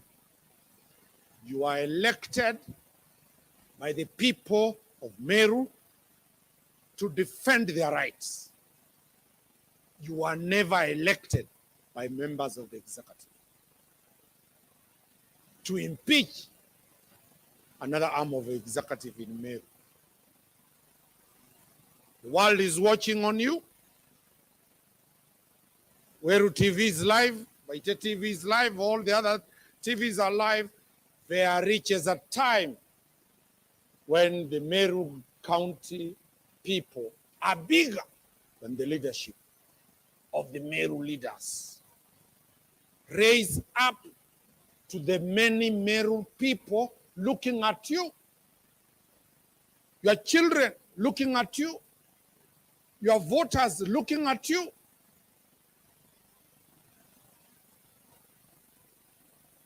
We rest our case, we wait for the verdict. But as we said, we still have hope that what Mutuma said, there must be an end to this drama in Meru. Business is stopped. Service delivery in Meru is at crossroad.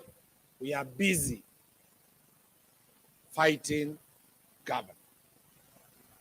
Mr. Speaker, sir, we rest our matter and we have full confidence that these members of the assembly, the leadership of the county, the county assembly will leave to the. But remember, avenues are many. And that's what my good brother is saying, that Wambora is a big story to be remembered in this country. Thank you very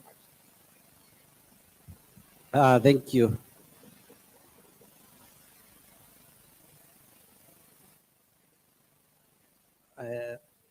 Please put off the mic. Anyone? Thank you. Thank you, Council Danson Omari.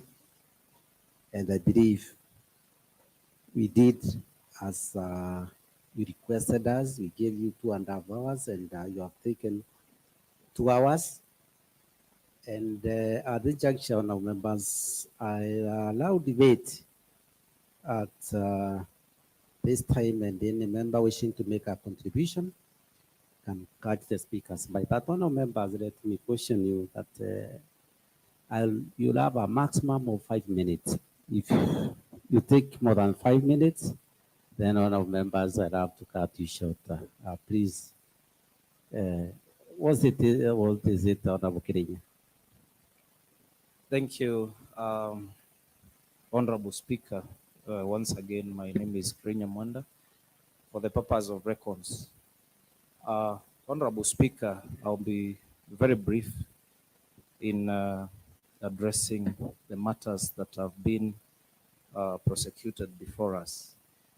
And on a light note, Honorable Speaker, the choice of the council for the governor, who more often than not represent criminals, tells a lot on the matter that we are handling before us, Honorable Speaker. And number two, Honorable Speaker, the fact that...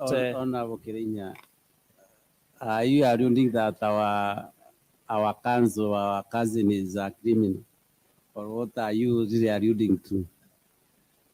Thank you, Honorable Speaker. I am saying that more often than not, the council for the governor represent criminals.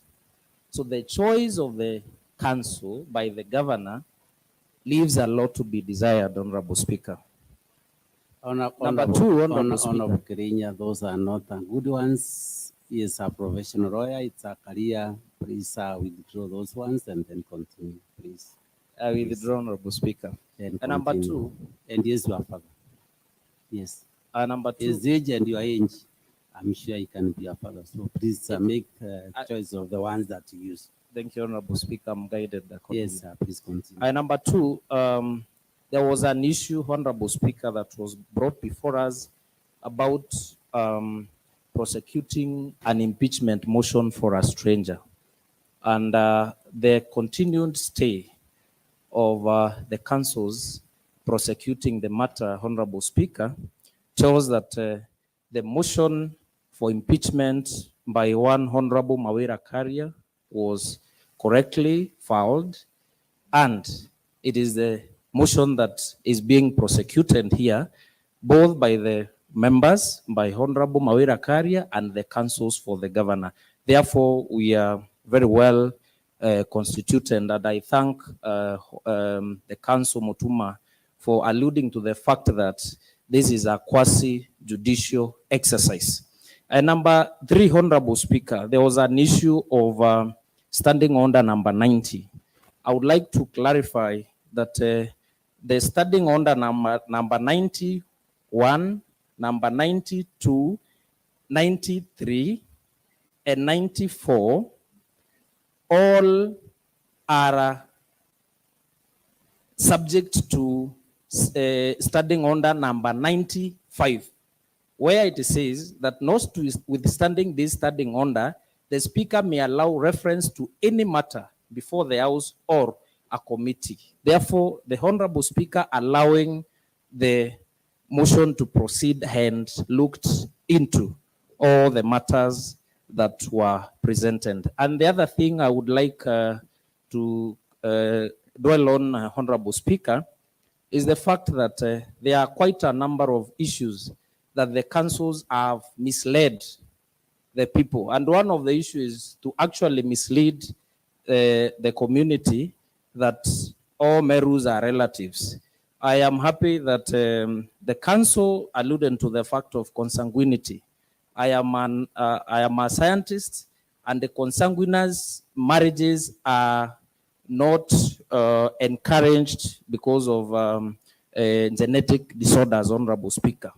Therefore, the council should not mislead our community that we are all relatives. We will end up not getting marriages from Meru because people will fear that indeed they are all, relatives. Therefore, that misleading statement should not be taken seriously by members of this House or members of our community. Honorable Speaker, there is an issue that even the council talked about on Wambora case. And the Wambora issue, there was even a case law about Justice Kariuki Mate and Martin Wambora, Honorable Speaker, that you cannot stop a county assembly from exercising its constitutional powers under Article 185.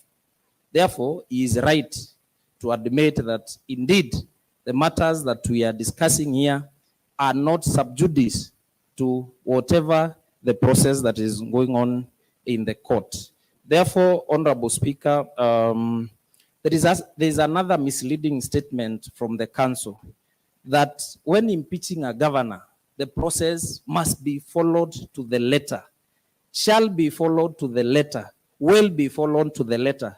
But again, Honorable Speaker, the council goes on to eat the cake and still want to have it by saying that one must not follow the law when naming a road after any other person. Therefore, it is either we follow the law to the letter when impeaching the governor and also when naming a road, or we don't follow the law. Therefore, Honorable Speaker, I'm kindly requesting that the councils should not make misleading statements that are meant to mislead members of the public and also members of this honorable house. Thank you, Honorable Speaker. Thank you, Honorable Kirinya. Yes, Honorable Jim. Thank you, Mr. Speaker. My name is Jim Ochui. representing the great people of Adwana and the majority whip in the County Assembly of Meru. And Mr. Speaker, I want to say that today is really a great day for the people of Meru. And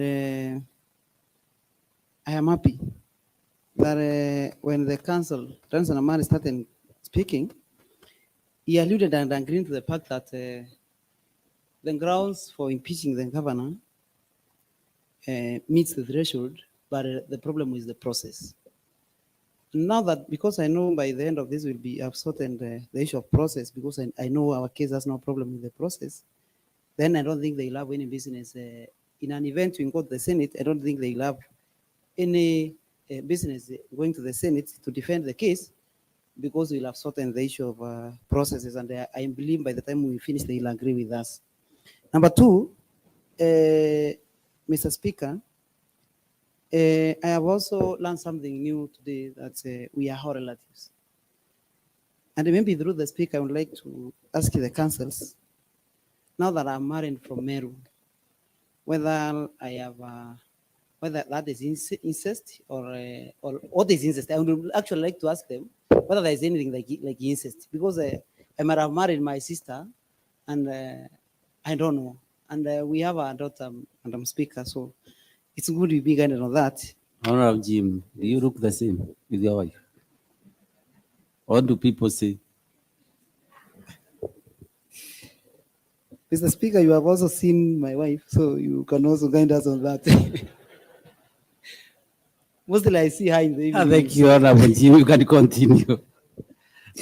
Yeah, so, Mr. Speaker, many issues have been raised. And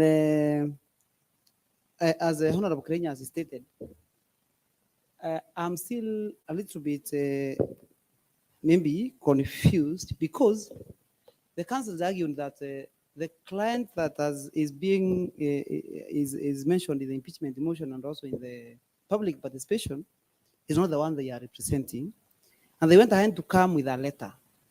I expected the councils to come and read the letter and they say that their client has been wrongly mentioned, or the letter was written to a wrong person, and then leave us discuss the stranger. That's what I expected, Mr. Speaker. But coming with a letter and saying that this is not the person being impeached, and then you go ahead to defend a stranger who has not given you instructions, then that shouldn't get into Guinness Book of Records, Mr. Speaker. So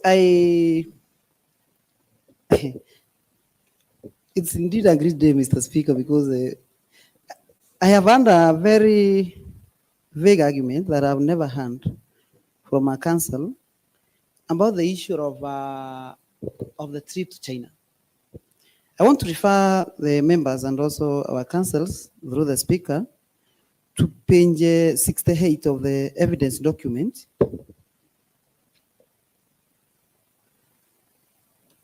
And there is a letter. There is a letter written by the county secretary of Meru to the principal secretary. And the letter is referenced, China visit from 7th June to 17th June 2023. Allow me to read some parts of the letter. It is done by saying, following the invitation of the governor of Meru, counted by Honorable Beijing. Jim, sorry. Please read the letter. Okay. Following the invitation of the governor of Meru, counted by Beijing League Tech Company Limited of Beijing City, the following technical team is hereby released from 7th June to 17th June 2023 to prepare and guide on the following. Mr. Speaker, up there, I read the whole letter, finally.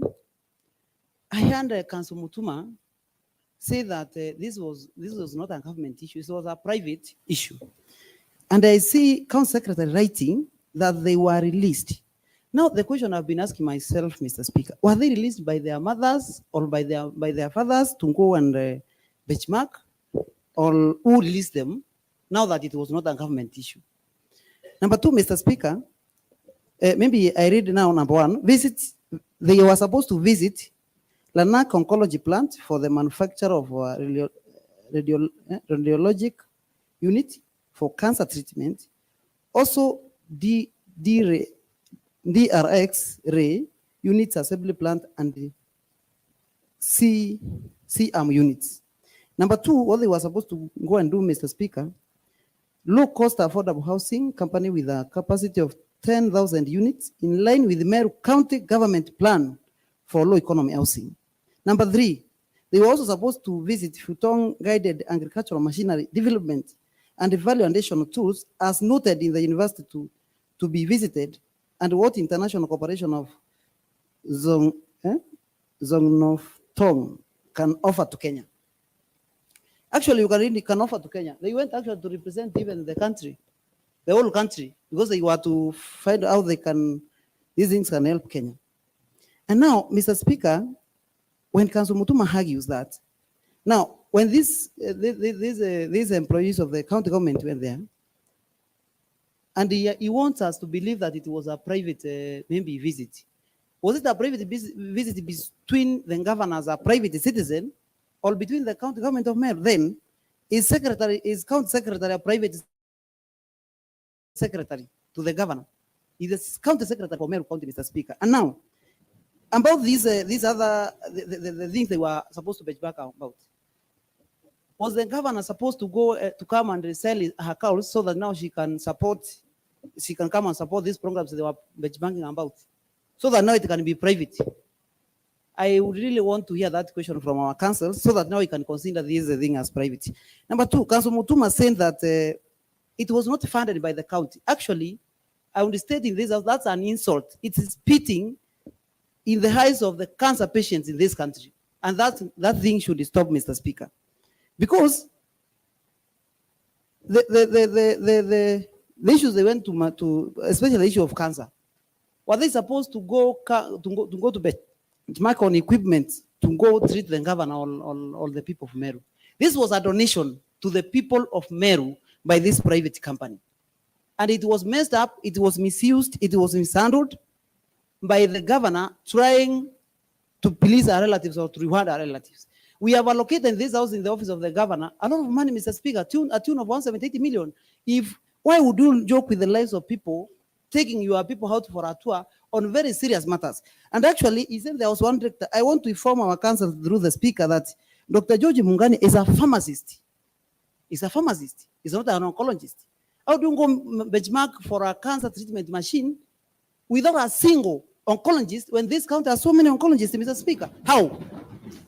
How do you go and benchmark on low affordable housing without a single person from the Department of Housing and the department concerned, Mr. Speaker? How do you go and benchmark on issues of agricultural machinery led by a pharmacist and the security officers, Mr. Speaker, and a PA?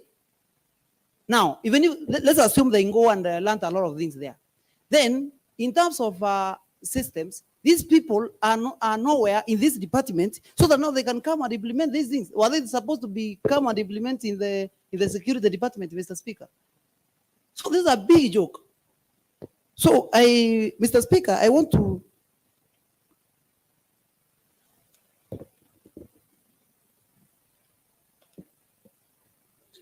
Mr.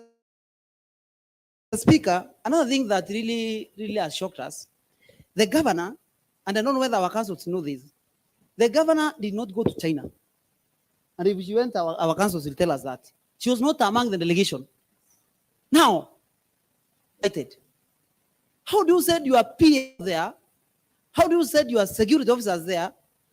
And you are left in Kenya to go and benchmark for a cancer treatment machine, Mr. Speaker?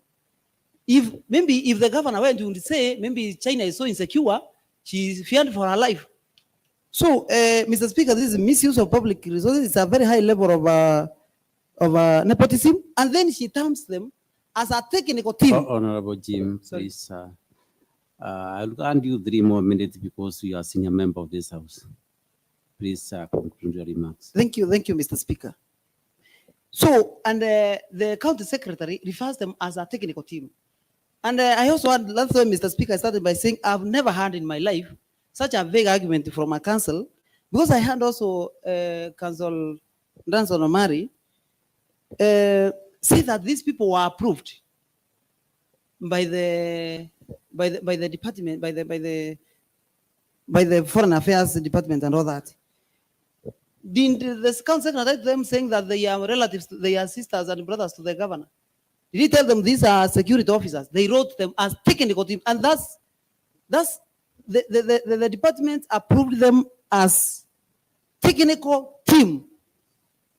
And these are criminals, Mr. Speaker, because they even lied to all those departments up to China. Wherever they pass, they lied that they are taking a team. I also hear someone was making a joke. I don't know whether it's a joke that one of them went disguised as the chair, held the committee in this house. So, what I'm saying, Mr. Speaker, is that because I have very few minutes. Honorable Jim, can you verify that information that somebody went disguised himself as the chair of the committee? Mr. Speaker, I said someone was making a joke, so I don't know whether it's a joke or not. Jim, I already said that. Then we withdraw that one and move on. Okay, I withdraw, Mr. Speaker. So, Mr. Speaker, this county, we have had a serious issue with cancer, and many studies have been done, and they have shown that Meru County is leading in the cancer prevalence in this country. And actually, in the world, Meru is one of the leading areas with cancer in the world, stomach cancer. And Mr. Speaker, when you see a county CEO who jokes with such an issue and they are affecting their county, the question we should ask ourselves as a house is this: how then can a county CEO who misuses? Honorable Jim, I don't want to cut you short because you are a senior member of the House. I'm winding Please up. conclude your remarks. Yes, the question I want this house, as when we go towards concluding this, I want this house to ask themselves is: how then can a county CEO who misuses every opportunity from a donor to help our cancer patients be trusted to make interventions on the prevalence of cancer or manage the cancer prevalence, but through allocation of resources and also through policy interventions? The answer is that our governor cannot be trusted with the health of Meru people, and I beseech the members of this house to make sure that we deal with that so that we can have someone who can really guarantee the health of members of this county. Thank you, Mr. Speaker. Thank you, Honorable Jim. And didn't say that if you are supporting or not. I support the motion, Mr. Speaker. Thank you, Honorable Jim. Now, honorable members, please, when my deputy answers up, I have to give him the next opportunity.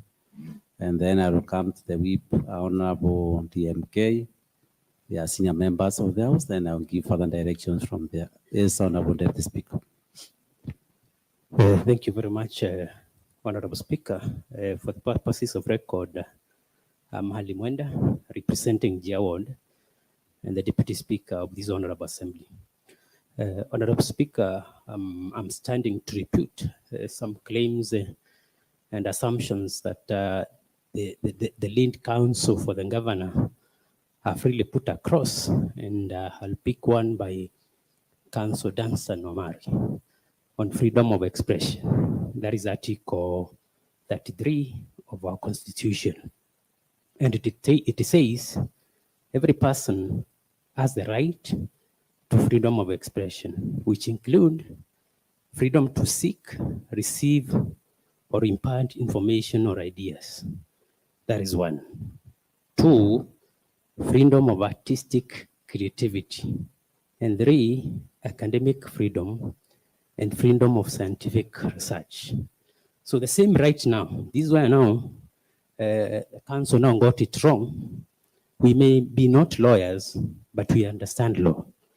Now this one now, the same article 33, then it 2 says, the right to freedom of expression does not extend to propaganda, to war, incitement to violence, hate speech, advocacy of a trend.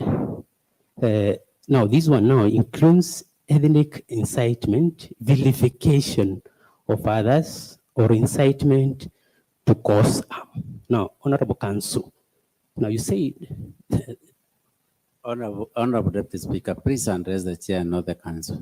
Thank you very much, Honorable Speaker.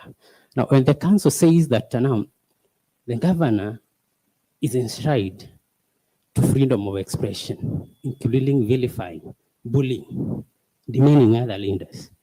How do we take now that one? There is a misleading statement from a senior counsel, and I think on our accounts on the impeachment of the governor, vilification, bullying, demeaning is one of the count that we've put in our motion. Now, Honorable Speaker, that alone warrants us as an assembly to impeach the governor. In the last one now, that is Council Mwenda.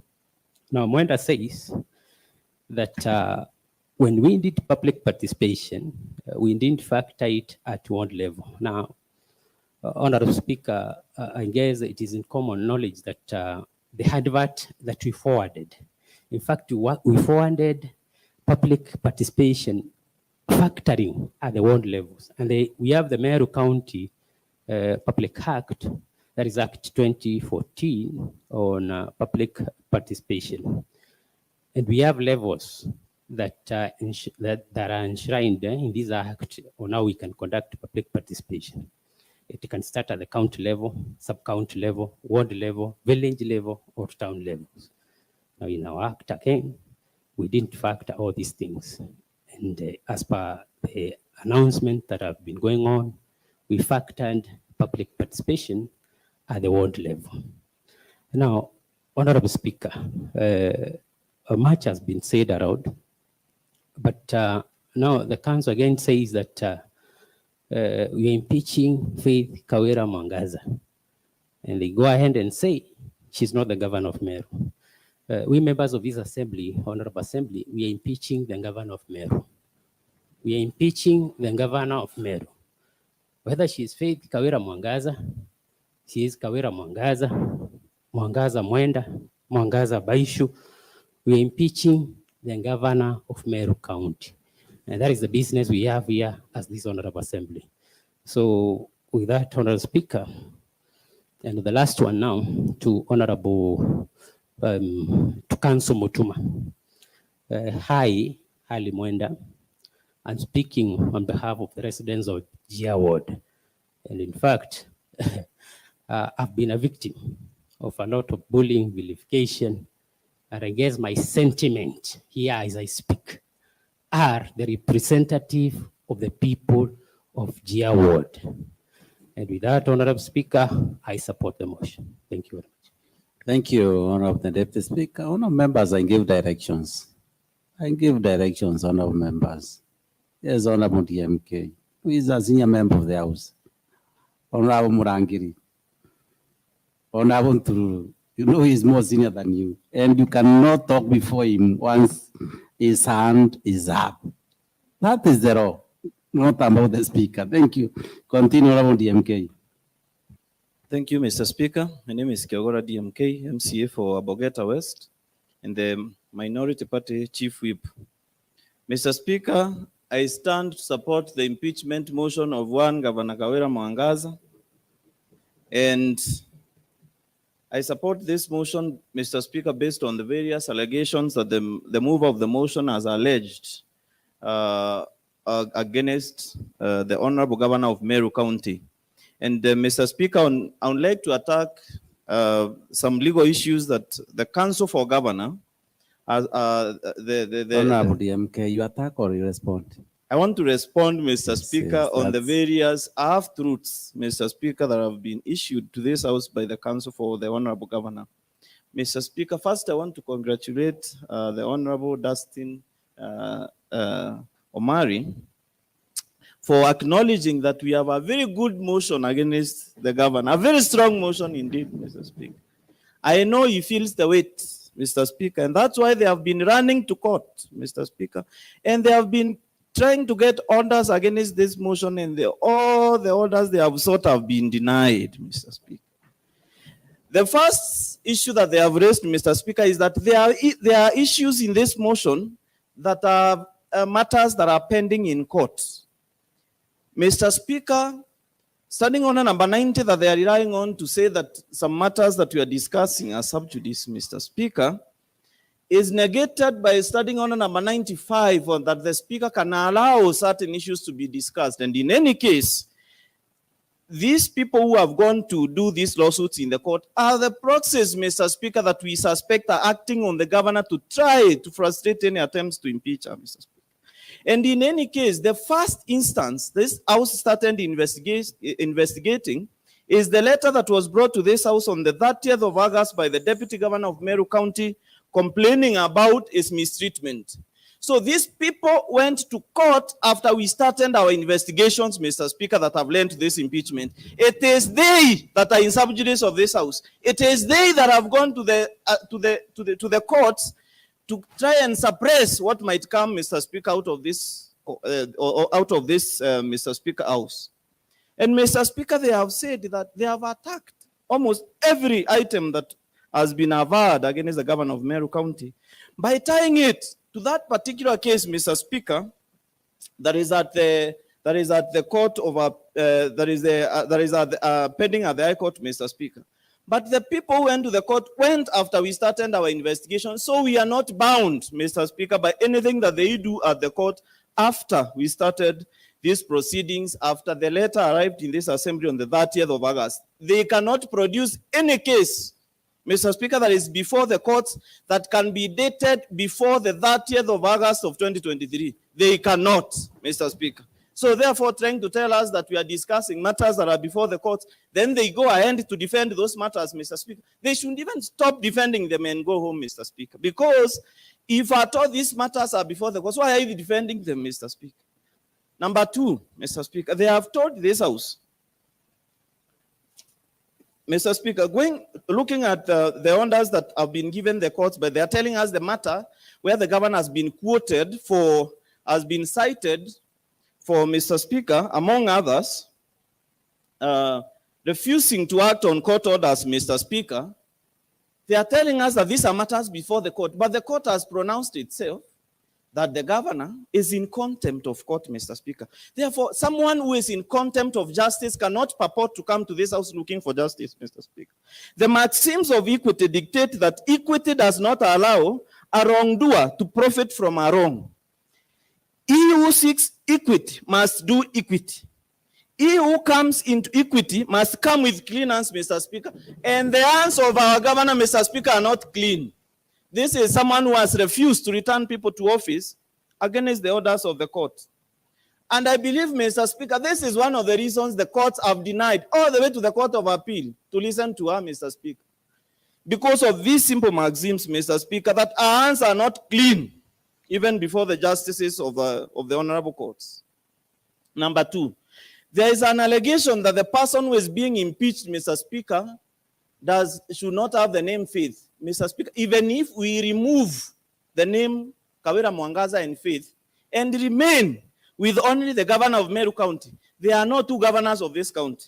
There is only one governor, Mr. Speaker. So we can impeach the governor even without talking about the name.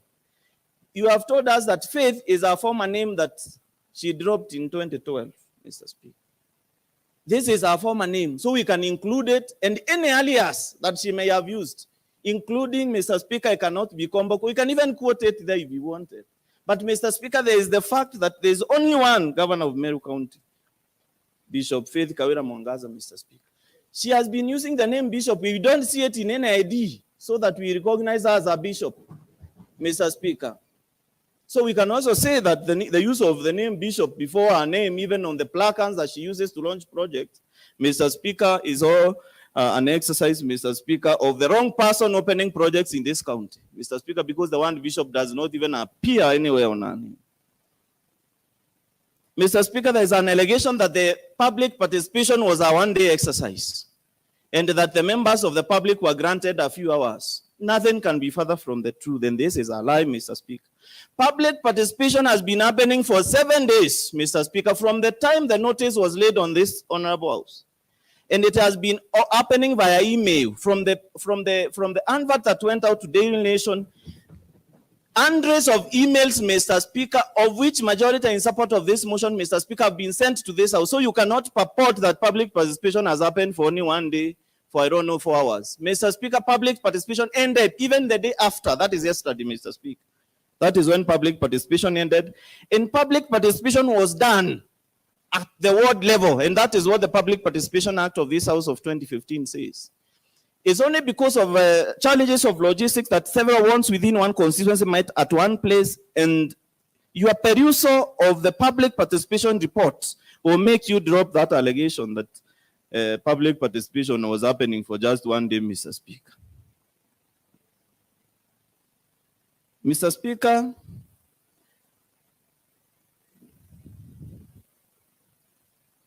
on the issue, Mr. Speaker, of Jorincheke oathing, the Council for Governors has alleged that the members of this House, Mr. Speaker, took an oath at the Jorincheke shrine.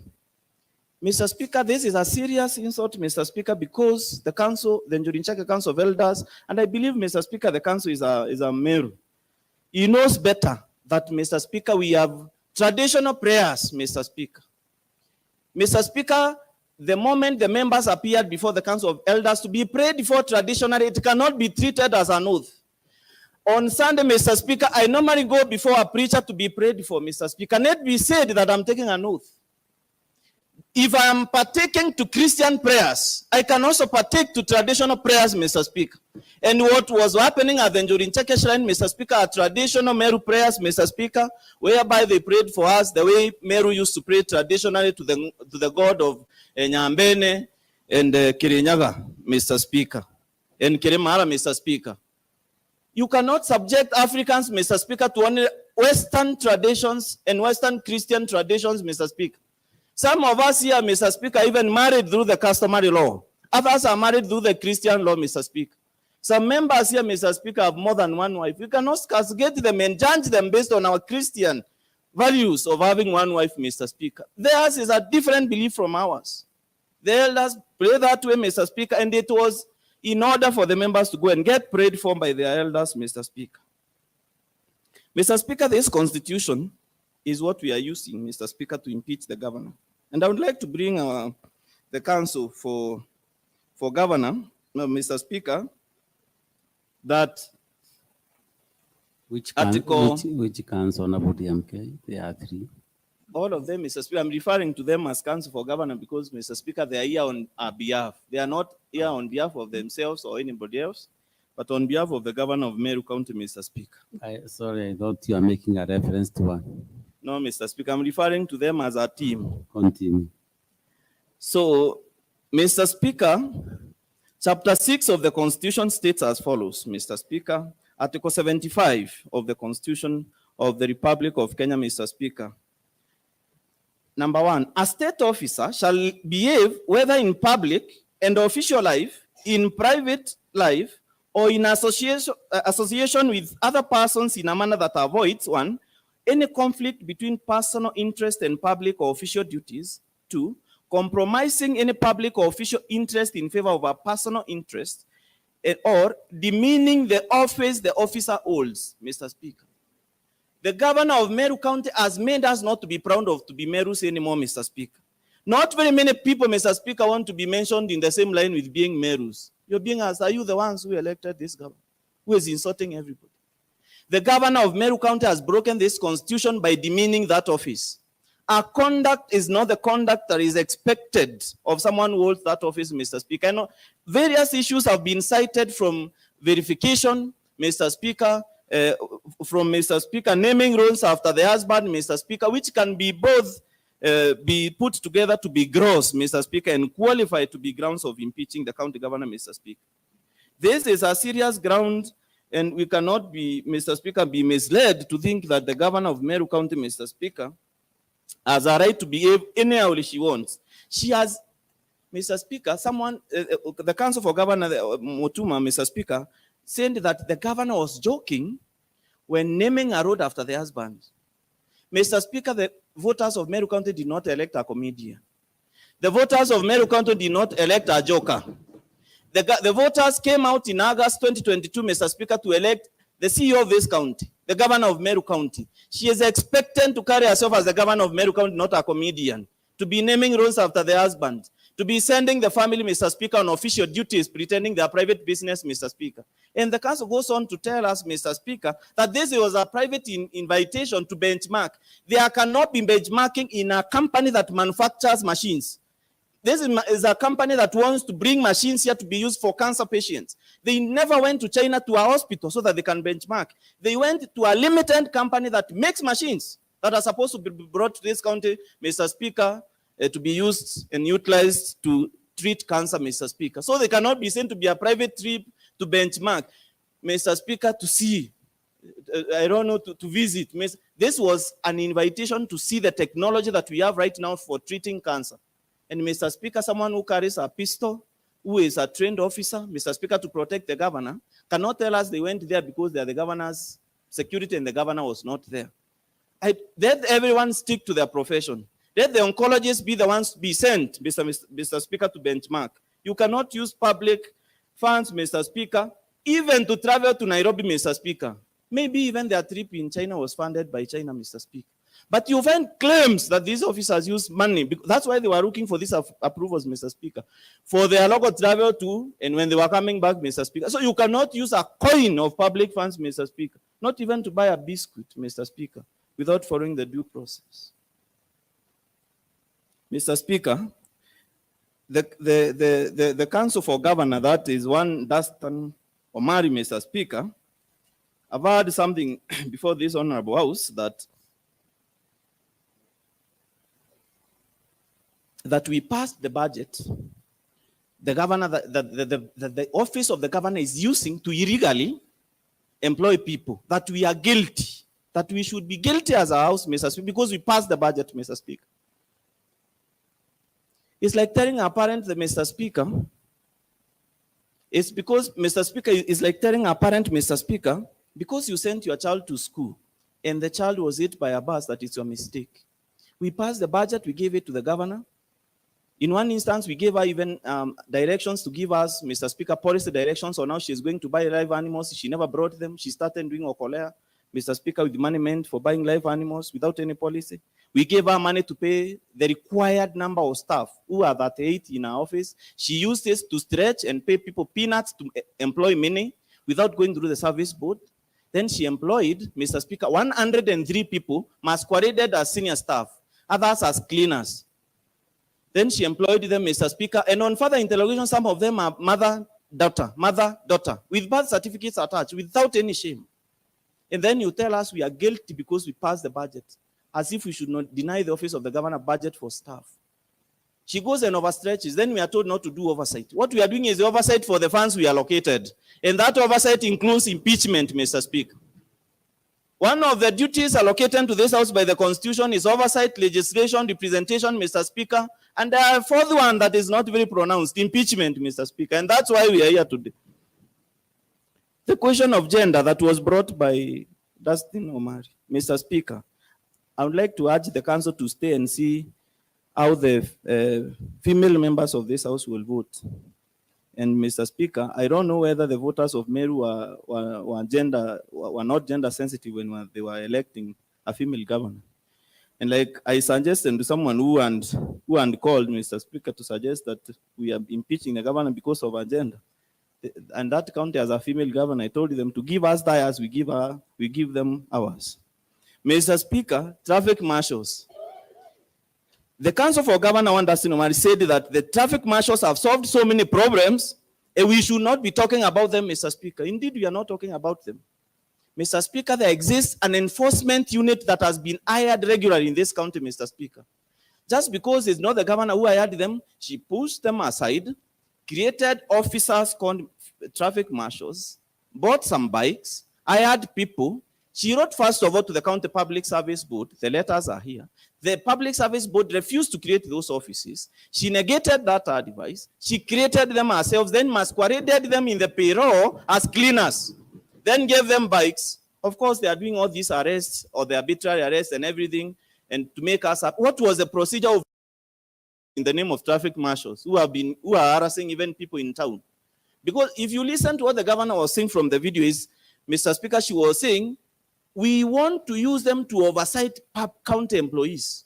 They're even harassing county employees We want to use them to oversight people who are collecting revenue to see whether they are eating the revenue. Mr. Speaker, she has her own oversight when she is supposed to be oversighted. Reverse roles, Mr. Speaker. The role of oversight is not ours. It's not for her to create traffic marshals to oversight county officers. It's for this House, Mr. Speaker, to oversight everybody who is employed in this county, Mr. Speaker.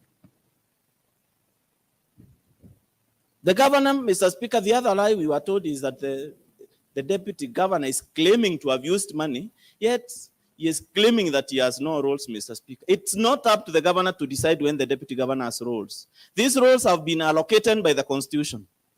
When we went for the Nakuru meeting of all the leaders of this county, Mr. Speaker, the deputy governor could not have been left or go to seek for permission from the governor, because this is one of the instances where he spent his own money to facilitate his staff, to get them where they're going to sleep so that we can attend the State House meeting in Nakuru, Mr. Speaker. Since he was not in speaking terms with the governor, Mr. Speaker, he fueled his car, he did everything on his own. Whereas he should be facilitated as an officer, Mr. Speaker, who came to office through the Constitution. So when the lawyer tries, Mr. Speaker, to give us half-truths that it's up to the governor to decide what the deputy governor does, Mr. Speaker, nothing can be further from the truth. Then the lawyer went aside to tell us, Mr. Speaker, that the governor of Meru County delivers a mandate, Mr. Speaker, from a manifesto. I never saw her swearing in holding the manifesto, Mr. Speaker, when she was sworn in. I saw her holding the Constitution and promising to abide by it, Mr. Speaker. So we are going to subject her to the Constitution, Mr. Speaker, not to the manifesto, Mr. Speaker. That is a foreign document to this House. The voters elected the manifesto of creating marshals, Mr. Speaker, like they are varying, Mr. Speaker. Nothing can be further from the truth. And Mr. Speaker, this issue that the governor of Meru County, our actual name is just Kawira Mwangaza, Mr. Speaker. Mr. Speaker, my name on my ID used to be Dennis Kiogora Peter. But Mr. Speaker, I changed my name to Dennis Kiogora DMK. Mr. Speaker, I do not get offended whenever I see documents in this House referring to me still as Dennis Kiogora Peter, because that was still my name, Mr. Speaker. And to continue, even my bank accounts, Mr. Speaker, my certificates, Mr. Speaker, are like that, and I use them, and they get accepted, Mr. Speaker. And I know you know very well, learned councils, that these are the things in the law that are called, Mr. Speaker, de minimis non curat lex.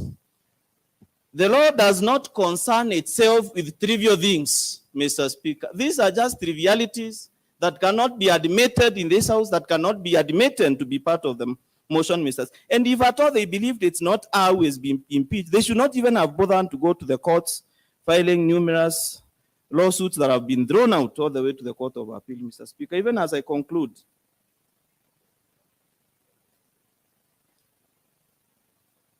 Mr. Speaker,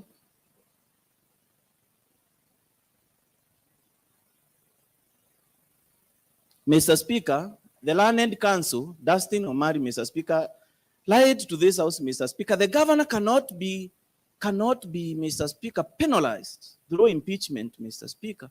The Constitution, Mr. Speaker, says that anyone who breaks any part that I read in Article 75 is to be removed from office, Mr. Speaker, through the prescribed process. Then he tells us the governor cannot be punished for the acts of the juniors, Mr. Speaker, of the county secretary. Whereas we have seen letters where the county secretary signs, and down there it says for the governor. Just because the governor has allocated the responsibility of writing documents that they discuss or they agree on. For example, the ones of hiring 8 more chief officers, Mr. Speaker, without the approval of the County Public Service Board, it is signed by the county secretary for the governor, Mr. Speaker. She will be punished for what she did and what she never did. If the county governor, Mr. Speaker, is not the one who is responsible for this, then she should have fired the county secretary. Because the county secretary is still at work. So if at all he is doing things without consulting the governor and appointing people left, right, and center and transferring people, Mr. Speaker, then the governor ought to be punished for leaving her office, Mr. Speaker, naked, so that somebody else can be put into that office who is going to see what is happening, Mr. Speaker. So whether she omitted, Mr. Speaker, acting, or she committed by acting directly, Mr. Speaker, she is guilty as charged. Then, Mr. Speaker,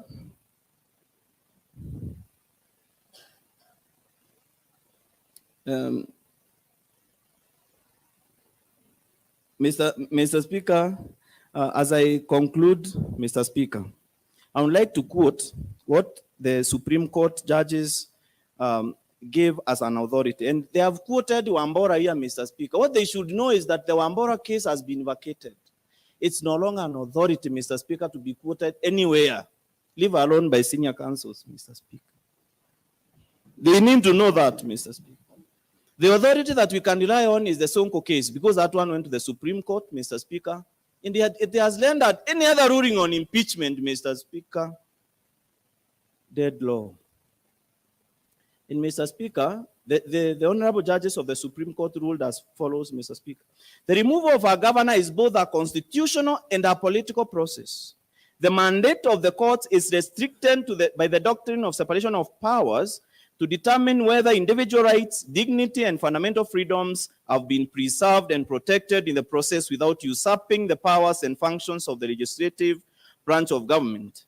During the process of removal, the right to fair administrative action under the Article 47 and the right to fair hearing under Article 50 of the Constitution all accrue to the governor. And then 7 says, Mr. Speaker, 7, Mr. Speaker, the removal of a governor relates to accountability, political governance, and personal responsibility, and is not necessarily about criminal responsibility and culpability, Mr. Speaker. The grounds for impeachment and removal from office must be substantiated. The standard of proof is immediate. That is above a balance of probability, but below all reasonable doubt. Below all reasonable doubt. And the proof of any one of those charges is sufficient to discharge the burden of proof. So, Mr. Speaker, unlike them, whenever, Mr. Speaker, whenever we are referring to authorities, Mr. Speaker, to impeachment, to always remind ourselves that Governor Sonko and Governor Waititu were removed from office, Mr. Speaker. And the Governor Sonko case is the authority that can be relied on, Mr. Speaker, because it's going to guide the courts. If this House goes ahead and impeaches the governor and the Senate does that and the governor goes to court, this is what will guide the process. We are standing here guided, Mr. Speaker.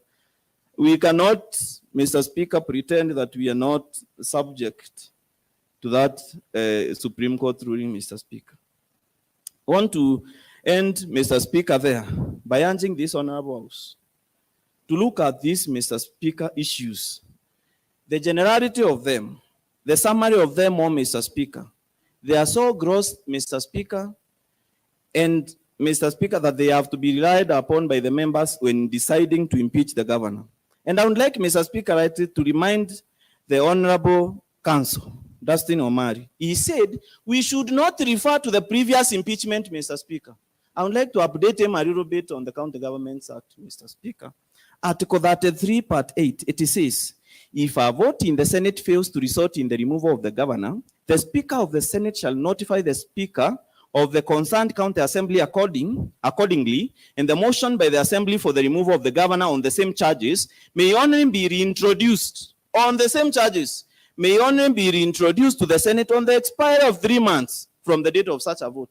Mr. Speaker, this motion can fail at the Senate, and after 3 months, we go back with it the same way it is, Mr. Speaker. Therefore, the honorable members are right to refer to the previous impeachment, Mr. Speaker. We couldn't even have used it, Mr. Speaker, to impeach the governor without even the new motion, Mr. Speaker, because the law allows it, Mr. Speaker. So the law of double jeopardy, Mr. Speaker, does not apply in this matter as the law stipulates.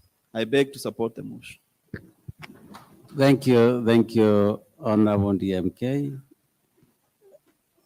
Aurelio, I'll give you 5 minutes and then go to Honorable Secondina before I'm also accused of being an agenda sensitive. Thank He has you. been raising his hand. Yes, continue. Represent the people of Mudara. Thank you, Mr. Speaker, sir. For purpose of records, my name is Murangeri Aurelio Kiramana, representing the great people of Mudara. And I stand to support the impeachment motion against the governor of Meru, Kawira Mwangaza. And let me refer to Dansan Omari Council. I'm happy that as my friend stated, he said that the allegations are serious. The allegations before this house are quite serious. But he also went ahead to say that this matter is sub judice. I would want to take him to page 441, whereby there is a ruling by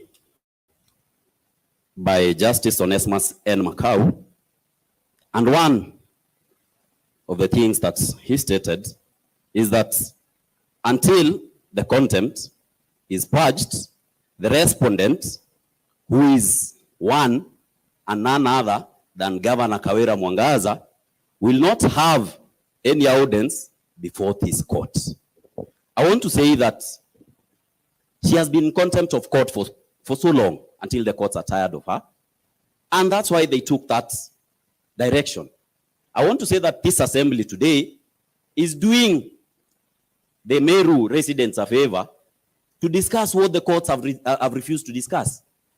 They have taken the higher route to go ahead and discuss the malpractices that our governor, Kawira Mwangaza, has been day on, day in, day out, perpetuating.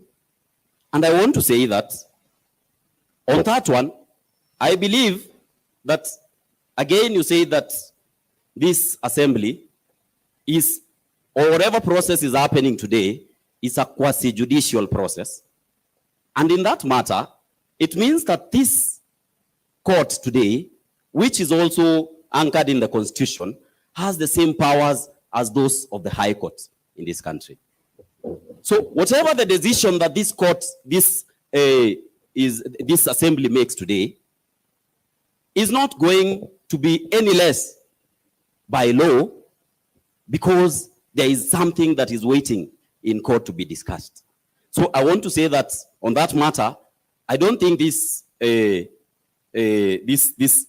motion that we are discussing today is sub judice. Now, I want to mention that there is the case of the China issue, whereby we had employees going to China. I want to say that if you go to Article 10(2) of the Constitution, whereby we have the national values and principles of governance, you will realize that the rule of law is one of them.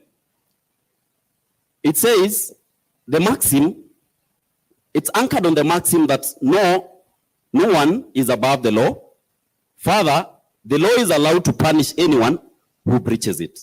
Further, it is contained in the Civil Procedure Act.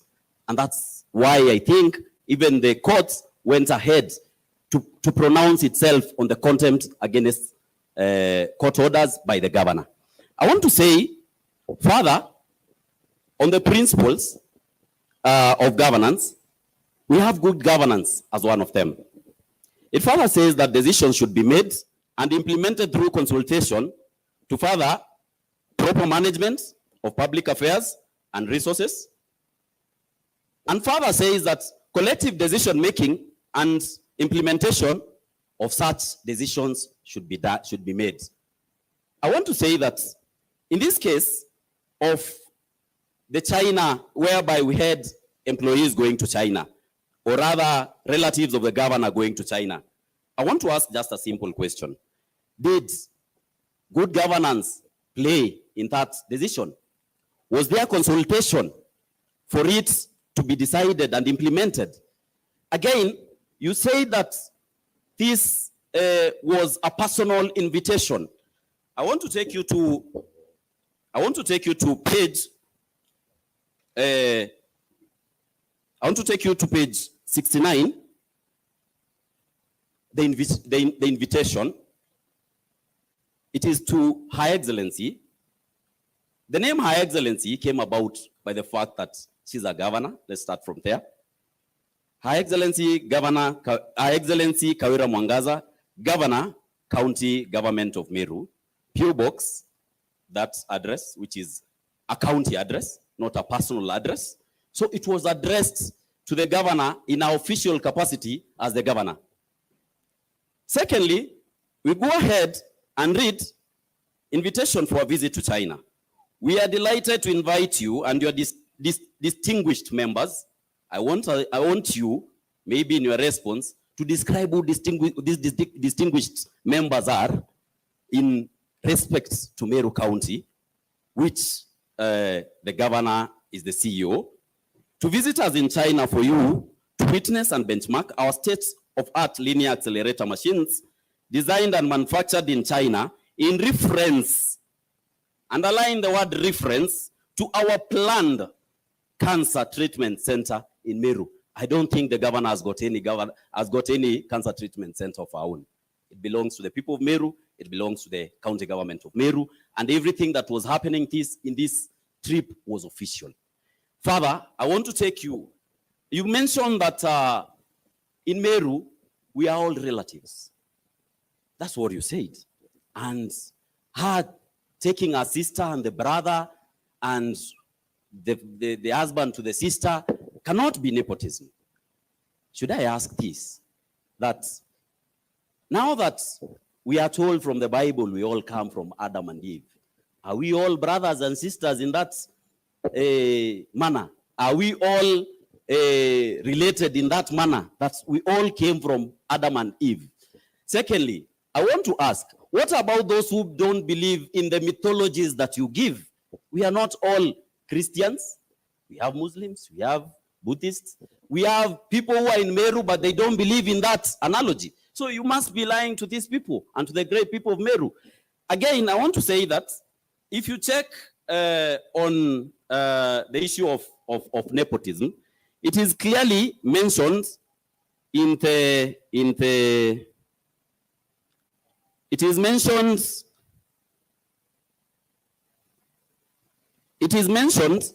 that you cannot use your position, you cannot take advantage of your position to give undue advantage to any member or even to yourself against the interests of the public.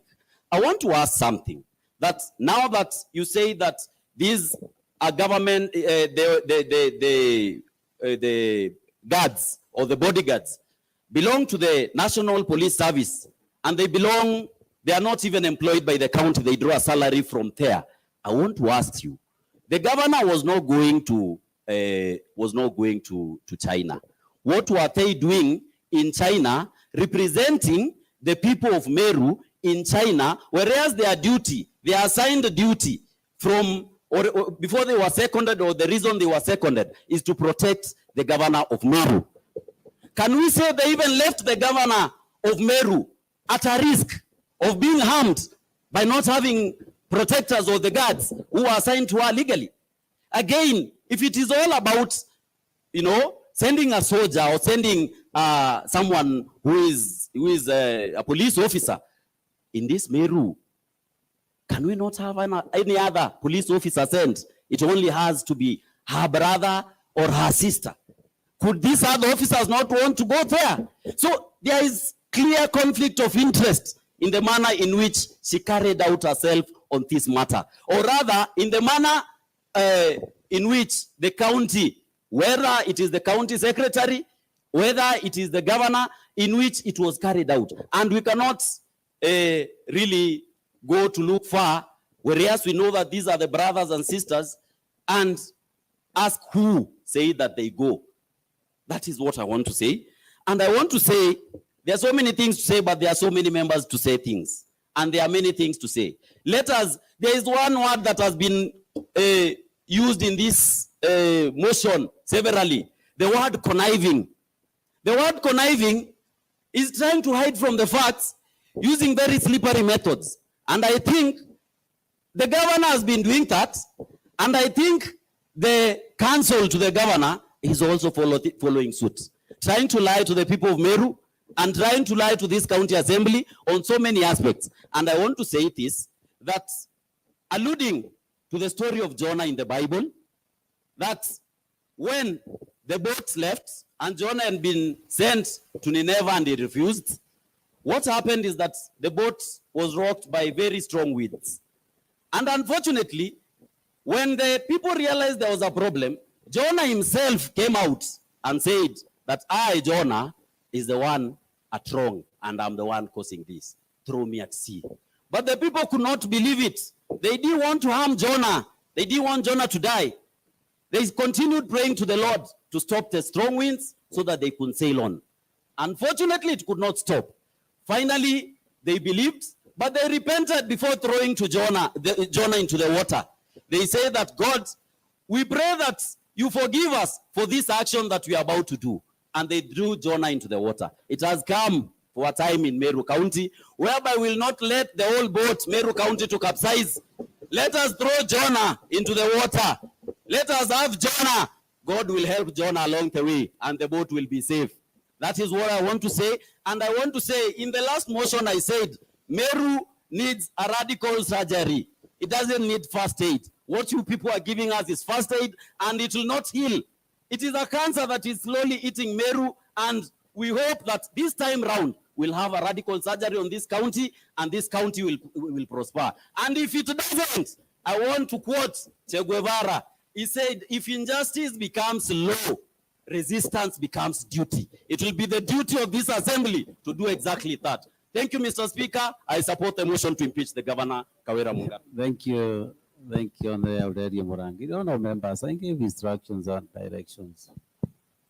Honorable Secondina, please take the floor. If you don't use that one, you can use the mic at the front.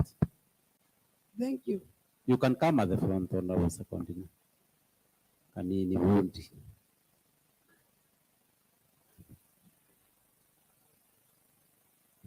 Thank you very much, Mr. Speaker. For purposes of record, I'm Secondina Kanini Bundi, member of this Honorable House, nominated by Bas Party.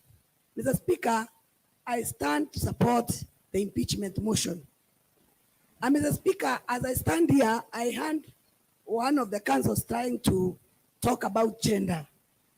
Mr. Speaker, sir, I'm a woman, I'm a member of this house. And Mr. Speaker, I'm supporting this motion, and I'm supporting not because the governor is a woman. I'm supporting it because of the governance issues pertaining the office of the governor, and the people of Meru voted a woman already to be the CEO of this country, or this county, Mr. Speaker. And therefore, Mr. Speaker, when we are impeaching the governor, we are not impeaching her because she's a woman. Mr. Speaker, we are impeaching her because she's the governor and she has been able to govern the county government of Meru. Mr. Speaker, one of the councils, I think it's Council Omari, I've heard him say that we have no mandate as this house to petition or summon the governor.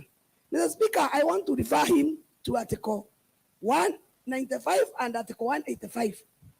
Article 185.3 says this: a county assembly will, respecting the principle of the separation of powers, may exercise oversight over the county executive committee and any other executive organ. Article 95.1 says a county assembly or any of its committees has power to summon any person, and underline the word any person, to appear before it for the purposes of giving evidence or providing information. For the purposes of clause 1, an assembly has the same powers as the High Court to 1A, enforce the attendance of witness and examine them on oath, affirmation, or otherwise. Compare the production of documents, and C, issue a commission or request to examine the witness abroad. Mr. Speaker, I was referring to that because Council said we have no powers to summon a governor. Unless you tell us a governor is I don't know, God or who, he is anybody, he is a county officer who we can summon to this county assembly, to any committee or the full house, Mr. Speaker. So I want them to argue that Whatever he said, we don't have powers. We have powers, Mr. Speaker. Mr. Speaker, Section 39 of County Government Act 2012. They have said also the governor cannot be asked a question on behalf of the CECs or something. Yes, Mr. Speaker, Section 39, accountability of the executive committees. The members of the county executive committee are individually and collectively accountable to the governor. Because, Mr. Governor, Mr. Speaker, the governor is the appointing authority. Therefore, Mr. Speaker, there is no way the governor can run away from his executive team, the CECs, because he is the one who has appointed them and they are acting on our behalf, Mr. Speaker. And I believe there is nothing the executive, members of the executive of the governor does without the knowledge of the governor. Therefore, the governor is culpable and he is responsible for any mismanagement, for any misrepresentation, which is done by his executive members.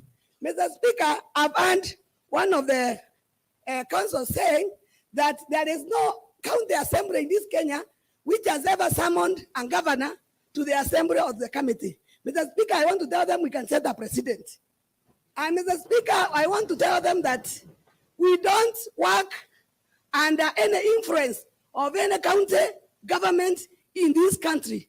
We are a devolved function and we are fully here and we are there to exercise our duties and we know our roles very well. Therefore, I want to tell them that we are here even to send a precedent. Even the other counties should be coming to benchmark from us. Thank you, Mr. Speaker, sir. Thank you.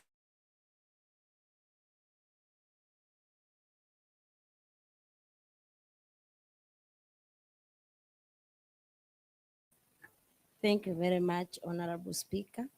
For purposes of records, Zipporah, and